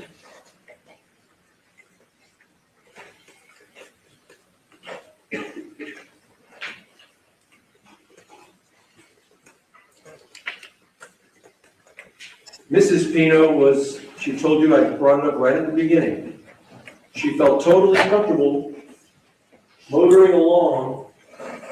Can we put up A28? Oh, sorry, V Victor.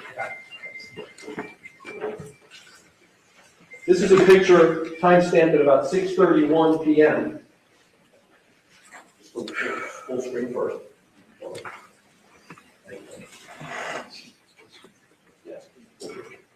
There you go, that's good. So, hoping everyone can see, this is a picture from the stern, that's a word we use in boating, the rear of the boat. That's George Pino with the hat, white hat, and Ceci, his wife, sitting next to him.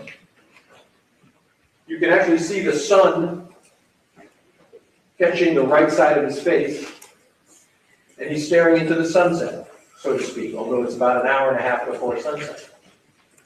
And of course, the state is critical of questions that are asked by the defense about the sun and the tides and all of the circumstances. But of course, the reason why all of these questions are asked is to get the evidence out to you so you can evaluate the facts. And so, for example, if it was 8 in the morning, the sun would be to the east on his left. And so it might be very important in understanding how the sun creates glare off of the water surface in deciding what visibility someone might have late in the afternoon. The state brought you no evidence, no discussion, no analysis of that. Okay.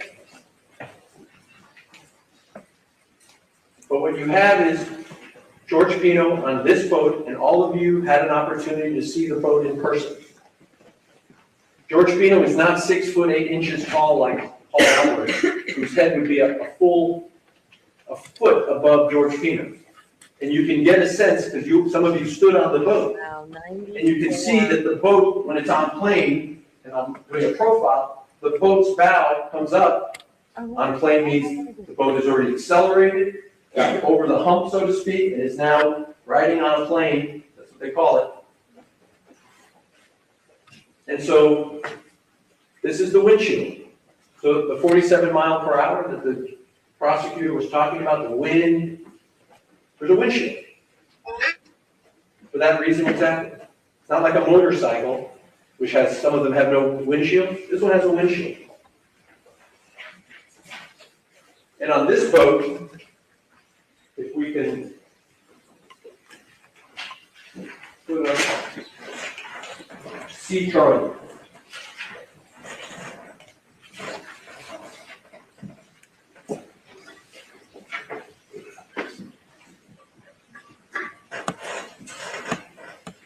There's the bow seating that we talked about. This one doesn't have cushions on it right now because this is after the fact. But this is where the passengers were seated. And you already heard the testimony that their torsos and their heads would protrude above this gunnel, the freeboard of the boat. And those of you that saw it probably took note that that boat, when it's floating in the water, that bow of the boat, you can decide for yourself. You all saw it, you can decide for yourself. How high is it above the water line when it's floating? And the operator, who's a foot shorter than Lieutenant Albert, what is he looking at as he looks to the front? Certainly he's going to see the passengers that are sitting there who are facing him. We'll talk about that more in a moment. Ceci Pino, in the picture I just asked Mr. Armorlino to show you, she's actually in the process of sending a text using her phone. Now, let's understand the rules of the road, because the navigation rules have been presented to you. There's no requirement that a boat operator have a separate person serve as a lookout. You're about the lookout rule. I can drive my boat all by myself, provided that I'm looking where I'm going and I'm serving as the lookout for my boat. Just want to be sure there's no confusion here. I asked the witness very clear. The operator can be the lookout. You can have more than one lookout if you'd like, for sure. And then you'll hear in a moment, or you'll see it when we talk about it, the operator's head is on a swivel. Because when one's operating a boat on the open bay, there are no traffic signals. There are no yellow lines and white lines. There are these markers from time to time. But for the most part, it's just open bay and potentially boat traffic. And so, no different than driving a car, you need to look where you're going. I remember that from when I was a kid. My dad would say, hey, son, look where you're going. And if you don't look where you're going because you're inattentive, you might fall. If you don't look where you're going because you're distracted, you might trip. Or, as might be the case according to the state, if you don't look where you're going at some point in time, you might hit something. That's what we call a crash, an accident. And if that's what happened here, it's not a crime. The judge will instruct you about those navigation rules.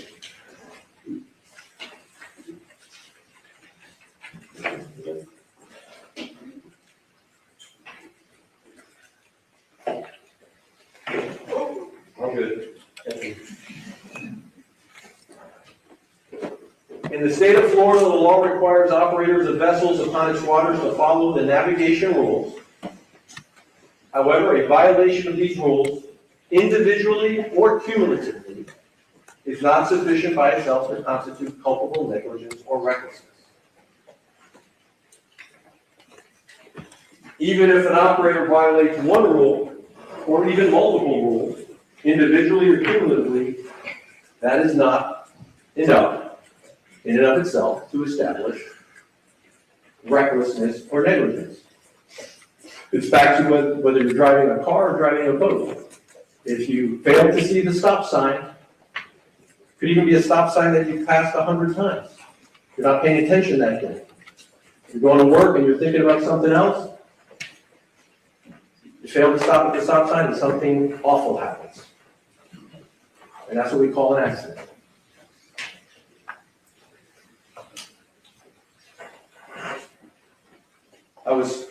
Thank you.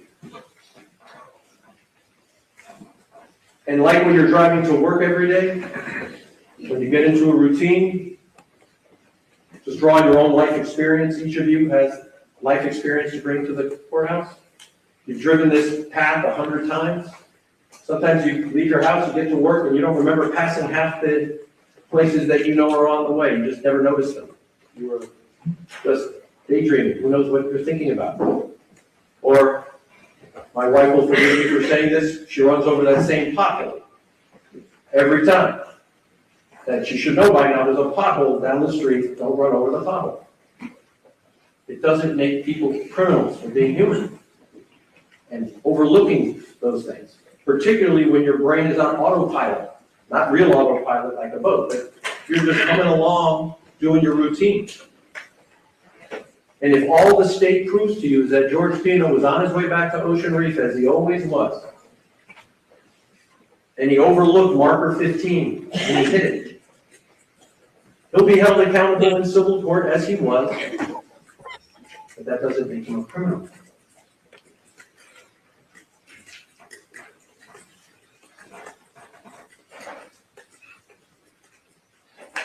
Mrs. Pino, to finish her testimony, corroborated what every other witness testified. Her husband suffered a head injury, fractured teeth, stitched elbow, a leg gash. It's beyond dispute.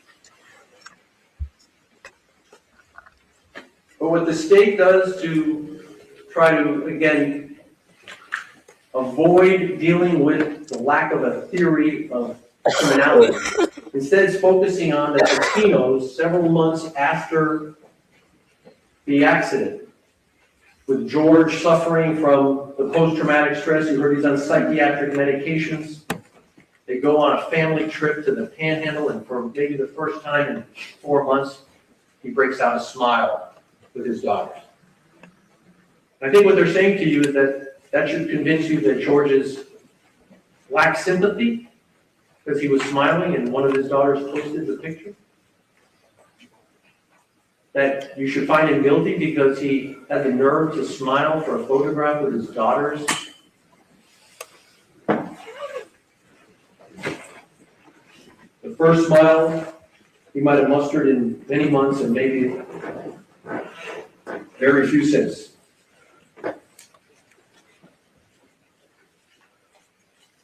Wow, she looks And like perhaps in the that. most awkward moment of the trial, knowing that Mrs. Pino had spent much of her motherhood with her daughter and her daughter's friends, including Lucy.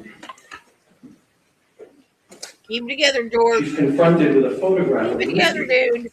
by I'm the not done, I prosecutor, think. saying, "That's not your daughter, is it?"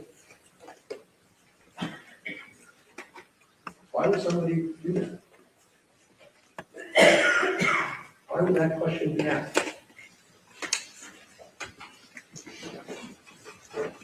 Mrs. Pino explained to you she didn't see the accident, and that's why when she was in that civil case having to explain what she knew, she had to rely on her husband's memory, which we know from the science may not be reliable, but that's all she knew about the cause of the accident.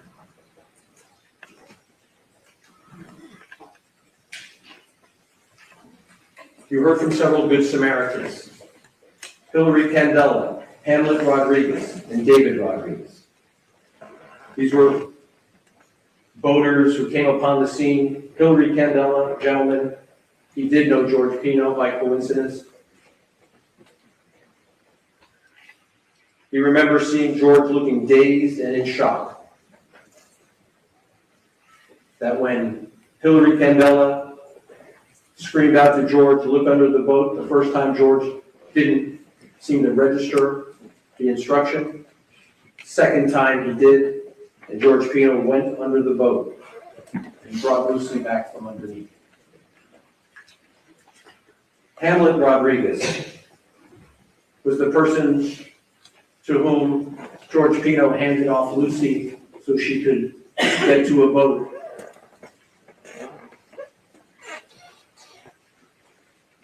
Hamlet Rodriguez, a former water polo player, did everything he could to help her. He said he was swallowing water against a strong current until someone pulled him out. He left the scene around 7:05, Hamlet Rodriguez, which happens to coincide when David Rodriguez, unrelated, to Hamlet, who had been cruising at 50 to 55 miles per hour, sped up to 70 miles per hour to get to the scene. Yes, of course, he sped up because it was an emergency situation, but he said it felt perfectly safe to travel at those speeds.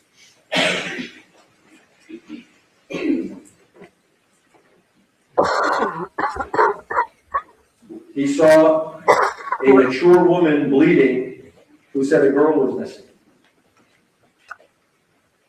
Likely Lucy Pino, since that was the only adult passenger on the boat that he saw bleeding. And I think she told me she was hospitalized after that night. Mr. Pino, by then, was apparently hanging on to the capsized boat after he had passed Lucy off to Hamlet Rodriguez. David Rodriguez described Pino very in shock, crying, but did comprehend instructions. Pino kept asking David, "Are all the girls okay?" Pino would not get out of the water until he was assured that every girl was out of the water. That was 7:04 p.m., I believe was the timestamp on that. He was asked to look at his camera, what time did you photograph George Pino still in the water? 7:04. The accident occurred, according to the GPS, at 6:37 p.m. 25 minutes, if my math is not wrong, that George Pino stayed with that boat until everybody was out of the water. And to get out of the water, George Pino had to negotiate a swim platform with a tie bar that David Rodriguez explained was no easy task. And David Rodriguez took the unusual step to put his face in George Pino's face.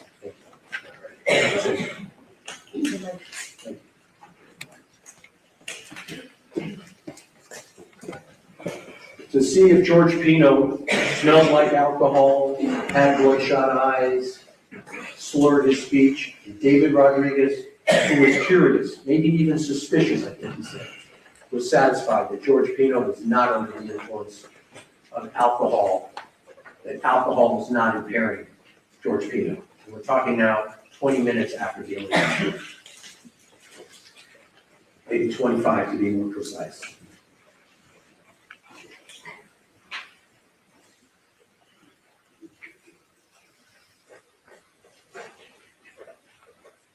Then the first responders came to the scene. You heard about Officer Bruto, now retired. He was the first officer on the scene. He saw George Pino get out under his own power. No stumbling. Even Bruto was concerned about a concussion. He said safety first. George had a head injury. But still, George Pino was able to keep his balance on a narrow 6-inch gunwale. No signs of impairment, said Bruto. Speech not slurred, no balance problems. I mean, you talk about taking a sobriety test. That is probably the most difficult sobriety test anyone could take.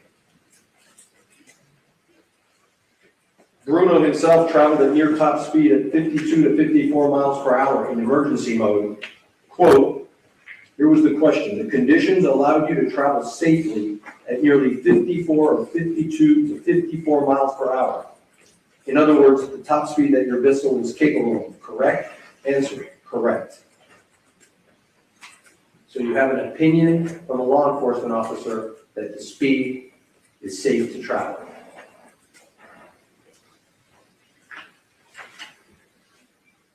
First responder Peter Delgado, a sergeant with the Miami-Dade Sheriff's Office.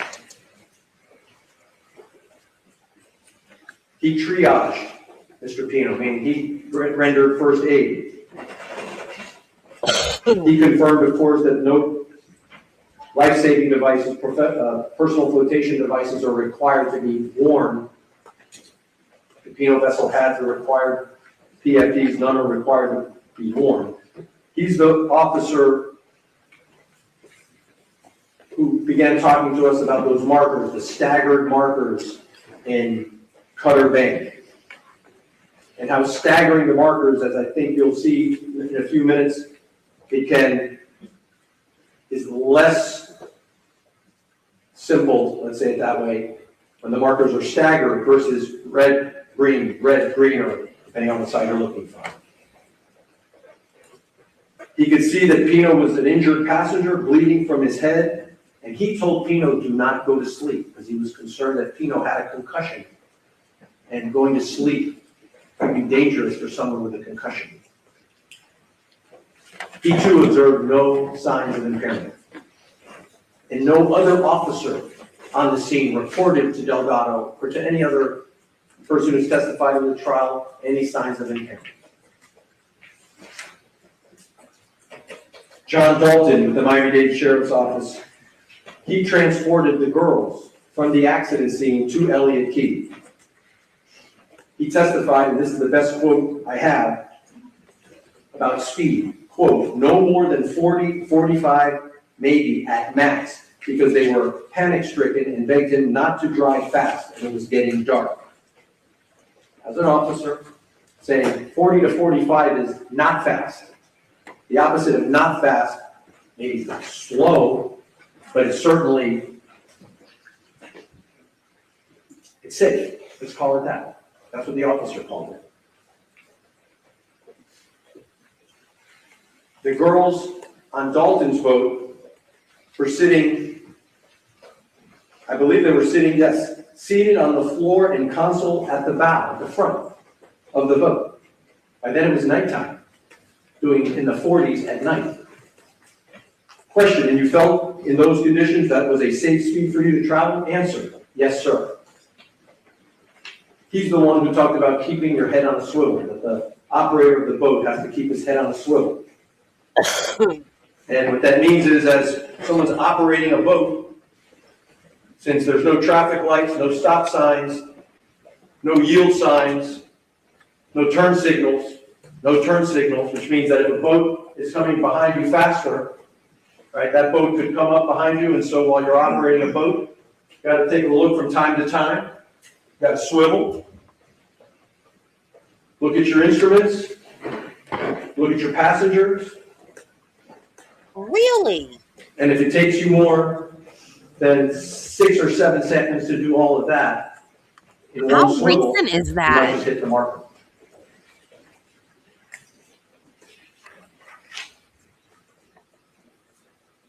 Lieutenant Thompson testified. He's the witness to whom George Pino candidly said, hey, I had 2 beers. And it was Thompson.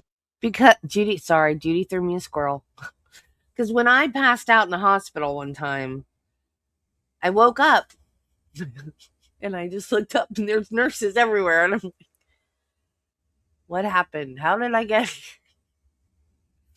And all I wanted to do was go back to sleep. And you're like, don't go to sleep. Don't. And I was getting mad at them because they kept waking me up. And I just wanted to go back to sleep. On the bathroom floor. I figured out I was on the bathroom floor. I'm like, I just want to go to sleep. No, you can't go to sleep. Wake up, you can't go to sleep. And I'm like, just leave me alone. Stupid hospital gave me too much blood pressure medicine. What, did they need to sleep? We were taught, don't let them go to sleep. That's what we're taught. Do not let them go to sleep. And they gave me too much blood pressure medicine, and I stood up off the toilet and I made it to the sink, and I was washing my hands, and then I face planted into the wall and then fell back. I cut my face all up. I broke a soap dispenser on the wall, and that's how hard I hit it. And I was out. And I was like, how did you even know that I fell? Because I was in a private room because I had cancer. I was immunocompromised. So I was like, how did you even know that I fell? And they were like, oh, we were just doing our rounds and we just came in and checked on you and we saw you were on the floor. Oh, well, good. I mean, it's good that they found me fairly quickly, but they screwed up by giving me too much blood pressure medicine.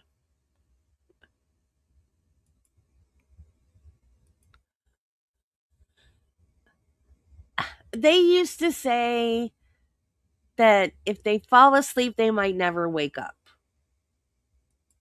So, and I think it wasn't, obviously, it's not forever. It's like for the first 12 to 24 hours or something like that.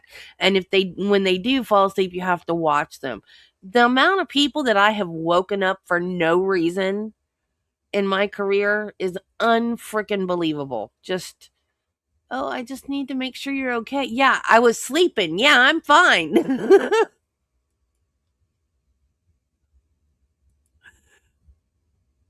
To explain to them that's okay. It's not illegal to drink and operate a boat.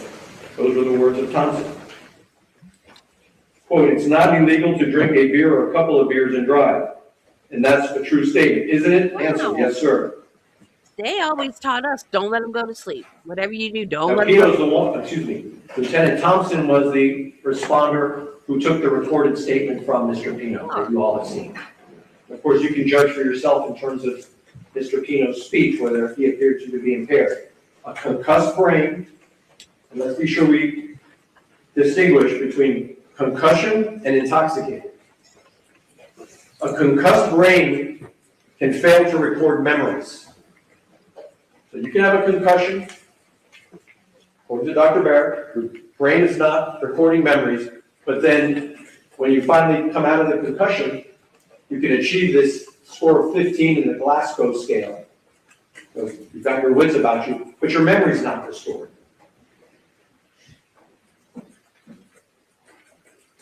But when George Pino was recounting what his memory was to Lieutenant Thompson, which is reported, George Pino did not accurately recall the details of the crash. I went through those with you already. And you'll see, if you decide to look at the videos, that the first responders had to wrap George's head in a gauze. And I heard the prosecutor said only 7 staples. Is there a number of staples after which you're convinced that someone's had a concussion? 7 staples on a man's head with the teeth getting bashed in, loose chipping teeth? That's not enough, according to our prosecutor. And so Lieutenant Thompson, together with the help of some other CSI, crime scene type people, did a recreation. But the boat used for the recreation was Thompson's boat, CSI people. which doesn't have bow seating, which doesn't have the higher gun. And according to Lieutenant Albert, only tracked the last 9 seconds of Mr. Pino's voyage. That was what they were trying to replicate, of course, with the exception of hitting the marker. And that within the last second or so, there's that buoy, and then Lieutenant Thompson avoids hitting the marker. What it proves to you is that if someone is attentive, someone's paying attention, even at that speed, with that lighting, in those conditions, the marker can be avoided. If the operator is inattentive for some reason, is looking at his instrument, swiveling his head, in the time I've just said that, 8 seconds have gone by, he'll hit the marker. Now, we had a little back and forth. It's not going to be a huge point, but I thought it was important again to bring the facts to you. It was high tide when this accident happened. High tide. Thompson thought high tide was at 4:44 in the afternoon. He was wrong by 2 hours. Lieutenant Albert thought, according to his report, it was at 10:30 at night. So the two of them were completely at odds with each other in terms of what they thought high tide was. And I asked, and Lieutenant Albert complied. Let's get the right answer for this jury. Let's go look at the right answer. Let's not have the wrong answer, even if it only means a foot or a foot and a half of difference in terms of the tide. One witness says the tide shifted 3 feet. They presented evidence. Mr. Albert said it was about 1.75 feet above the normal mean of the water. All evidence is clear. It was high tide when this crash occurred.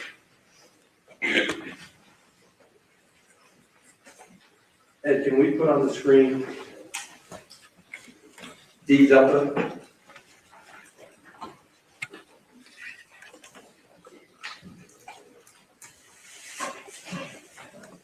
And you may recall I used the tape measure to establish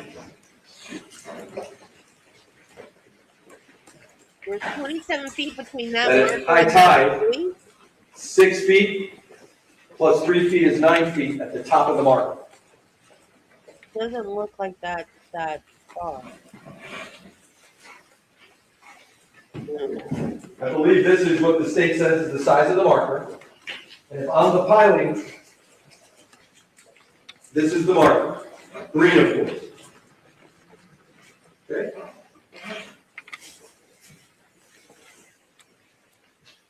And so you have your experience of having gone to see the boat, where the gunnel of that boat would be relative to the piling that I represent right now. And whether someone sitting on that gunnel might obscure the operator's view. Of course, should the operator, under normal circumstances, if he recognizes that his view is obscured, request that the passengers make room? Of course. But that's not reckless and conscious and flagrant and gross to overlook that problem. Now, marker 13A, not 13, prosecutor said 13, let's be clear, there's a 13 and a 13A. Let's put 13A. The testimony is that 13A is 5 feet taller. Lieutenant Albert said it was 5 feet taller. So I brought a tape measure.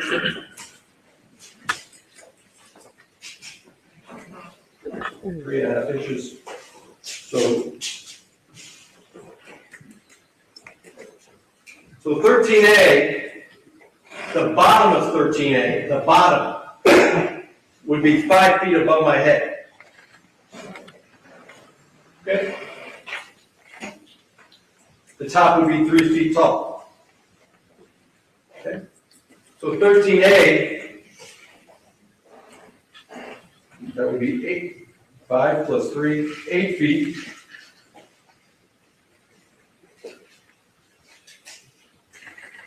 That's the top of 13A. Okay?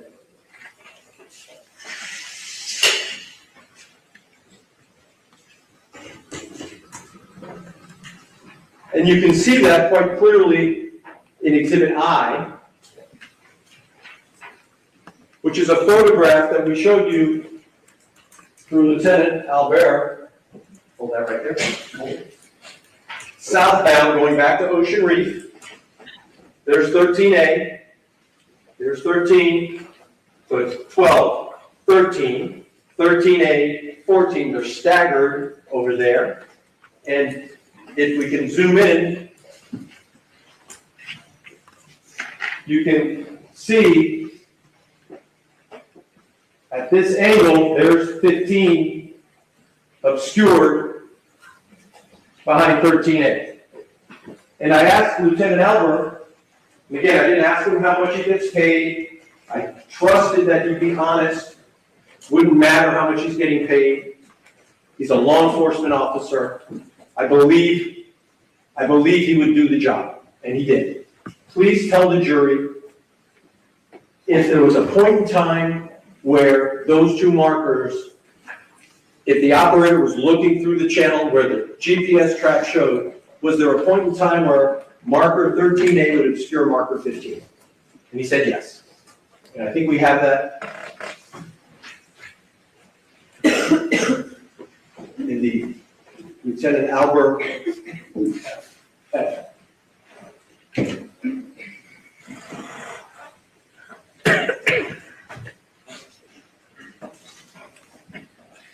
Next one.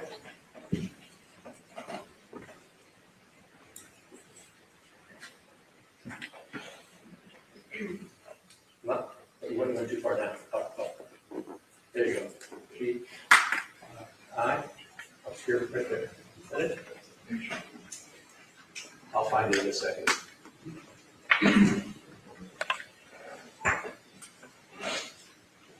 We'll find it in a second for you. But the testimony was that at 34 seconds to go, that's the number that he testified, Lieutenant Albert. 34 seconds to go, those pilings line up with the operator's view. Now let me be clear. George Pino has no memory of this, no reliable memory of the crash. And I'm not saying to you that, in fact, that at that precise moment in time, the 34 seconds to go, George Pino looked up, looking down the channel, and they were obscured. Although the prosecutor brought out from Albert that at 34 seconds to go, it might be that green marker 15 is not even visible because it's still too far away for the human eye to see it.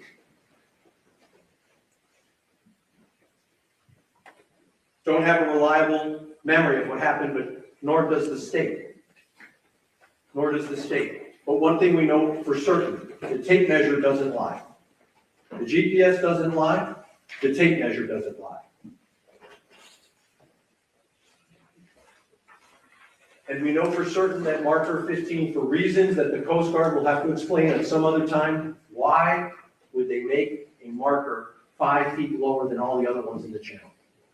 We're not blaming the Coast Guard, because I'm waiting for the prosecutor to stand up and say the defense is blaming the Coast Guard. I'm just bringing you the facts. And that's a fact. Wait, that channel marker was shorter than the others? How did I miss that?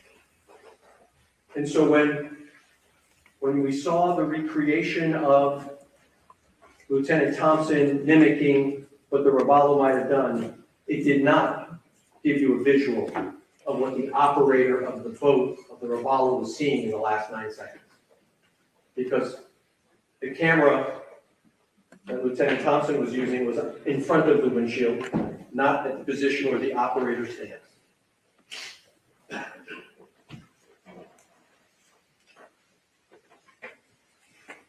This exercise of crime scene investigation, you heard from Manuel Palmares. He confirmed that marker 15 is the shortest marker in the Cutter Band channel. He talked about the green paint, that the green transfer onto the Robalo.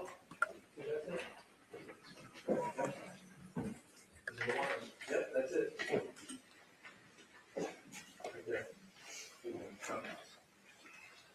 No problem. Just to finish out the loop. The accident happens at 6:37:19. Someone will tell me if I got that. Excuse me, 6:37:28. 6:37:28. At 6:36:54, so let's do our math together, that's 6 seconds before 7 p.m. I'm sorry, 6 seconds before 6:37, plus another 28 seconds. 28 plus 6 is 34. 34 seconds from this point until elision. 34 seconds. And that's where 13A obscures 15. If the boat is here, the operator is looking down the channel, the operator's view would be obscured. And I'm going to repeat myself one more time. Don't know if that's what happened, but it's not our burden to prove to you what happened. Our burden is nothing. Our burden is to appear here in court and answer, we're here. But we don't have to present any evidence. But we take the step to bring in all of the evidence for you to consider.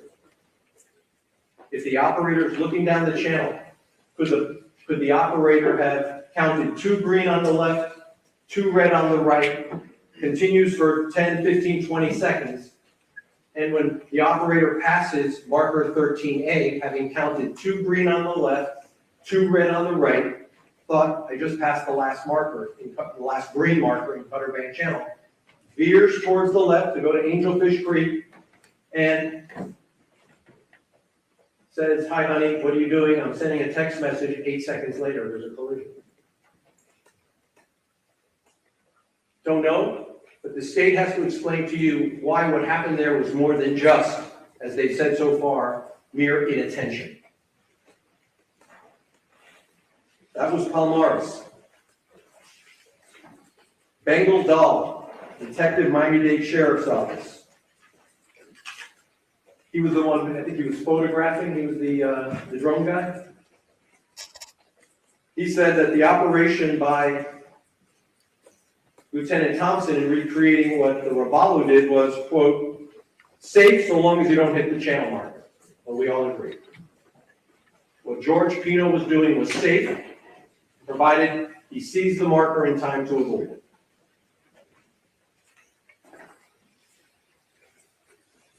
And let me make one other thing clear. Green marker 15 is visible. To use the word as we understand it, it's visible. It's 3 by 3. If you're looking straight at it, you're going to see it.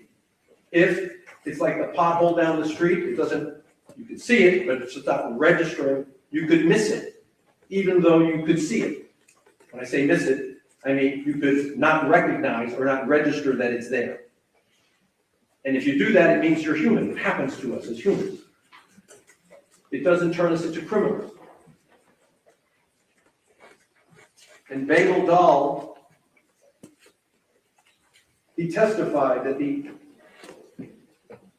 the exercise of having Lieutenant Thompson copy the path that the Robalo took showed a steady course. No beeping, no hot dogging, no thrill seeking. A slight turn at any of the last several seconds would have avoided the marker.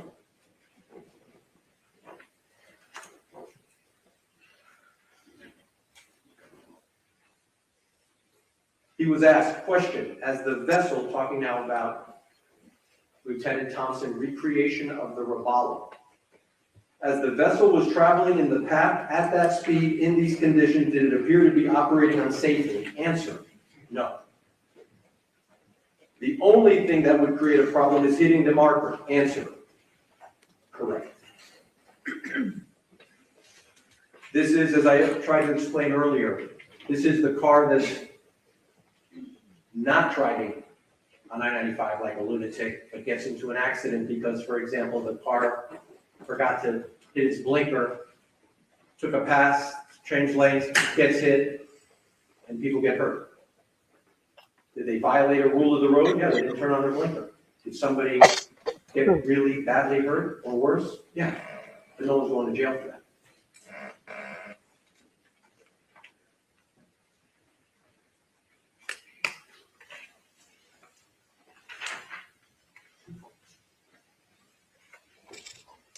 And now we come to the 6'8" Lieutenant Albert. And I think he gave you the answer he thought was the cause of this accident. His opinion. He, the police, testified that the passengers seated in the bow area could have obscured the operator's view. Meaning that George Pino was driving along with a swivel, looking, and that the girl sitting in the front obscured his view or perhaps distracted him, and he didn't take note of what would otherwise be a visible marker, and he struck the marker. And you may recall I counted down with him, 9, 8, 7, 6, 5, 4. During any of those 5 seconds, if George Pino had taken note of the marker, he could have avoided by a quick turn of the wheel, not even that quick, just a turn.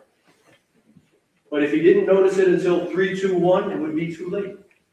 And if it's because the seating arrangement made his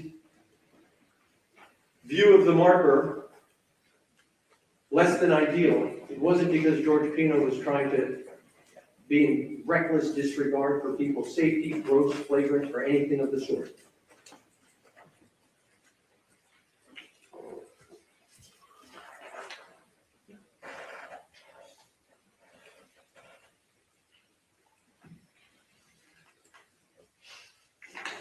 A few additional witnesses, the civil attorneys who testified, the prosecutor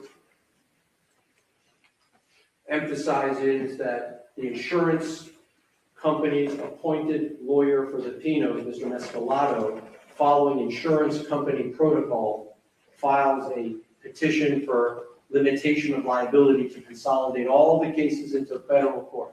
A lawyer doing his job, with a client urging him, I want to make sure everybody gets compensated.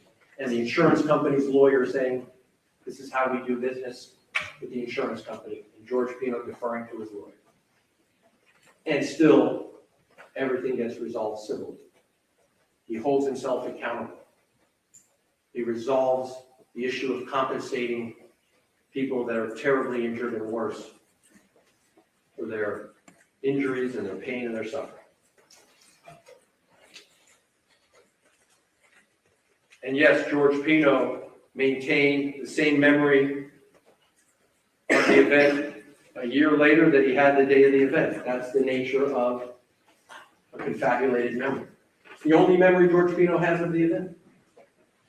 And he shares it with his lawyer. And his lawyer shares it with opposing counsel. And the case gets resolved regardless.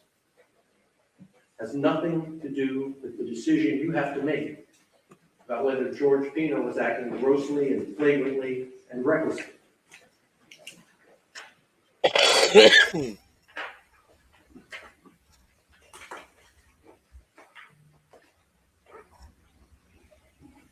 If I could just have a second.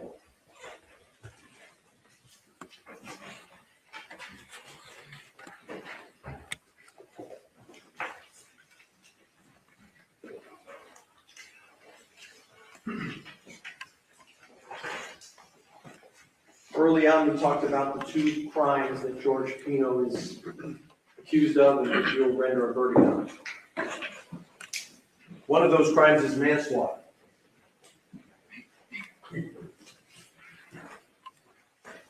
And manslaughter, while the elements, they sound alike, manslaughter has two different ways to have the state allege it and prove it. One is, can we put up the manslaughter? Thank you.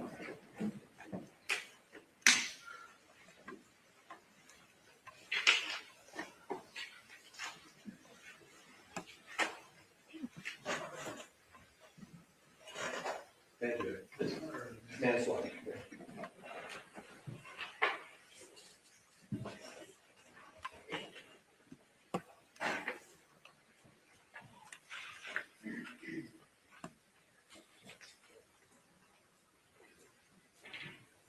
A, intentionally committed an act that caused the death.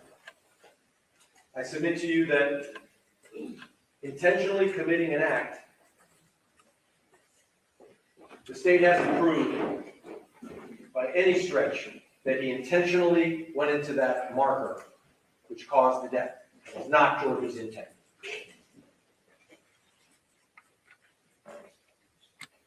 Then there's the question of culpable negligence that we talked about throughout this presentation. I just want to make sure that we don't miss that there are two different theories that the state is presenting to you. Did George intentionally commit an act that was not merely negligent that caused the death? Well, the prosecutor told you if he intended to hit the marker, we all agree. Going 47 miles an hour, George Pino intended to crash into the marker, guilty. That's not what he intended. We all know that. And so the state resorts to this culpable negligence theory. Or maybe the state will say to you his intentional act was turning the steering wheel, and that's the act you should look at. That he intentionally turned the steering wheel, which put him on, as they'll say, a collision course. But you certainly know he did not do that with the intent of crashing into the marker. Or they'll say to you it's culpably negligent, that he should have known. But as we've addressed with you already, can't be the product of mere negligence. If that's what happened, if George Pino was negligent, he is not guilty of manslaughter. Because turning the wheel, unless you hit the marker, nothing bad happens to anyone. The speed is safe. It's steady driving. The conditions are excellent. We all know what caused the tragedy here is striking the marker. And speaking of the marker, can we show the jury Exhibit J? J&K. You may recall some discussion about the GPS and how George's SIMRAD device, the GPS device, magnified the red line purporting to be the path of George's boat. And when it's magnified, for whatever reason, I think Lieutenant Albert tried to explain that the markers are on a different map than the track. It actually shows that George's boat never actually alighted with the marker when you magnify. Now again, I am not telling you that George Pino was driving, staring at his GPS, and thought that he was going to avoid the marker. But what you know from the track is that as George was going in the channel, which is basically southwest, at some point in time, he starts turning to the left port because he's headed to Angelfish Creek. And we know that marker 15 is to his left, to his port side, until he actually strikes it, and he strikes it with his starboard side. So he actually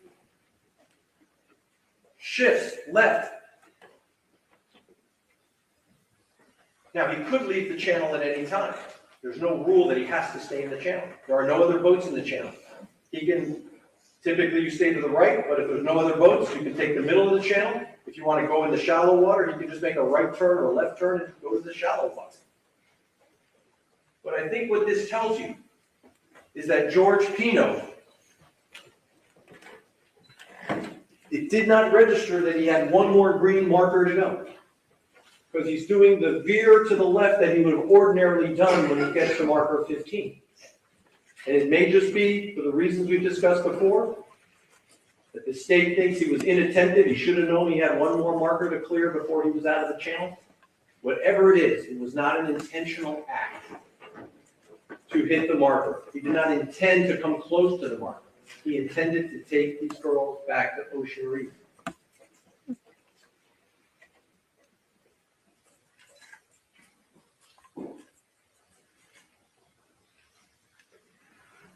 And so now I'm going to ask you to try to get into George Pino's mind, because ultimately our criminal laws are here to punish people who act with a level of depravity, of gross and flagrant behavior, that there's some malice. And when I say malice, I don't mean like malice. Judge, Your Honor, that's not a proper state law. I'll just call it I'm sorry, counsel. The court will instruct you on the law, ladies and gentlemen. Go ahead, counsel. some level of, I think maybe the better word is depravity, a degree of recklessness that leads you as jurors to believe that George Pino was acting consciously, intentionally against the interests of the passengers on board. And you know that when you see it, the pickup truck that puts people in the back of the pickup in a place where no one is supposed to be seated. I suppose you could use the example of putting a bunch of kids on the hood of a car in front of the windshield, and a car was not made to have people travel on the hood or in the back of the pickup truck. And if you saw someone doing 47 miles an hour with a bunch of young kids in a pickup truck on the interstate, you'd say, whoa, that guy's out of his mind. You'd know it when you see it.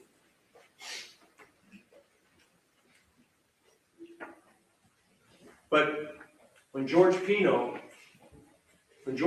left the sandbar that day, it's for you to decide, was he taking extraordinary risk in traveling back to Ocean Reef, back to where he came from? Because failing to exercise ordinary care, if he made a mistake as the operator, that doesn't result in a criminal conviction. There may be civil liability, but not a criminal conviction. And so, what was in George Pino's mind? What was in his heart? And I think it's clear because you know what the occasion was. He was there that day to celebrate a wonderful time, a beautiful time in his life, surrounded by the people he loved. Was he really trying to be a show-off, to be the cool dad, really? By driving his boat back to Ocean Reef while the girls, they probably didn't even notice George Pino. As they told you, they're in their own world. It's not like he had a bunch of race car drivers who wanted to see just how fast a boat could go through an obstacle course. This was a dad with his wife by his side, his daughter seated in the bow area. Perhaps daydreaming, perhaps appreciating a beautiful moment in his life, perhaps thinking about how lucky he is. Does he really think that in his heart and in his mind, he was saying, F it, I'll just floor it and I'll throw caution to the wind? Does anyone really believe that?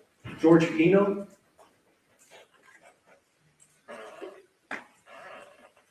And of course, a bad thing happened. A tragedy happened. And a lot of pain has come from this. She still has to do a rebuttal. And I know that there are a lot of people watching. Are we done yet? Have been affected by this. Objection, it's not relevant. You heard the testimony of people who came to this court and told you the families that were affected by this. And they're watching. And they deserve sympathy. They deserve an open heart from all of us. Their lives have been changed forever. And it's a hard thing to do, to be a juror in a case where those kinds of feelings have been part of this trial every single day. Oh, there's the balloon animals again.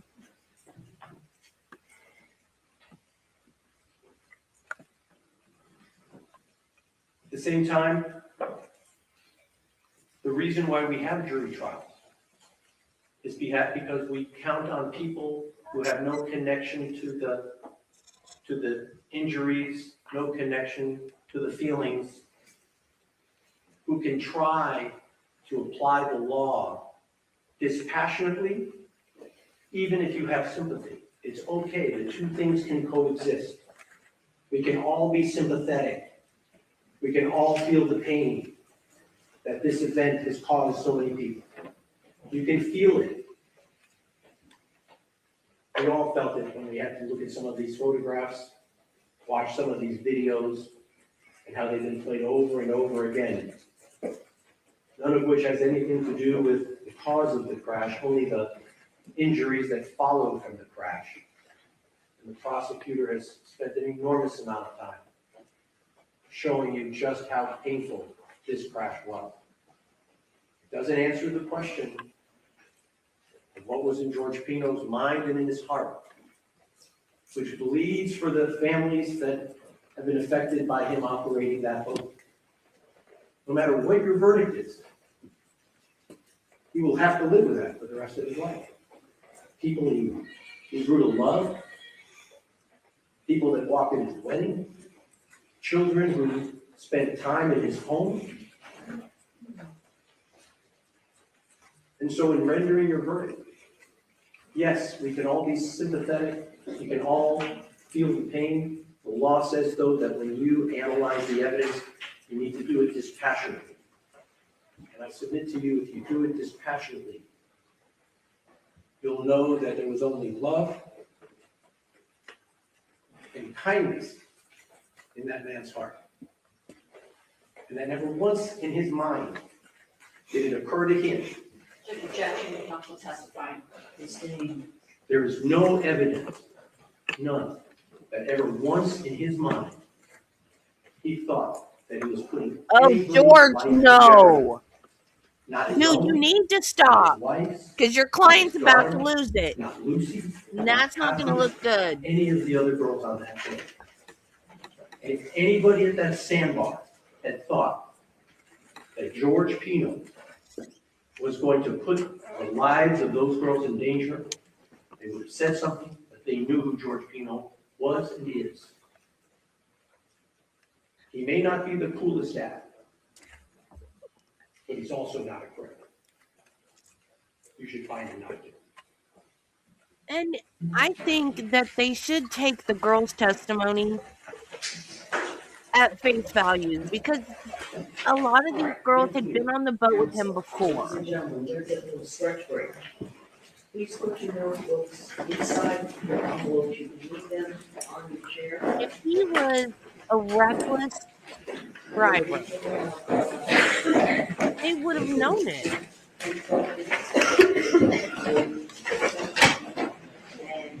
They would have known it. They wouldn't have wanted to get on the boat with him. I mean, I'm not saying that means that it can't happen. But, like, if all the girls were afraid to go on the boat with him, that would say something. But they weren't.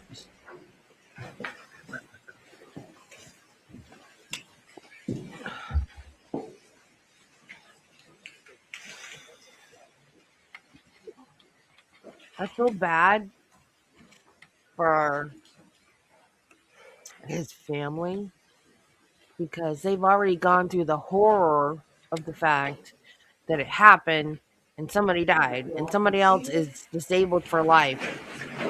And now their dad and husband might go to prison for the rest of their life.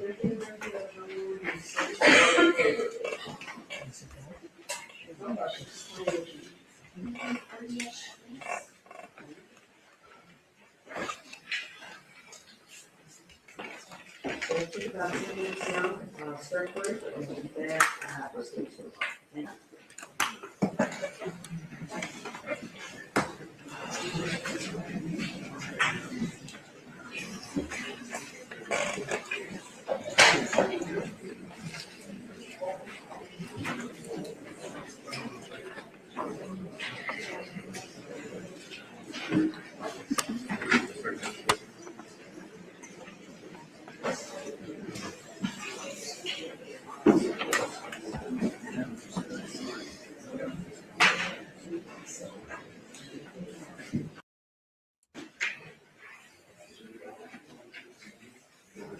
Darn it.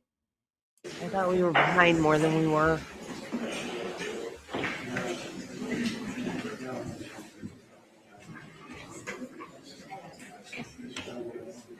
Is that normal for a dog to reposition himself that much? I'm worried about my Fikey. He just seems like he can't get comfortable.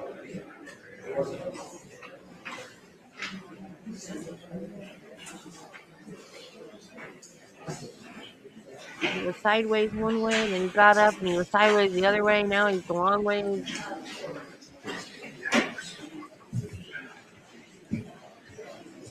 He's not, like, when his back first started bothering him, he whimpered and cried all night long and kept us up. And he's not doing that anymore. So I think what we're doing for his back is working, because he doesn't vocalize any noises that would make me think he's in pain. I'll put it that way. But he acts like he can't get comfortable anywhere, and I feel so bad for him. I want to get him back on the bed, but Travis says no, which, because the vet said not to do it, I get it.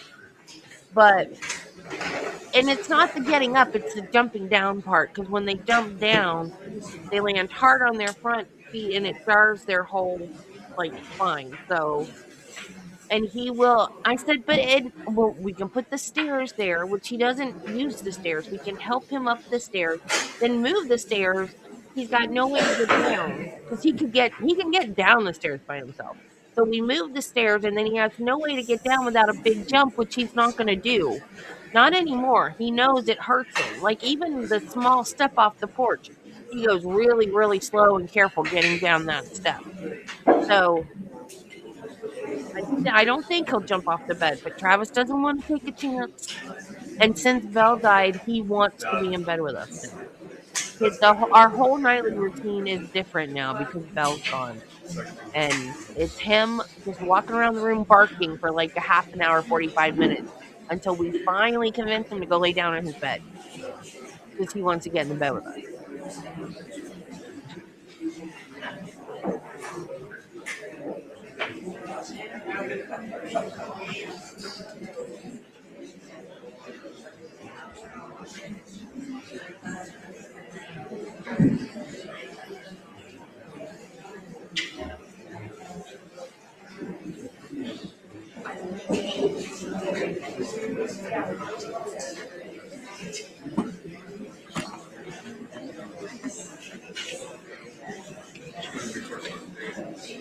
You want to say here, you can give you a better cut.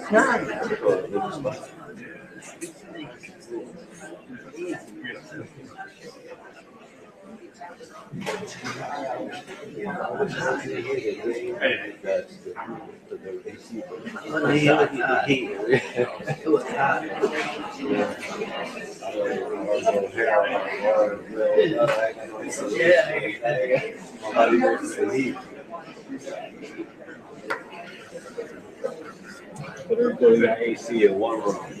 Yeah, everything else, the windows open. That breeze. You know, you got to see what you got to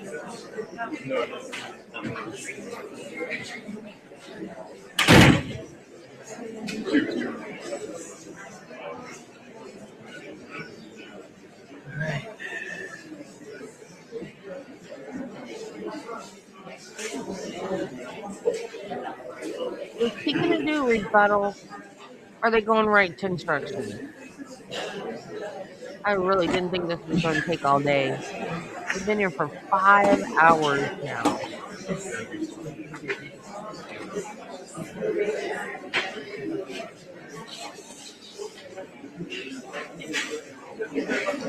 I like it when judges put limits on closing arguments and opening statements too. Because then they have to boil it down to just the facts. They have a limit and they can't go rambling off and showing the victim's picture 5 times to the jury and whatever.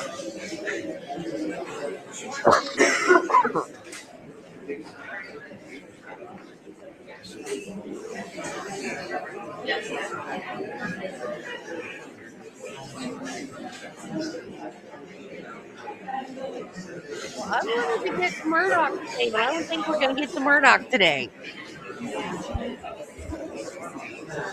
Murdoch today. While we wait for a verdict. I don't think there's going to be a quick verdict on this one. I think there is a possibility it could be strong.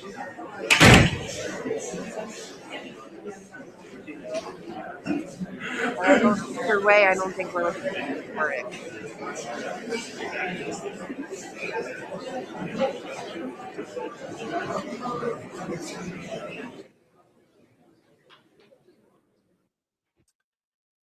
How long of a stretch break do you need? It's a stretch break. No, me either. No. I don't think this should have ever gone to court. I think he should have pled whatever the plea deal was. But, because with what he's charged with, it's 15 years for each count. I don't know what the minimum is, or I don't know if 50. I thought 15 was the max. Maybe 15's the minimum. I don't know. But if he took a plea deal, it could have been just, 2 to 5 or something like that. And he could do it and be over. No, it wouldn't be fun, but he could do it and be done with it. Now he's risking his life.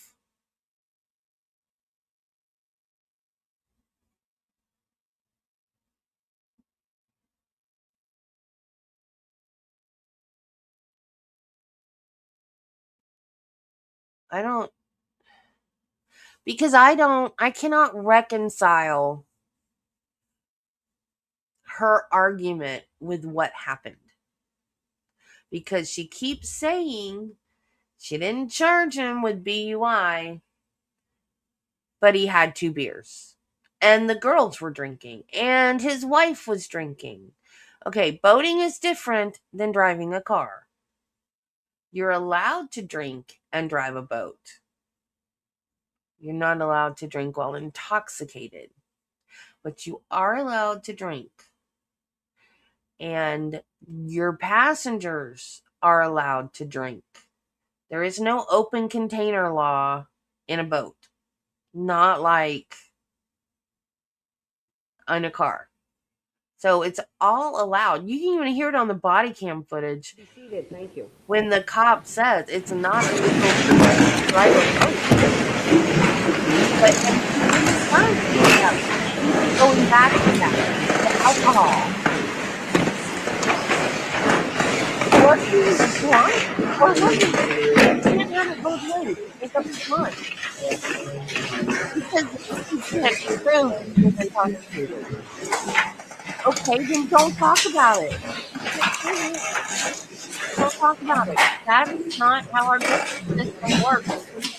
Anyways, then he was in, and then say, now you have to find some record. That's not how that works. And that's the problem is the prosecutor. Don't care for the defense attorney either. Really, it should be. It absolutely should be. That's what Travis and I were talking about. I was like, why is it like that? Why is that not the same as driving a car? It's the same as driving a car. 100%. Not Florida. But just my point is, though, that she needs to quit talking about it if that is not her theory of the crime. She's just confusing the jury. That's why I think that this is going to be a long verdict, because they're going to have to look at the law and look at all the evidence again, because this has just been throwing spaghetti at the wall and what sticks. And that's why I think it's going to take them a long time to come to a verdict. Because they're going to want to go over everything. Unless they all automatically think, oh, well, he killed somebody, so that's it. And convicted.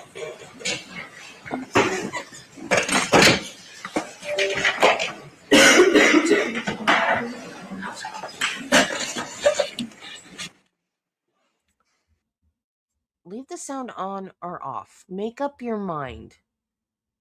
I'm in a sassy mood today. Make up your mind.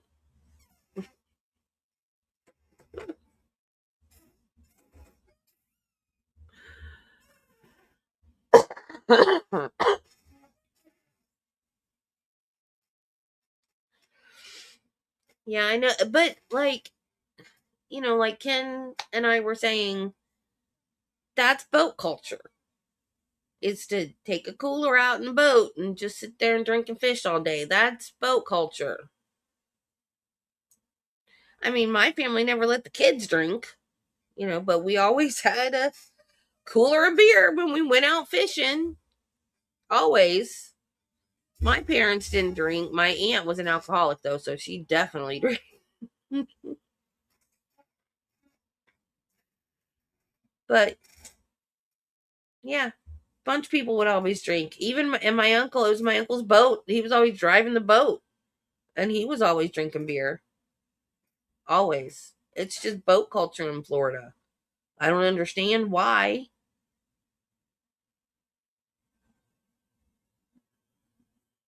Doesn't make any sense to me at all.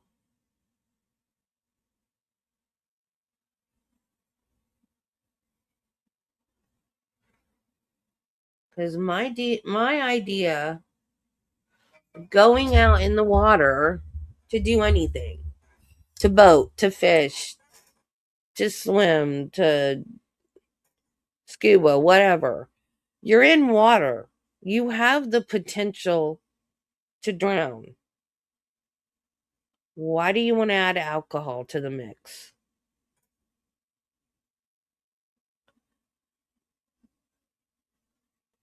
That's stupid. Like, I had a friend I used to know. Yeah, Margaritaville. Yeah. I used to No, this guy, he was a caver and he was a scuba diver, but he didn't cave dive. And so one day I asked him, I said, Ron, how come you don't cave dive? And he said, because I don't want to die. That's all he said. That was the end of it. I was like, good call.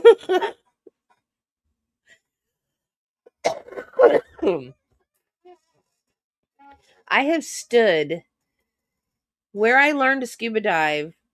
It's a spring off of the Swanee River. And then across the way, there's another spring. And there's a tunnel in between them that connects them. I'm an open water diver, so I don't go through the tunnel. But I have stood in front of that opening. And the force of the water coming out of that will knock you off your feet.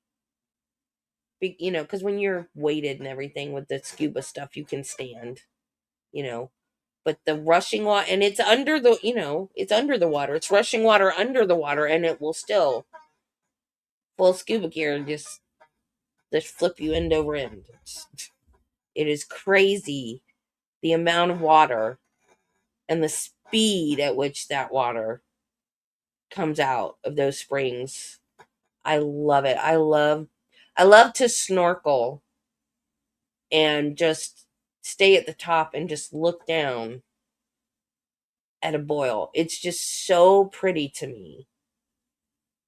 I don't know why, but I just love it. It's like otherworldly because it's so different, and you got to wonder, how deep does that hole go? How does the water gush up through that hole? What is it happening? I'm not going it. All right.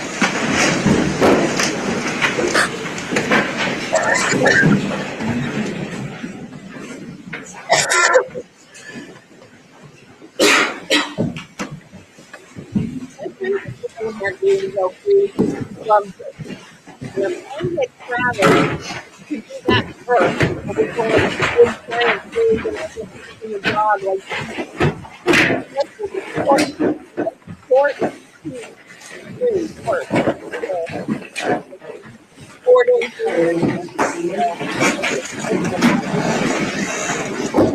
So like All right, ladies and gentlemen, we will now proceed with rebuttal.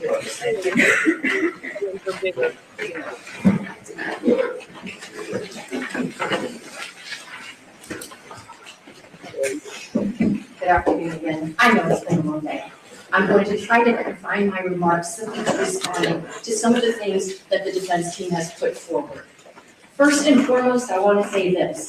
It is not the mission of prosecutors like Mr. Borst and myself to label anyone as a criminal. My job, as I told you at the beginning of this trial in jury selection, is to present evidence.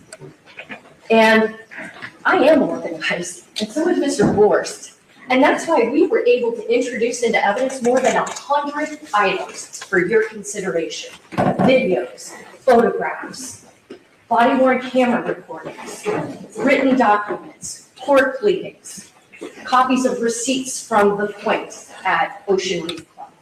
We're organized because we have a mission, which is to present the evidence for you, the jury, to consider. It is not our job to ask you to make your consideration out of sympathy. And I will tell you in no uncertain terms, if Mr. Borst and I did not prove the charges of vessel homicide and or manslaughter, and you decide to find him guilty because you feel bad for this girl, you will tarnish her memory. Because your verdict would be a miscarriage of justice were you to convict this defendant if the evidence does not support the conviction.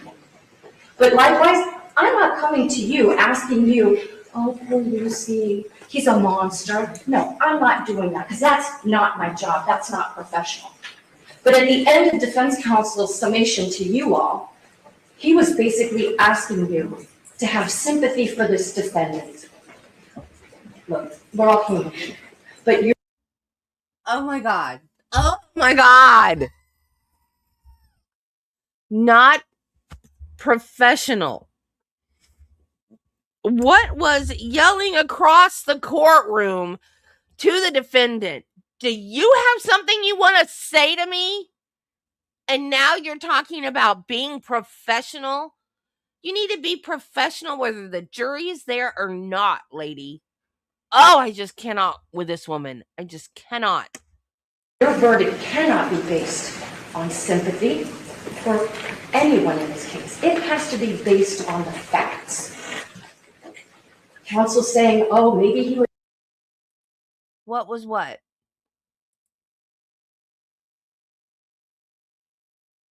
Could you guys not hear me again? I'm not muted. What was what?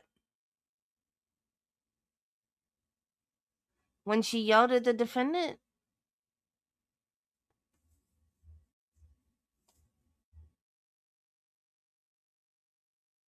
Or are you talking about my goat?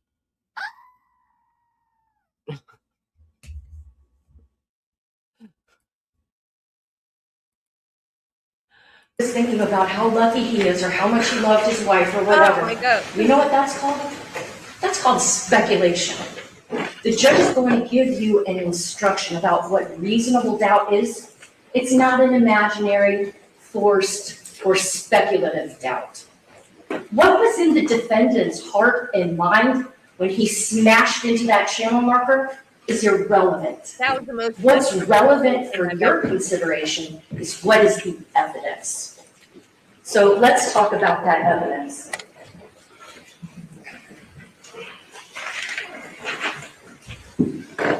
The defense takes one word, inattentive, and says that's what I base my whole. And oh my God, I don't want to drag this out any longer than it has to be, but she's irritating me, y'all.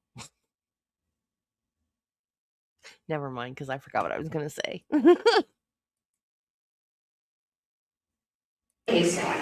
And that's just not true. And I'll tell you why. Oh, this case is based on. So she gets up there, talks about she had her whole life ahead of her, shows her picture a million times, all this sympathy stuff, right? That's sympathy work on the jury. Then he gets up and says something about you can't go by sympathy or whatever however he worded it. And so now she gets up there and says, oh, that would be unprofessional of me. You can't convict him because you feel bad because Lucy died. What have you been trying to do this whole trial, lady? How many times have we seen this girl's picture? Which I'm not victim blaming, or it's very sad that she died, but that's not my point. It's like this woman, she wants everything both ways, and you can't have it. Like with the precious cargo and the eggs and you can't have it both ways. Just like with the BUI and he had 2 beer. I do not like this woman. I'm sorry. Y'all, I do not like this woman at all. So many failures on this defendant to operate in a safe, prudent, and reasonable way that any one thing by itself, we're all human, we can make a mistake. But when you heap mistake after mistake after mistake on him, when he was the one at the helm, when he was the one calling the shots, where they go, how fast they go, then we know. First off, we got him with 12 teenagers, 10 of whom are on the bow of that vessel, leading to at least 1,000 extra pounds, which if you remember Mr. Albert's testimony, remember he had that bright green boat, and he showed you how the extra weight on the bow of the vessel is going to make it harder for it to operate on a plane. So you're going to be going faster, and the faster you go and the more weight you have on the boat, guess what? The harder it is to navigate it. So that's another problem that we have. This vessel becomes less responsive because of the weight and the speed. Let's take another factor into account. The fact that he had a bunch of teenagers who'd been drinking the alcohol that he provided. How does that factor into recklessness? It factors in because you now are responsible for the lives of minors. but not minors that are operating at the peak of clarity, minors that have consumed alcohol, and some of them, a lot of alcohol. You're responsible for the people on your boat. So you darn well be driving carefully to get them safely back to the party you're waiting for. But what else? The fact that he'd been drinking too. That's a factor. I'm not here to prove that he was BUI. I'm here to tell you that this is yet another knock against the safe operation of a vessel.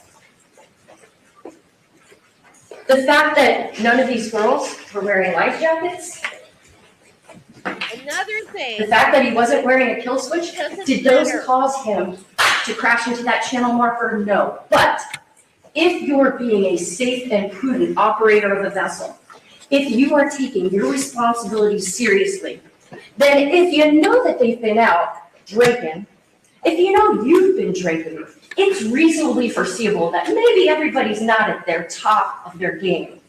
Maybe it's likely that people could maybe not have their best judgment. So you know what you do when you're a safe and prudent operator of a vessel? You tell the kids, put on life jackets. And you wear a kill switch. Because if something were to happen, and those engines keep spinning, which we know they did from that last track mark that Mr. Albert showed us. Remember the little curve? You see all those little track marks. Those engines were still going, thank God. Thank God nobody got chopped up, okay? But that's another factor for you to consider. Here's another one. We know from the specifications of that boat, he was going full throttle.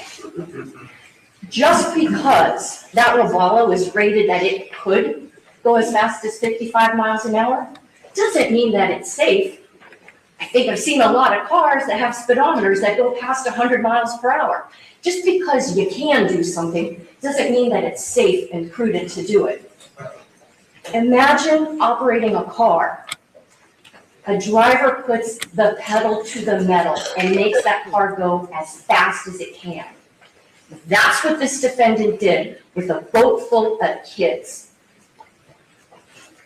What else makes this reckless? What else makes this criminally negligent? He knows exactly what channel marker 15 is. First off, he'd gone past it earlier that very day to get up to the sandbar. But beyond that, you saw the track marks that were left from his boat time and time again of him going from Ocean Reef to that sandbar. He knows that that channel marker is there. But he pays no attention. What else takes us into the recklessness? There's no reason for him to have crashed into that channel marker. There was no wind, the seas were calm, and it's daylight. What else makes him reckless? What else makes him criminally negligent? He's on the wrong side of the channel.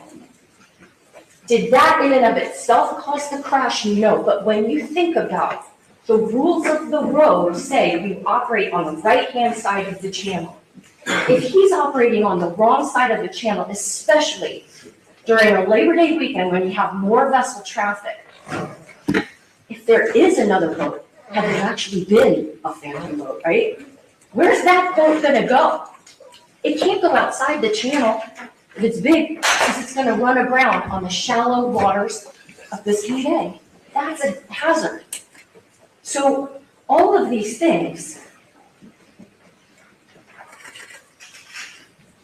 not just the 9 seconds, but I want to really emphasize the defense talks to you about the fact that, oh, maybe it was just a couple of seconds. No, it's not just a couple of seconds. I can't stress this enough.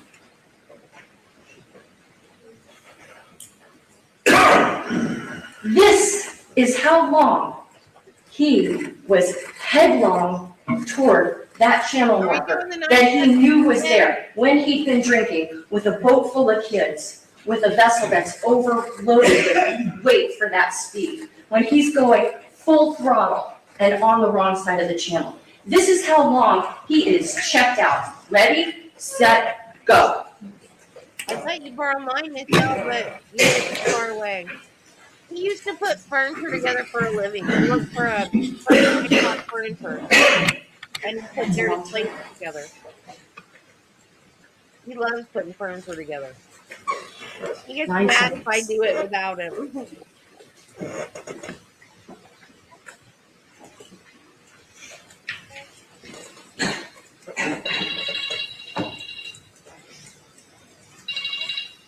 That's more than enough time to check your GPS screen.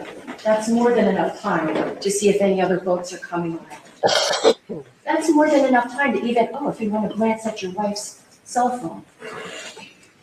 That's a long time to be heading straight into a steel pole with a gigantic Dayglow green sign on the top of it that you know is there. So it's not just, a few seconds of inattention. It's everything together. You have to consider all the factors that were at play, all the things that had to happen for him to wind up hitting that channel marker. And, as to the defense attorney's point that,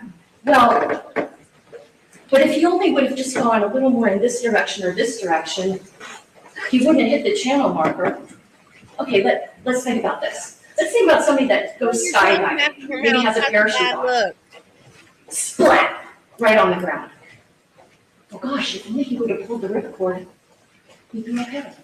But that's the kind of argument that you're giving. That doesn't make sense, and the law makes sense. The law can't be such that a person can be that inattentive, can be that checked out, zoned out, spaced out, whatever you want to call it, that you are utterly unaware of your circumstances.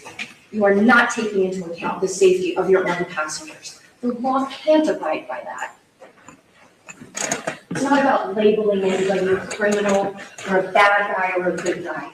It's about evaluating the conduct and applying the law.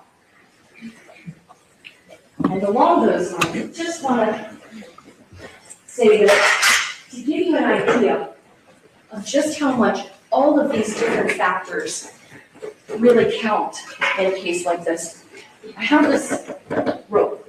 And if you look at rope, which ironically for a non case, I guess, but if you look at rope, there are many little individual strands, none of which by itself would be strong enough to hold on to an anchor or that one boat can tie up to another, okay?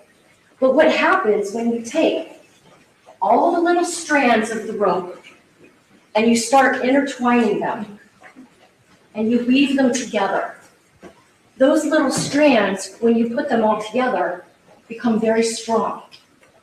And that's why the evidence in this case is very strong for the fact that he was operating his vessel recklessly, and that because of all those other factors, which I already covered when I spoke with you initially, not just reckless. Reckless is the baseline for this conduct, more than reckless. Culpable negligence, manslaughter. To the extent that defense counsel says he never wanted his daughter or his wife or those kids to get hurt, of course. Who would say otherwise? If I had the proof that he deliberately tried to kill somebody, the charges would be different. But just because you don't have an evil heart or you don't have an evil intention, it doesn't mean that you are immune from the laws of this state. If you, even without an evil heart, engage in a course of conduct that is clearly this dangerous and that clearly could have such devastating consequences, then you're properly charged with vessel homicide and manslaughter. Now,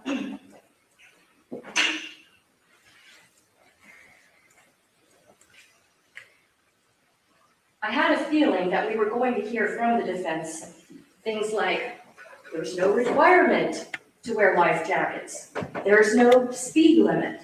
There's no requirement for a kill switch. There's no proof beyond a reasonable doubt that the defendant was impaired by alcohol. There's no proof that expired flares don't work.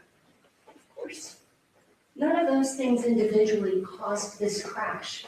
But again, with the rope scenario, these are just more factors to take into account.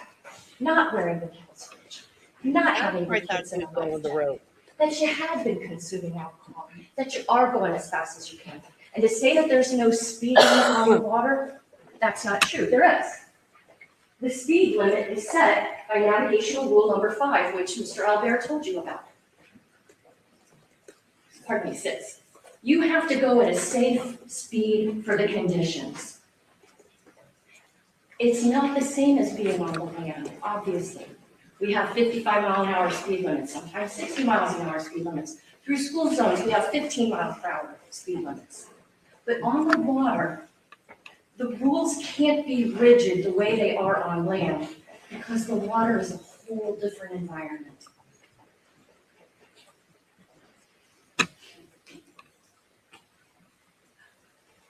This was a flagrant foul, if we're talking NBA.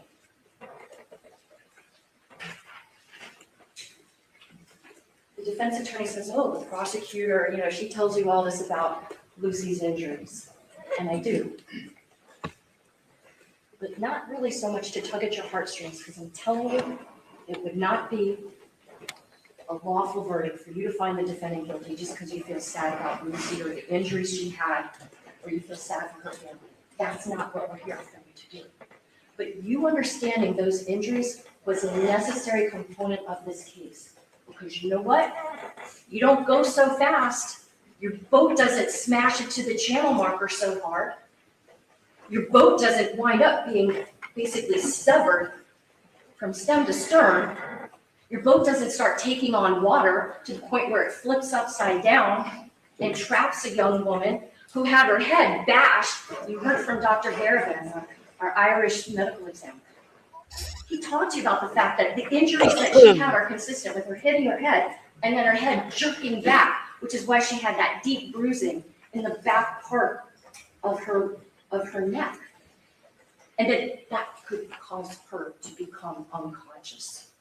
And her now being trapped under that boat, like I said earlier, basically became her gravesite. Her being trapped is what caused her to die. So that's why you needed to understand those injuries, because you know what? You slow down, your boat doesn't hit so hard. Your passengers don't get conked in the head to the point where they are rendered unconscious. You don't wind up unconscious. If you just slow down, operate your vessel safely. He didn't want to do that day. He clearly knew how to. People trusted him. People trusted that he would take their children out to that sandbar and be safe. So he knew how to operate safely. He simply chose not to. I'd be going, you lost me. What? Back up.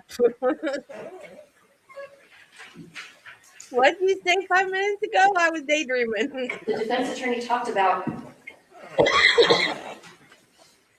everybody was drinking. Okay, well, first off, just because everybody's doing it, A, doesn't make it right.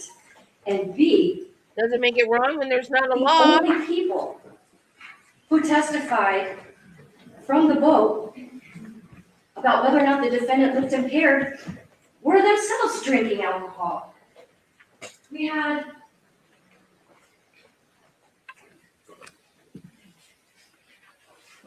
the defendant's wife takes the stand, and she acknowledged, yeah, she was drinking Chambord and Prosecco from one of those Yeti tumblers.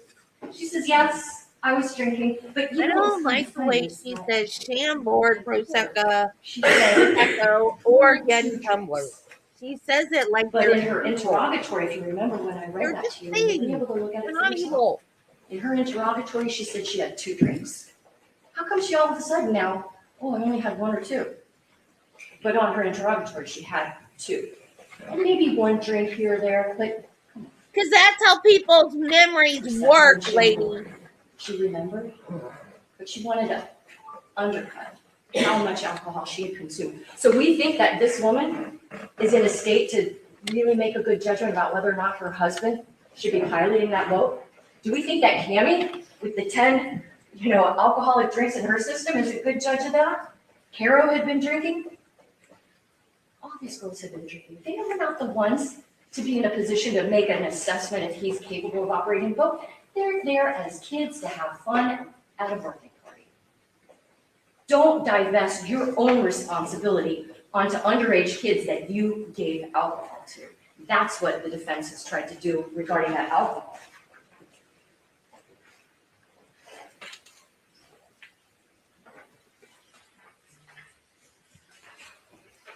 It's not a DUI case, but the alcohol can't be ignored.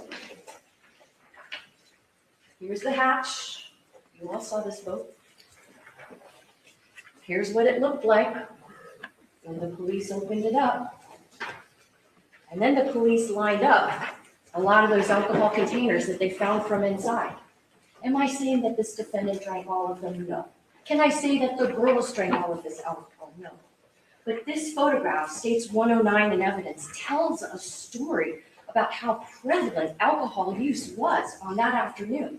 And because it was so prevalent, he had a duty to be careful. Not just be beyond negligence, but he was so far beyond the pale. It does cross into recklessness, and it does cross into criminal negligence.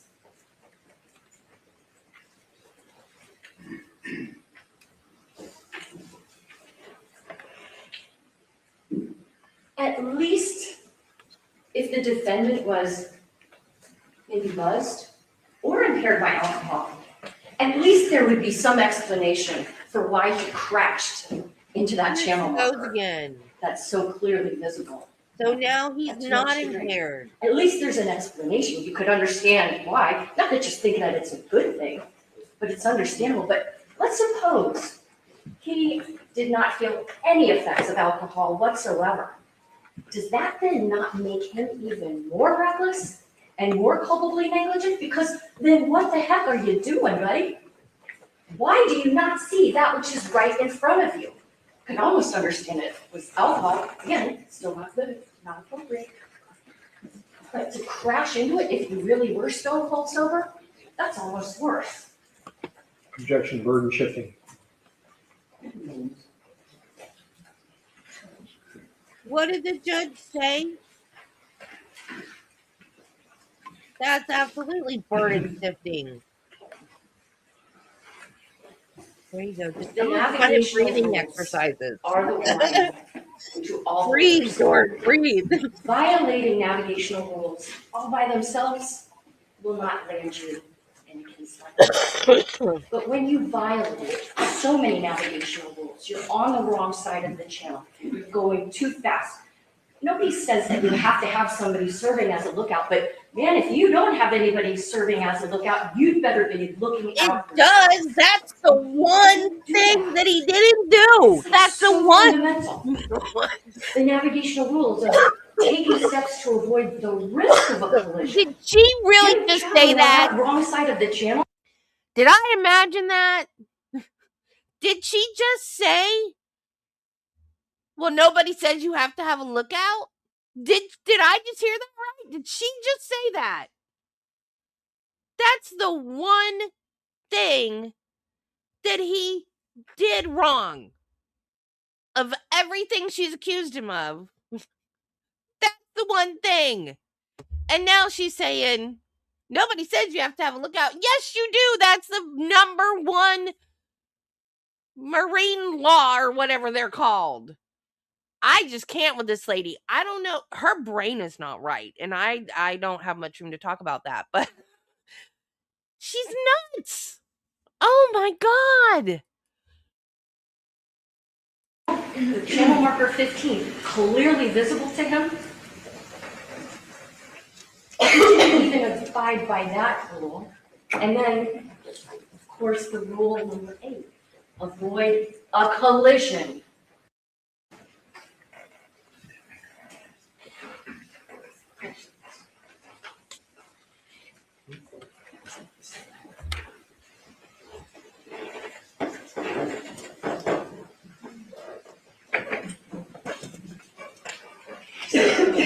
closer and closer to number 15. Closer and closer. And it's only because Lieutenant Thompson is a damn good pilot of a vessel that he did not collide with that channel marker. And so to the point where the defense attorney said, oh, if somebody was on a drone and watching Mr. Pino operating his vessel, would they want to stop him and say, what are you doing? Yes, of course they would, because they'd say, what are you doing? Why are you heading right to that channel marker? The drone tells you.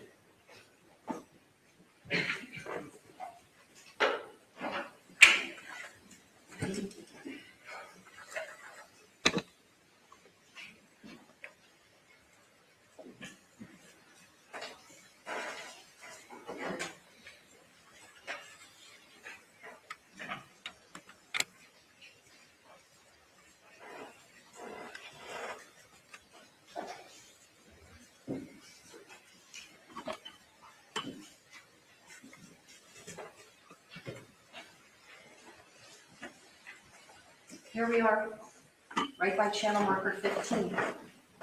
Here comes the FWC vessel.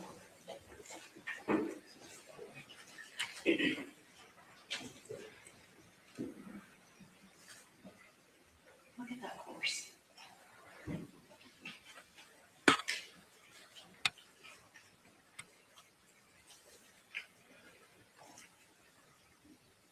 Anyone who saw that vessel coming from that distance would say, what are you doing? Are you crazy? Why are you risking your life and the lives of these kids? How can you do that?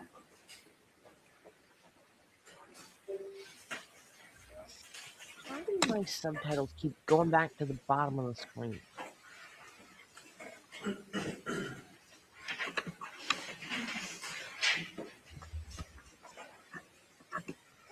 So let's talk a little bit about these injuries that the defendant had. It's funny how he's just fine to crawl up onto David Rodriguez's boat when he's so damaged that FWC, oh wait, no, FWC didn't life flight him away. They didn't take him in a helicopter away. Oh. They had fast boats that could get him to the mainland. They had the means to take him if he was seriously injured, like they did for other passengers. Not him. He was treated, you have body-worn camera footage from Lieutenant Thompson on the Elliott Key Harbor. You'll see that he's got his head down. He wasn't injured enough. And yeah, you gotta seal the wound. Stitches don't make a lot of sense for head, so use staples, but he needed staples. Oh, that's, yes. But the only medical care that he told Dr. Barrett that he had was therapy and some psych meds. And I don't take anything away from somebody seeking mental health care if they've been through a difficult scenario. But that is not the same as somebody that has a head injury so bad that somehow it causes them to create false memories without the intent to deceive. And then when we think about that evidence, false memories without the intent to deceive, let's go back again one more time. And the defense says, oh, like I'm some kind of horrible person because I have the audacity to challenge what a medical doctor says in this courtroom. I challenged her because the testimony that she gave is not credible, but you're the judges of who's credible. But she literally took the stand and she said she based her finding that he had amnesia just on these 4 things. That he didn't remember who sat behind him, that he said his engines were 225 horsepower, that he couldn't remember exactly what happened post-impact, and that at first he said it was Nazi, then he said it was Lucy. That's it? You get paid 30 grand for that? She didn't even say that he did confabulate, right? She just said it could have happened. But again, reasonable doubt is not a speculative doubt. What evidence do you have that this is really signs of amnesia? First off, we already talked about the fact that even she testified. Oh, whether or not he could remember exactly who was behind him, she's like, well, that makes sense that he would not remember who was behind him? She said, yeah, after a traumatic event, maybe you don't remember exactly what happened. We already talked about the fact that it would make sense if maybe he was confused about which girl he saved initially, because he wasn't the one that brought that child to the rescue boat. He just ducked under his boat after being told to do so and recovered the body, but then passed it off to someone else. And I don't mean to refer to Lucy as an idiot, but that's what he did. So the one thing that we're left with, the reason why we believe that this defendant gave that whole story about a phantom boat is because he thought that he might have engines of only what? Oh, it was number 5. I thought it was number 1. That's not reasonable. I'm not here to bully anybody, but I'm also not here to allow you to not think about whether. Why is she calling her a body when she's not dead yet?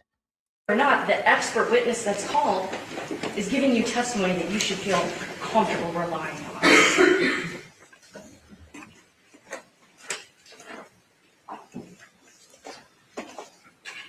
You're not. The witnesses that. Well, you have a body, but you're not a body I have to. until you're dead. Trust me, I'm not going over all of them, but I think it's worth kind of looking at in totality. Look at the officers who were called. Bobby Bruto, Sergeant Delgado, Ben Dow, the drone operator, Detective John Dalton, who's both been a Marine Patrol officer and a vehicular homicide or traffic homicide investigator. You heard from Lieutenant Morris and Lieutenant Thompson. Did any single one of them get caught up in some kind of sense that what they were saying to you, they didn't know what they were talking about? That they had some ulterior motive behind doing this? How about the passengers? Cammy, Caro, Claudia, Natalia. They all come here and say, we were there for a good time. We've known the Pinos for a long time. We felt like we were safe, but geez, most of these girls are sitting facing backwards. They have no position to know whether or not George Pino is operating his boat safely. What about the Good Samaritans that you heard from? Hillary Candela, who knows everybody involved, called Conti Floyd's dad to say, hey, I'm out here on the water. I think there's been an accident. Hamlet Rodriguez, who takes Lucy's body and gets it to the Good Samaritan vessel. David Rodriguez, she's not dead yet. Character, because I don't know a lot of people who come across a man that's stranded with his boat and take time to photograph it, but he did. Okay. I thought it was interesting that the defense showed you that 6-second video that he had of the defendant. And I was like, oh, you got a picture of him too? Well, come on down here. Let's show that picture to the jurors. And I think that when we zoomed in, you could see the defendant not saving anybody, just hanging onto his boat. You heard from a couple of doctors. Dr. Garivin, the medical examiner, and you heard from Dr. Garrett. I'll let you judge who's credible. We heard from some lawyers, Brent Reitman, who was one of the attorneys that represented the Puig family in their lawsuit. Didn't ask him a whole lot, just wanted to make sure you understood what interrogatories were. The defense, I called Mr. Mescalado just to confirm, yes, this is a normal part of the discovery process in a civil case. That was it. I just had him read the interrogatories. But, when the defense called him back, he starts talking about how Mr. Pino wanted to make everybody whole and all this other stuff. Who cares, right? But it did become relevant that he did try to limit his liability once he makes a statement like that. It did become relevant that he tried to get counts of the lawsuit dismissed. He made it relevant, not me. All I wanted was the interrogatories to come in. But at least he did admit that in answering an interrogatory, it's perfectly fine to say, I don't know. I didn't see the crash. Did Cecilia Pino do that? Nope. Talk about Mr. Albert. Knows his stuff down cold. Not impeached with a single thing. His expertise in GPS data extraction, interpretation. So the lookout has to be the driver. That GPS data that you got is irrefuted. That makes sense. Why would somebody else Lucy Fernandez, taking the stand at the beginning of this trial and as the very last witness, who despite having lost his firstborn Why child, am I paying you? kept it together and answered questions. Can you imagine cross-examining that man and like trying to get a oops, gotcha? Because, oh, you weren't planning on going there? Well, don't you remember that client sent a text to you about meeting up at the sandbar a week before? Yeah, and at that time I thought maybe I would. But on that day, I was tired from playing golf and I didn't really need to go all the way out to the sandbar and then come all the way back because I had my plans to go to the football game with my dad. I think he was talking about. That's the gotcha of the father who lost his 17-year-old child because of the actions of a man that had been his friend?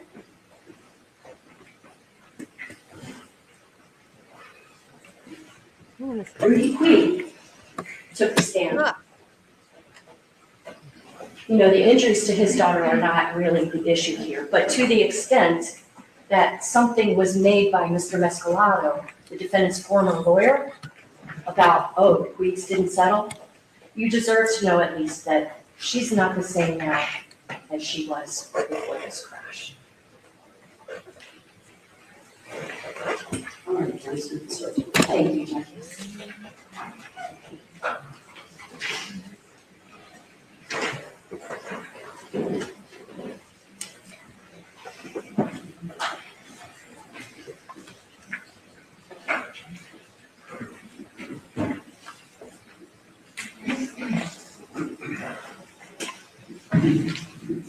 Last 2 points I want to make. Oh, I thought you were done. The defense in this case had no burden of proof. The burden of proof fell solely on Mr. Horst and me. And I'm gonna take you into the Throughout this trial, we've presented you with what I would submit are very compelling witnesses. We've presented you scientific facts, data that would substantiate a guilty verdict for both vessel homicide for being reckless, as well as for manslaughter. And so when you go back to the jury room, I'm going to suggest, but it's totally up to you, that you may wish to first look at count 2 of the information, vessel homicide, and that you can make a finding that because the defendant was reckless, even if nobody else was on his boat but his wife, just the direction of travel put him on a collision course, that the verdict would certainly be guilty. But then I would suggest, it's your call to make, that you then consider all these other factors that were at play on that day. These factors didn't have to be there for a vessel homicide conviction, but because they are there, I'm also asking you to return a verdict of guilty as to the manslaughter charge. Because he did do an intentional act by deciding how fast to go and what direction to travel, and that caused Lucy's death. And because the way that he operated that vessel was culpably negligent. And the very last thing I want to say to you is not me speaking to you, it's you watching what happened in this case.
Second to last track mark.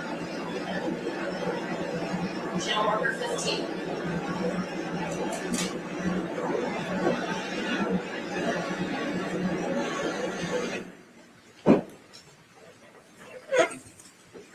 12 kids on board. If that's not reckless, if that's not culpably negligent, what is?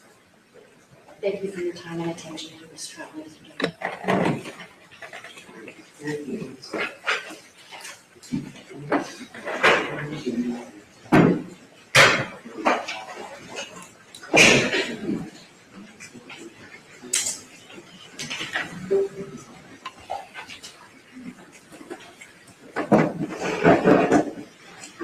Lacy, counsel, and court clerk,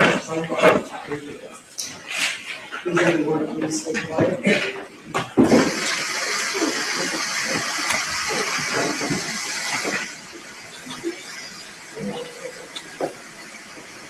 They're not going to be deliberating today.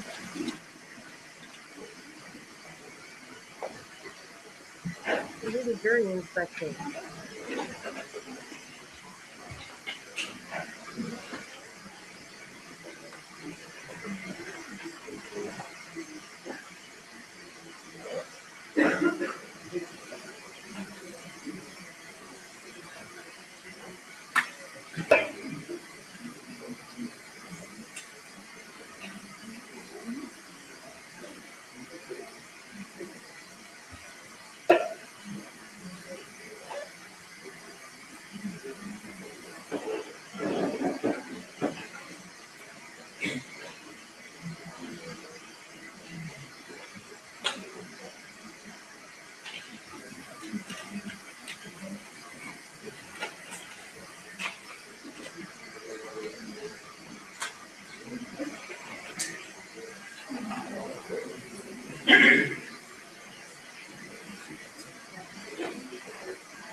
Well,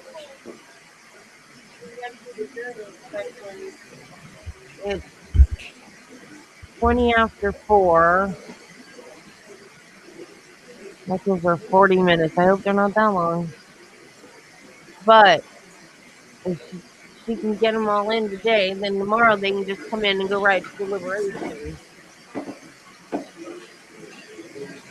I really didn't think this was going to take all day. I don't know why. Should have known. This is, no matter what you think about this case, this prosecutor is the flakiest prosecutor I've ever seen. I cannot believe it when she said, you said you have to have a lookout. Or nobody, whatever she said, nobody said you have to have a lookout. Whatever she said. Why did she just say that? Because that's not true. That's the one thing he did wrong. Was failure to keep a lookout. That he should have got a ticket or whatever they do for that. And been done with it.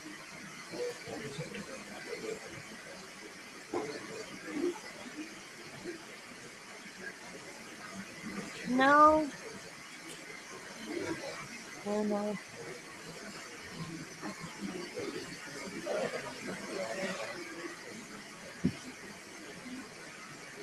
No, not done yet. Jury inspections in a minute, and most of them are boring and standard, but I really want to listen to these because of I still don't understand. I may never understand. Why is it vessel homicide and manslaughter both? Couldn't it be one or the other?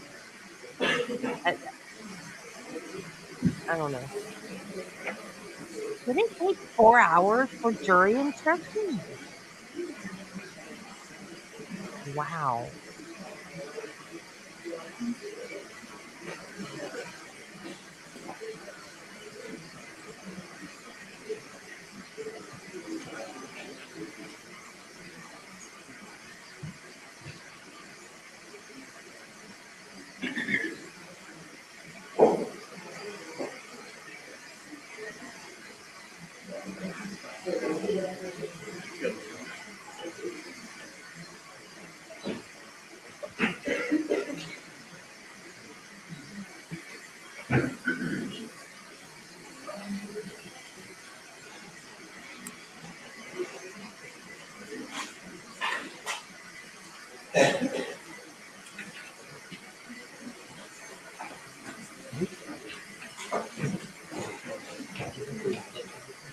And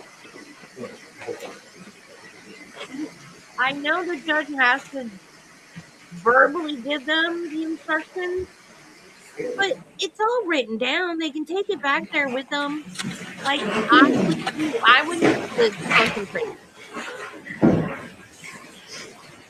If I was on a jury, by the time I got a jury instruction, I'd be like, let us go back there and finish this again. In fact, I would have had a hard time with that closing, that rebuttal closing. I would have been rolling Ladies and my eyes. gentlemen, I'm going to be instructing the jury at this time. It will take me about 20 minutes to do so. I would ask if you do not want to sit in the courtroom to listen to me instructing the jury. You think Certainly don't have 14 to, or 40? but I'm going to ask you please to avoid going in and out of the courtroom so that there's no distractions for the jurors, okay? So I hope it was please take a short. break. Please keep standing up and take a break.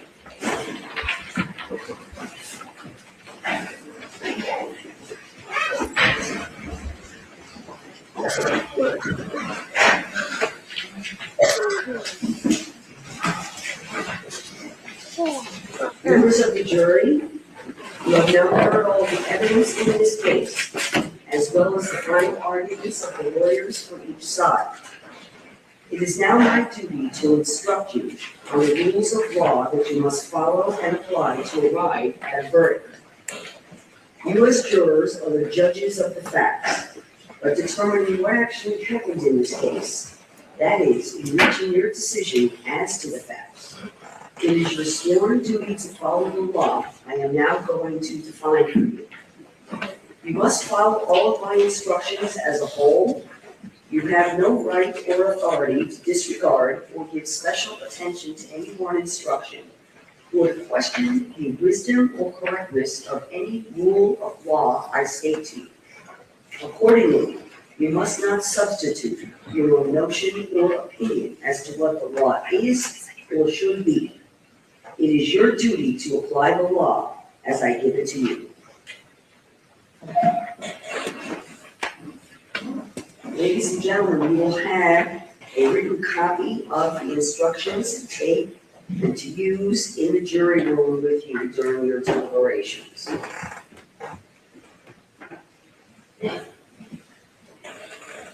Members of the jury, I thank you for your attention during this trial. Please pay attention to the instructions I am about to give to you.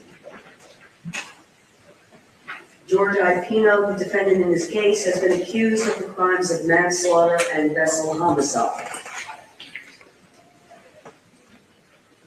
Manslaughter and vessel homicide are unlawful. However, a killing that was excusable homicide or that was committed by the justifiable use of deadly force is lawful. If you find Lucy Fernandez was killed by George Pino, you will then consider the circumstances surrounding the killing in deciding if the killing was manslaughter or vessel homicide, or whether the killing was excusable homicide or resulted from the justifiable use of deadly force. The use of deadly force to kill a human being is justifiable homicide and therefore lawful if necessarily done while resisting an attempt to murder or commit a felony upon George Pino, or to commit a felony in or upon any dwelling house in which George Pino was at the time of the killing. Deadly force means force likely to cause death or great bodily harm. Great bodily harm means harm that is more than slight, trivial, minor, or moderate. The killing of a human being is excusable homicide and therefore lawful under any one of the following three circumstances. One, when the killing is committed by accident and misfortune, in doing any lawful act by lawful means with usual ordinary caution and without any unlawful intent. Or two, when the killing occurs by accident and misfortune in the heat of passion upon any sudden and sufficient provocation. Or three, when the killing is committed by accident and misfortune resulting from a sudden combat if a dangerous weapon is not used and the killing is not done in a cruel or unusual manner. A dangerous weapon is any object that will likely cause death or great bodily harm if used in the ordinary and usual manner contemplated by its design and construction. An object not designed to inflict bodily harm may nonetheless be a dangerous weapon if it was used in a manner likely to cause death or great bodily harm. To prove the crime of manslaughter, the state must prove the following two elements beyond a reasonable doubt. 1. Luciana Cristina Fernandez is dead. 2. George I. Pino, A, intentionally committed an act or acts that caused the death of Luciana Cristina Fernandez, and or B, the death of Luciana Cristina Fernandez was caused by the culpable negligence of George I. Pino. Every person has a duty to act reasonably toward others if there is a violation of that duty without any conscious intention to harm.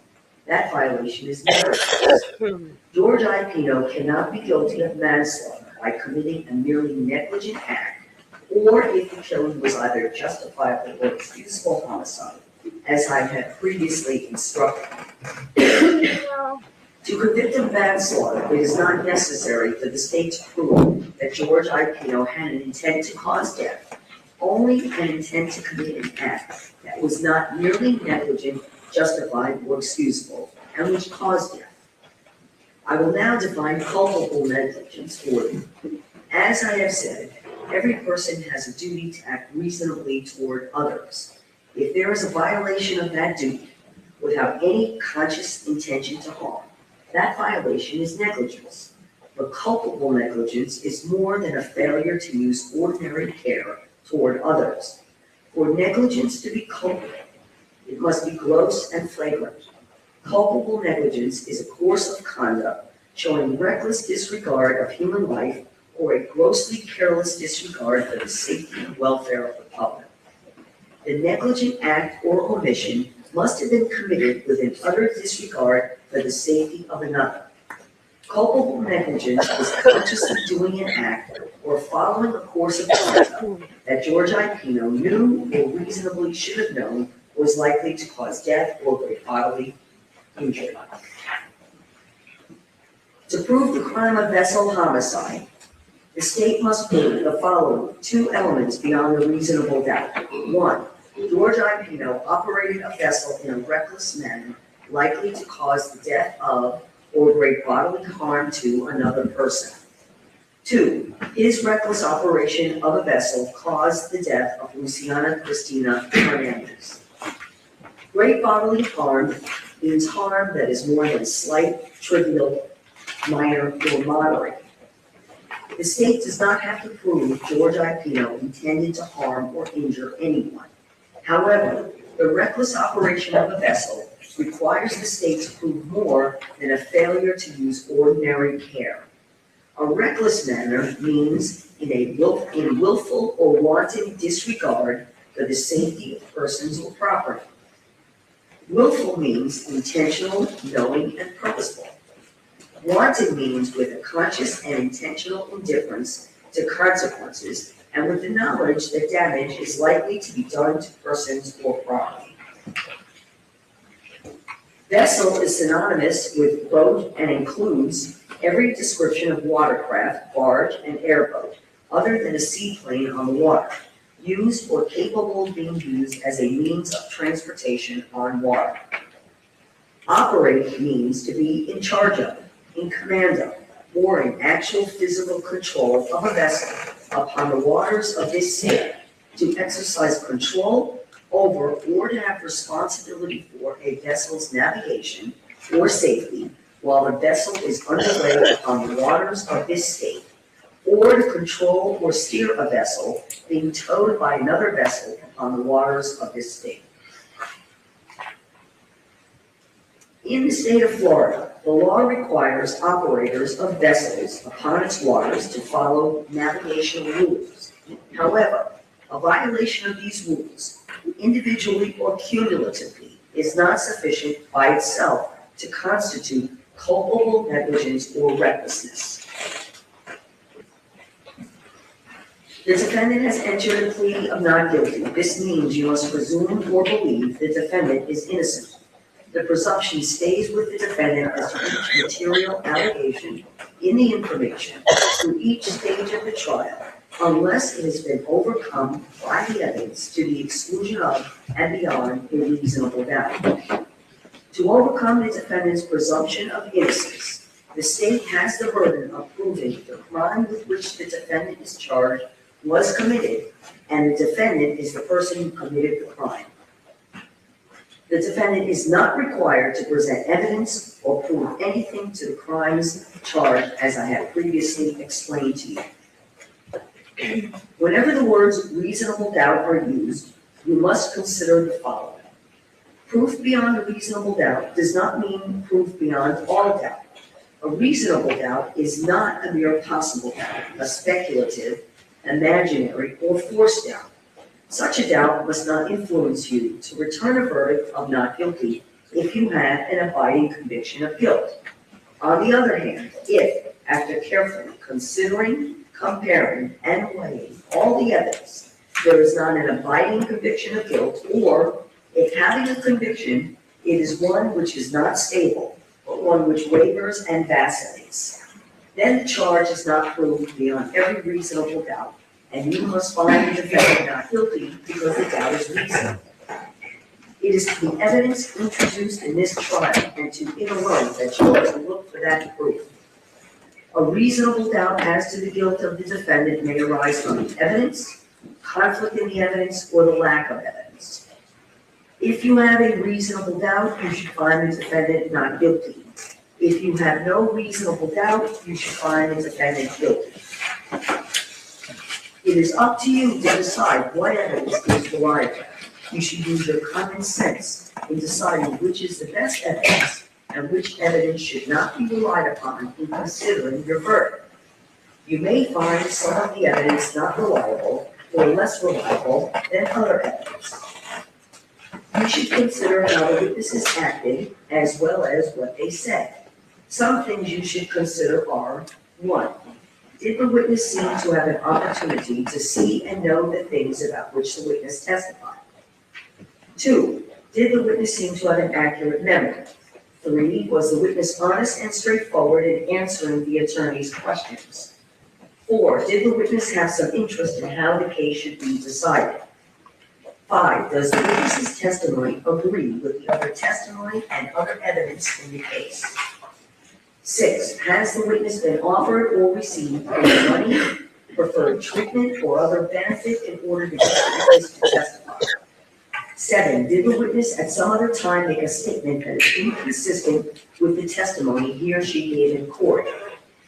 Whether the state has met its burden of proof does not depend upon the number of witnesses it has called or upon the number of exhibits it has offered, but instead upon the nature and quality of the evidence presented.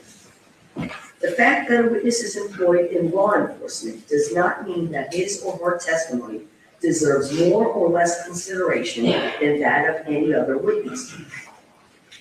Expert witnesses are like other witnesses, with one exception. The law permits an expert witness to give his or her opinion. However, an expert's opinion is reliable only when given on a subject about which you believe him or her to be an expert. Like other witnesses, you may believe or disbelieve all or any part of an expert's testimony. It is entirely proper for a lawyer to talk to a witness about what testimony the witness would give if called to the courtroom. The witness should not be discredited by talking to a lawyer about his or her testimony. You may rely upon your own conclusion about the credibility of any witness. A juror may believe or disbelieve all or any part of the evidence or the testimony of any witness. During the trial, you viewed and listened to certain audio and video recordings. Some of these audio and video recordings have been edited to eliminate irrelevant portions that would not aid to your understanding of the case. The fact that the recordings were edited should not concern you in any way and must not impact the way you view and or listen to and consider this evidence. When lawyers agree that certain facts are true, that is called a stipulation of fact. You must accept stipulated facts as having been proven. However, the significance of these facts, as with all facts, is for you to decide. The Constitution requires the state to prove its accusations against the defendant, George Pino. It is not necessary for the defendant to disprove anything, nor is the defendant required to prove his innocence. It is up to the state to prove the defendant's guilt by evidence. The defendant exercised a fundamental right by choosing not to be a witness in this case. You must not view this as an admission of guilt or be influenced in any way by his decision. No juror should ever be concerned that the defendant did or did not take the witness stand to give testimony in the case.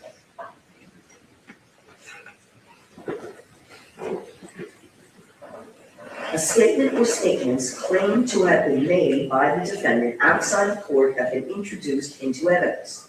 Such a statement or statements should be considered with caution and be weighed with great care to make certain it or they were freely and voluntarily made.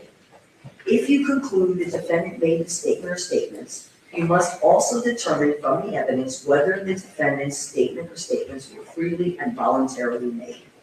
In making this determination, you should consider the circumstances, including but not limited to: 1, whether when the defendant made the statement or statements, he had been threatened to get him to make the statement or statements, and 2, whether anyone had promised him anything to get him to make the statement or statements.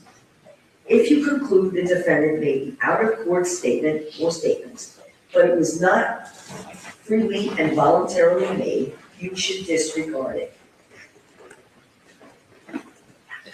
These are some general rules that apply to your discussion. You must follow these rules in order to return a lawful verdict. 1, you must follow the law as it is set out in these instructions. If you fail to follow the law, your verdict will be a miscarriage of justice. There is no reason for failing to follow the law in this case. All of us are depending upon you to make a wise and legal decision in this matter. 2, this case must be decided only upon the evidence that you have heard from the testimony of the witnesses and have seen in the form of the exhibits and evidence and these instructions. 3, this case must not be decided for or against anyone because you feel sorry for anyone or are angry at anyone. 4, remember, the lawyers are not on trial. Your feelings about them should not influence your decision in this case. 5, your duty is to determine if the defendant has been proven guilty or not in accord with the law. It is the judge's job to determine a proper sentence if the defendant is found guilty.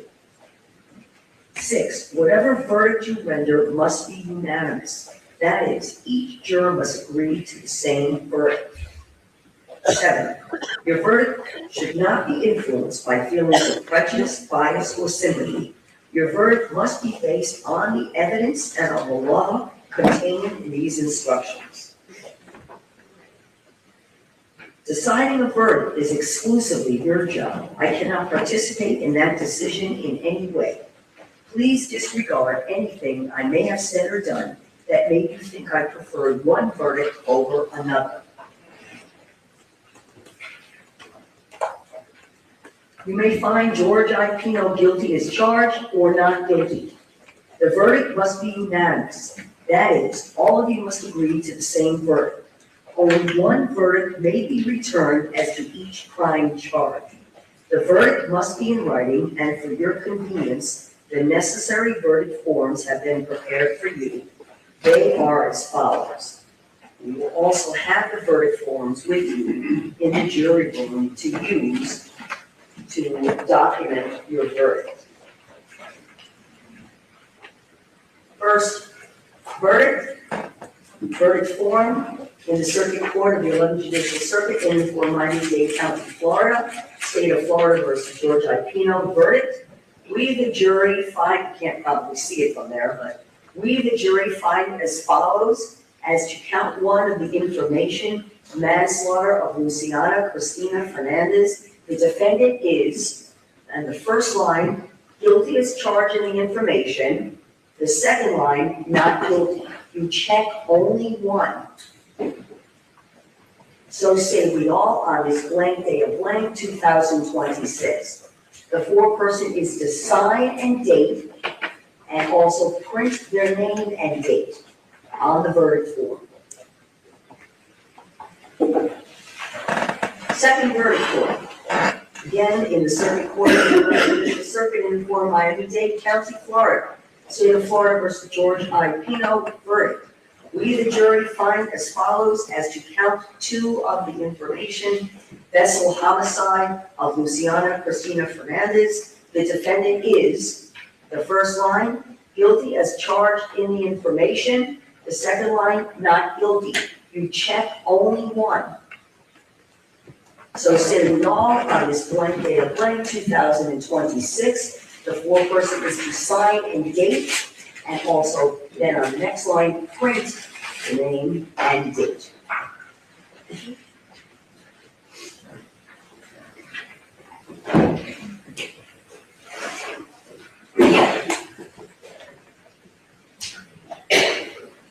A separate crime is charged in each count of the information, and although they have been tried together, each crime and the evidence applicable to it must be considered separately, and a separate verdict returned as to each.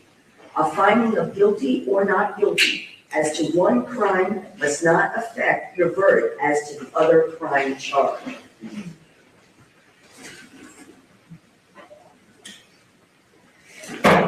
In just a few moments, you're going to be led into the jury room by the court specialist. The first thing you should do is choose a foreperson who will preside over your deliberations. The foreperson should see to it that your discussions are carried on in an organized way and that everyone has a fair chance to be heard. It is also the foreperson's job to sign and date the verdict form when all of you have agreed on a verdict, and to bring the verdict form back to the courtroom when you return. Any notes you have taken during the trial may be taken to the jury room for use during your discussions. Your notes are simply an aid to your own memory, and neither your notes nor those of any other jurors are binding or conclusive.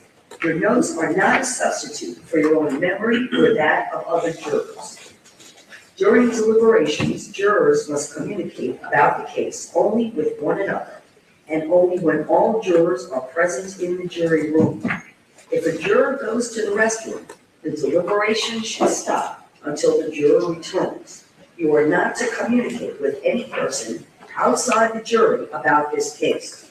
Until you have reached a verdict, you must not talk about this case in person or through the telephone, writing, or electronic communication such as an email or any other means. Do not contact anyone to assist you during deliberations. These communications rules apply until I discharge you at the end of the case. If you become aware of any violation of these instructions or any other instruction I have given in this case, you must tell me by giving a note to the court specialist.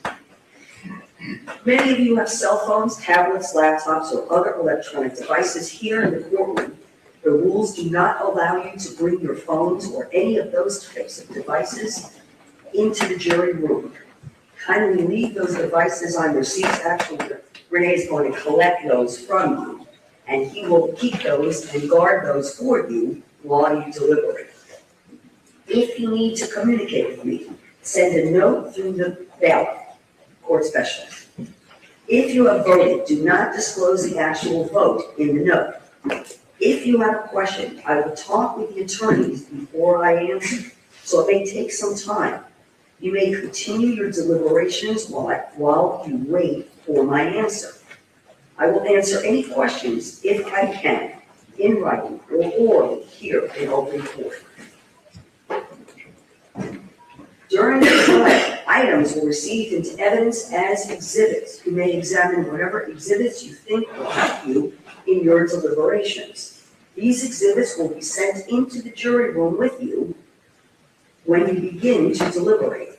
You will have a laptop to use to view digital evidence. You will also have a device to use with the computer to be able to view the other digital evidence introduced during the trial. In closing, let me remind you that it is important that you follow the law spelled out in these instructions in deciding your verdict. There are no other laws that apply to this case. Even if you do not like the laws that must be applied, you must use them. For more than 2 centuries, actually coming to 250 years, we have lived by the Constitution and the law. No juror has the right to violate rules we all share. Are there any objections to the manner in which the instructions are read to the jury? Yes, we approach. Sure.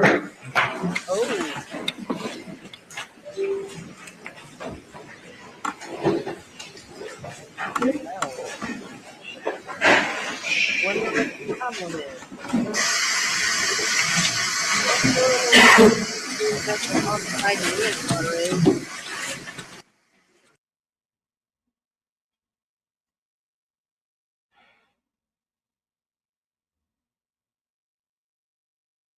I'm hungry, y'all. I forgot to eat lunch.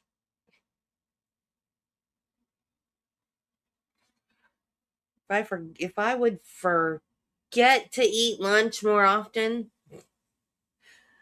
that would be so helpful.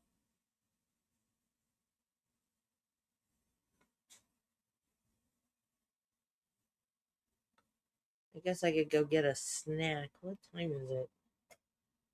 It's almost 5. No, I need to go start dinner. I hate to cook, y'all. You hate to cook.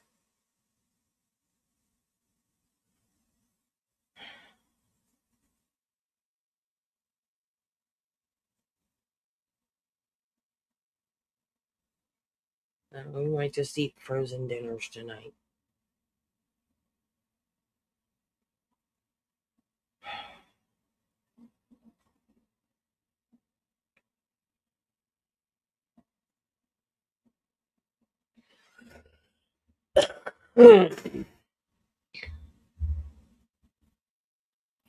It's not so much the cooking part.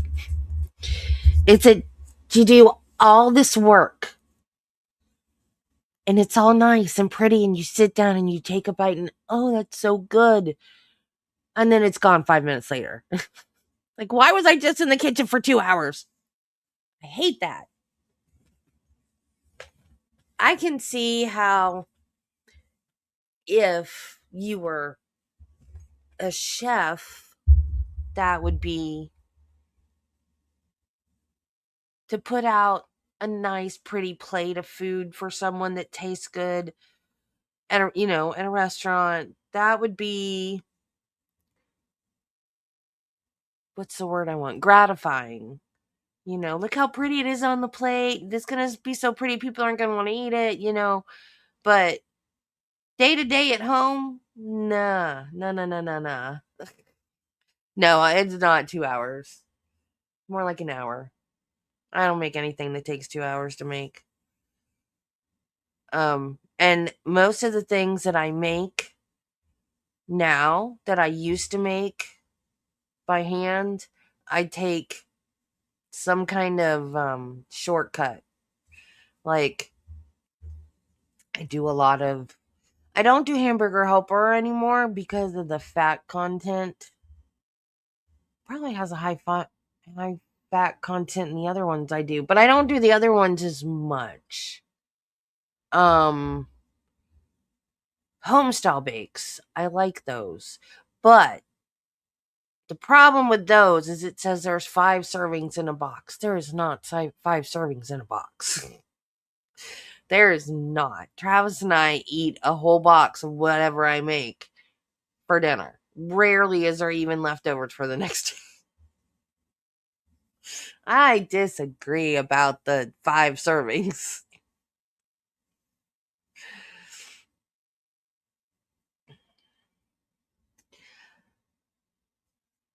What am I gonna make tonight? Oh, I don't know. Oh yeah, I was gonna make shepherd's pie tonight. Because I can't use the air fryer or the Instant Pot unless I move them to the other Hasn't done it in a long time. but I don't know what they're called. I'm not an electrician. The little red button on a outlet, it gets tripped and you push it and it comes back. Well, I pushed and I pushed and I pushed and I couldn't get it to go in. So I'm going to have Travis look at it when he gets home. But one half of my kitchen has no electricity right now. Oh, cool. Yeah, we do yeah, that's true too with the sodium when you get the box meals like that. That's true. We eat the healthy choice frozen dinners, but I'm getting sick of them. So I'm trying to find alternatives, but there's not a lot anymore. Weight Watchers used to have their own meals in the stores. They don't anymore. They have breakfasts. I get their breakfasts, but they don't have like dinners, frozen dinners anymore. Or they used to have really, really good desserts, sugar-free desserts, and they don't have those anymore either. And I don't know why. I don't understand because they were really good.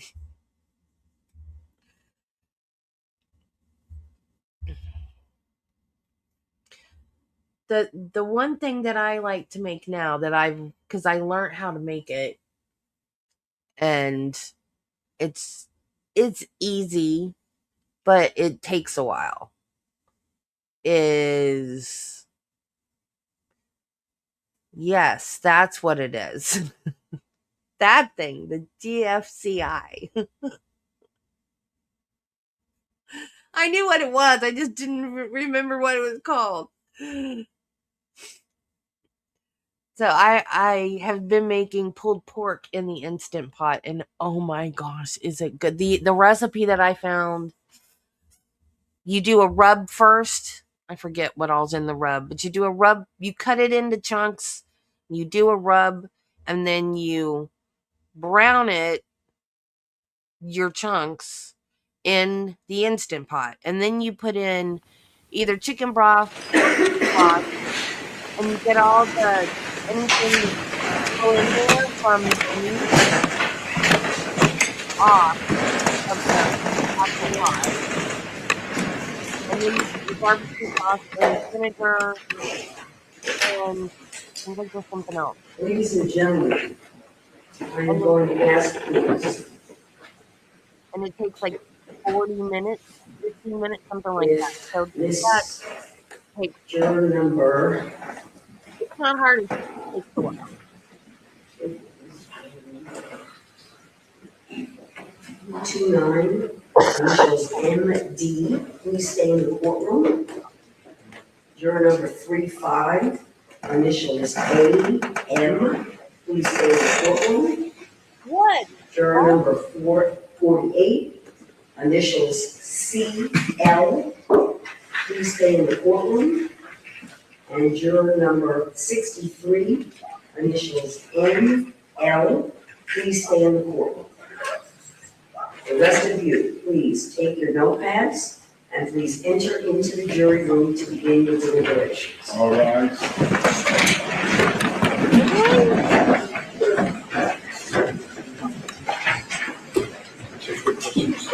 Yeah, and it used to do it when I used the air fryer and the Instant Pot at the same time.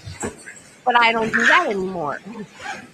So I don't know why it tripped this time. I have no idea. But I couldn't get the button to go back in. I pushed and I pushed and I pushed and it just wasn't going. I'm like, I don't know what. I don't know what I did. I didn't do anything this time. So I just put my coffee pot in the other cabinet. I had to have my coffee this morning.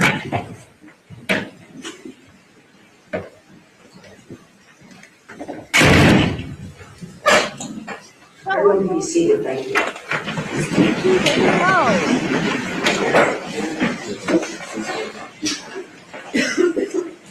Okay, this is the problem with I was telling you about the Ashley Benefield trial, the chick that her estranged husband went to attack her and she grabbed the gun, and they had the lesser included in hers. So it was either first degree murder I think it was first-degree murder. I don't remember if it was first or second. And then manslaughter was the lesser included. And no one explained to this jury that they could go home and come back and deliberate more the next day. And I had streamed this. It was the first trial I'd streamed. I'd streamed the whole thing. Fought with StreamYard through the whole entire process. As my old computer, and it was old StreamYard. It was hard to get through. And I got it, and I kept waiting and waiting and waiting, and they didn't come back. I'm like, I just want her to or was it her or him? Him, I think. Anyways, I just want the judge to release him for the night so I can go to bed and never released him. And I was like, what is happening? And so I got ready and went to bed. And then at midnight, somebody texted me and was like, we've got a verdict on Ashley Benefield. I was like, it's midnight. Are you crazy? Because no one told them that they could go home and come back the next day. And so they did a compromise verdict. They voted for manslaughter. Probably because it either would have been a hung jury or they would have just needed more time to go through it. And they didn't think they could leave till they got a verdict, so they just compromised on manslaughter. And so that is why they probably didn't allow the lesser included. But this judge needs to tell them, because it's after 5. No, it is 5. It's 5. So she needs to tell them that they don't have to stay until they reach a verdict. Because some judges do and some judges don't.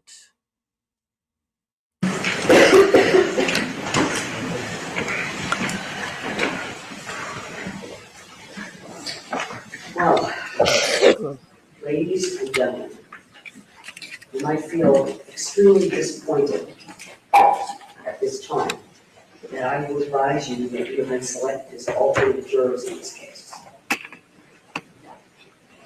The disappointment may come from the fact that 4 of you have sacrificed over 3 weeks, I don't know how many days, but various number of days, to serve as jurors in this case. Yes, Judith. The sacrifices really were extraordinary. Judith's light. This was not a 1 or 2 day trial. Yeah, she does look like her. An extensively long jury selection process. And she played a judge on. And then the trial proceedings again over the last few weeks. It was one of those. So much for each and every one of you to place this, your service on a jury in this community, as your priority. It was forced upon you, really. You didn't volunteer for this work. It says so much about each and every one of you as citizens in our community and in our country as to how you value your responsibilities and this branch of government. How many if bottles we don't have citizens like yourselves to make these sacrifices, it'd be chaos. I think it's this branch of government first name Judith must remain strong and does remain strong because of citizens like yourselves. And again, this was just not an ordinary sacrifice because of the length of time. Yeah, Judith Light. That was involved. And not only did it impose on your time and disrupt your lives, but I'm certain it disrupted the lives of those closest to you who had to pick up the slack and to take on responsibilities that you normally undertook. But you were here to do this work. And the disappointment may come because you are not engaging in the last part of the work, which is the deliberative process. It's really just a token of appreciation, what I have for each one of you.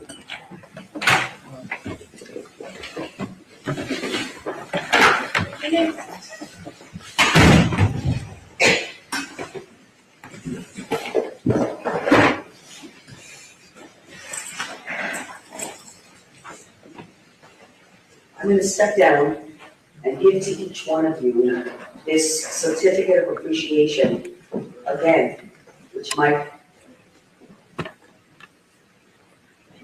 feel a little insulting because of the sacrifices that you've made to do the work. But please understand that you are no less important to us and for what has been done and the work that we all have done than any of the other jurors. We can't tell people that they're selected as alternate jurors because there is the risk that they may not give the case the same attention and consideration as that they would normally give. So I'm going to tell you, keep it secret. So with this, let me also tell you, once I discharge you from your service, you have no further obligations to this court. You can keep your privacy as you will. You are not required to speak with anyone at all. You become like every other citizen. They all get them. They all We are get a public courtroom. You're welcome to stay. You're welcome to go home. But you no longer have any obligations or commitment to court or to this case. And again, you can maintain your privacy, even as an alternate juror, unless this court orders you, which I will not, to speak with anyone. It is your prerogative to do so. But it's also proof that they were on So a jury. let me come down and give you each a certificate, and then I will give you each discharge and farewell. How long is it? Like 2 years until they have to serve again? Or they don't have to serve again? What? Why? Miss M.D. Thank you very much. Oh, cameraman, please don't. They could Miss still, A.M. they could still come back and deliberate. Don't kill them. Miss N.L. Thank you. And C.L. Thank you so much. So you can gather your personal belongings if you would. And you can leave your notepads. I think more importantly, put them out and they will collect them. And they will be destroyed. And again, prerogative to speak to whoever you wish to speak to or no one at all. And again, I want to thank you on behalf of myself, on behalf of all the parties, for the extraordinary work that you have done. We are proud of you. We are proud of you as citizens in this community for the sacrifices you have made. And thank you, you are now discharged.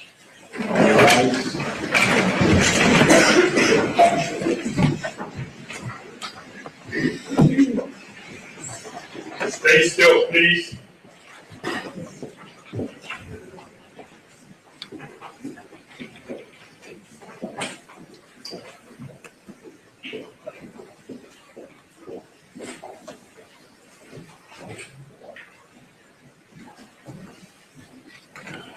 All right, you can all be seated, and let me give you some further instruction with regard to jury deliberation.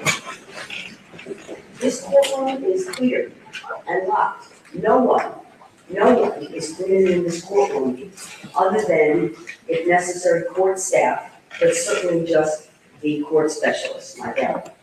So, this includes the attorneys as well. But before the attorneys leave, you need to look at and go through all of the evidence to make sure that what is to go back to the jury is separated from what is not to go back to the jury. So I'm going to let all the lawyers start to gather to do that work. As for everyone else again, if there is a question, we will notify the attorney. If there is a verdict, we will notify the attorneys. In addition, we don't disrupt the jury in their deliberations, and we will work to a reasonable time.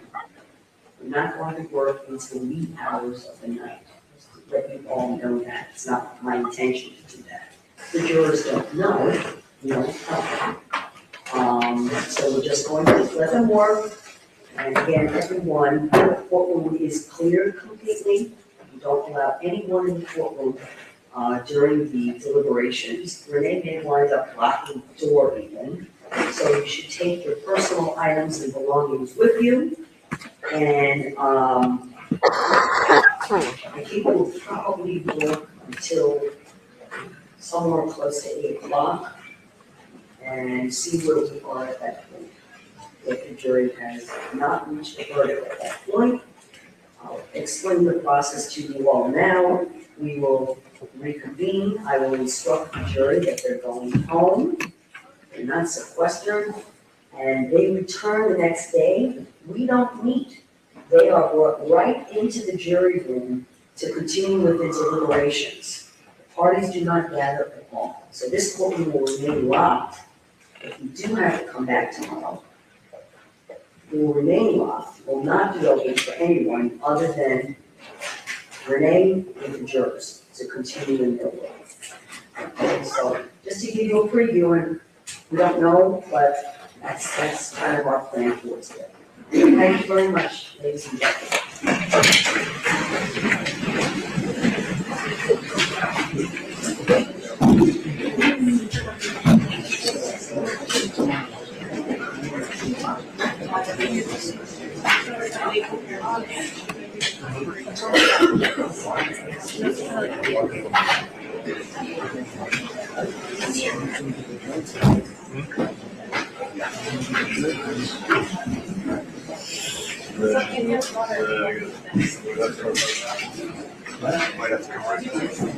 Can you hug his family now?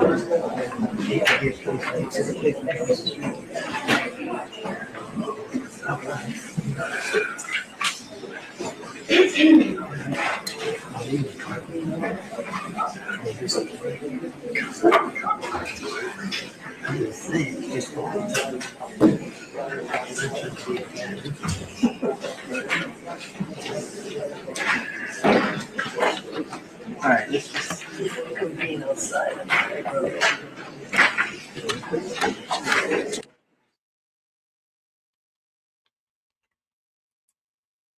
Yep. But I am not going to stay on here and wait. I know what happens when I don't stay on here and wait, but Judy just texts me. And I'll have it ready to go. Okay, guys. I will see you in the morning at 9. Remember, be kind to people, love your family, and Jesus loved you, and so do I. Bye, guys. I love y'all. See you in the morning at 9 for continuation of the Alec Murdaugh trial.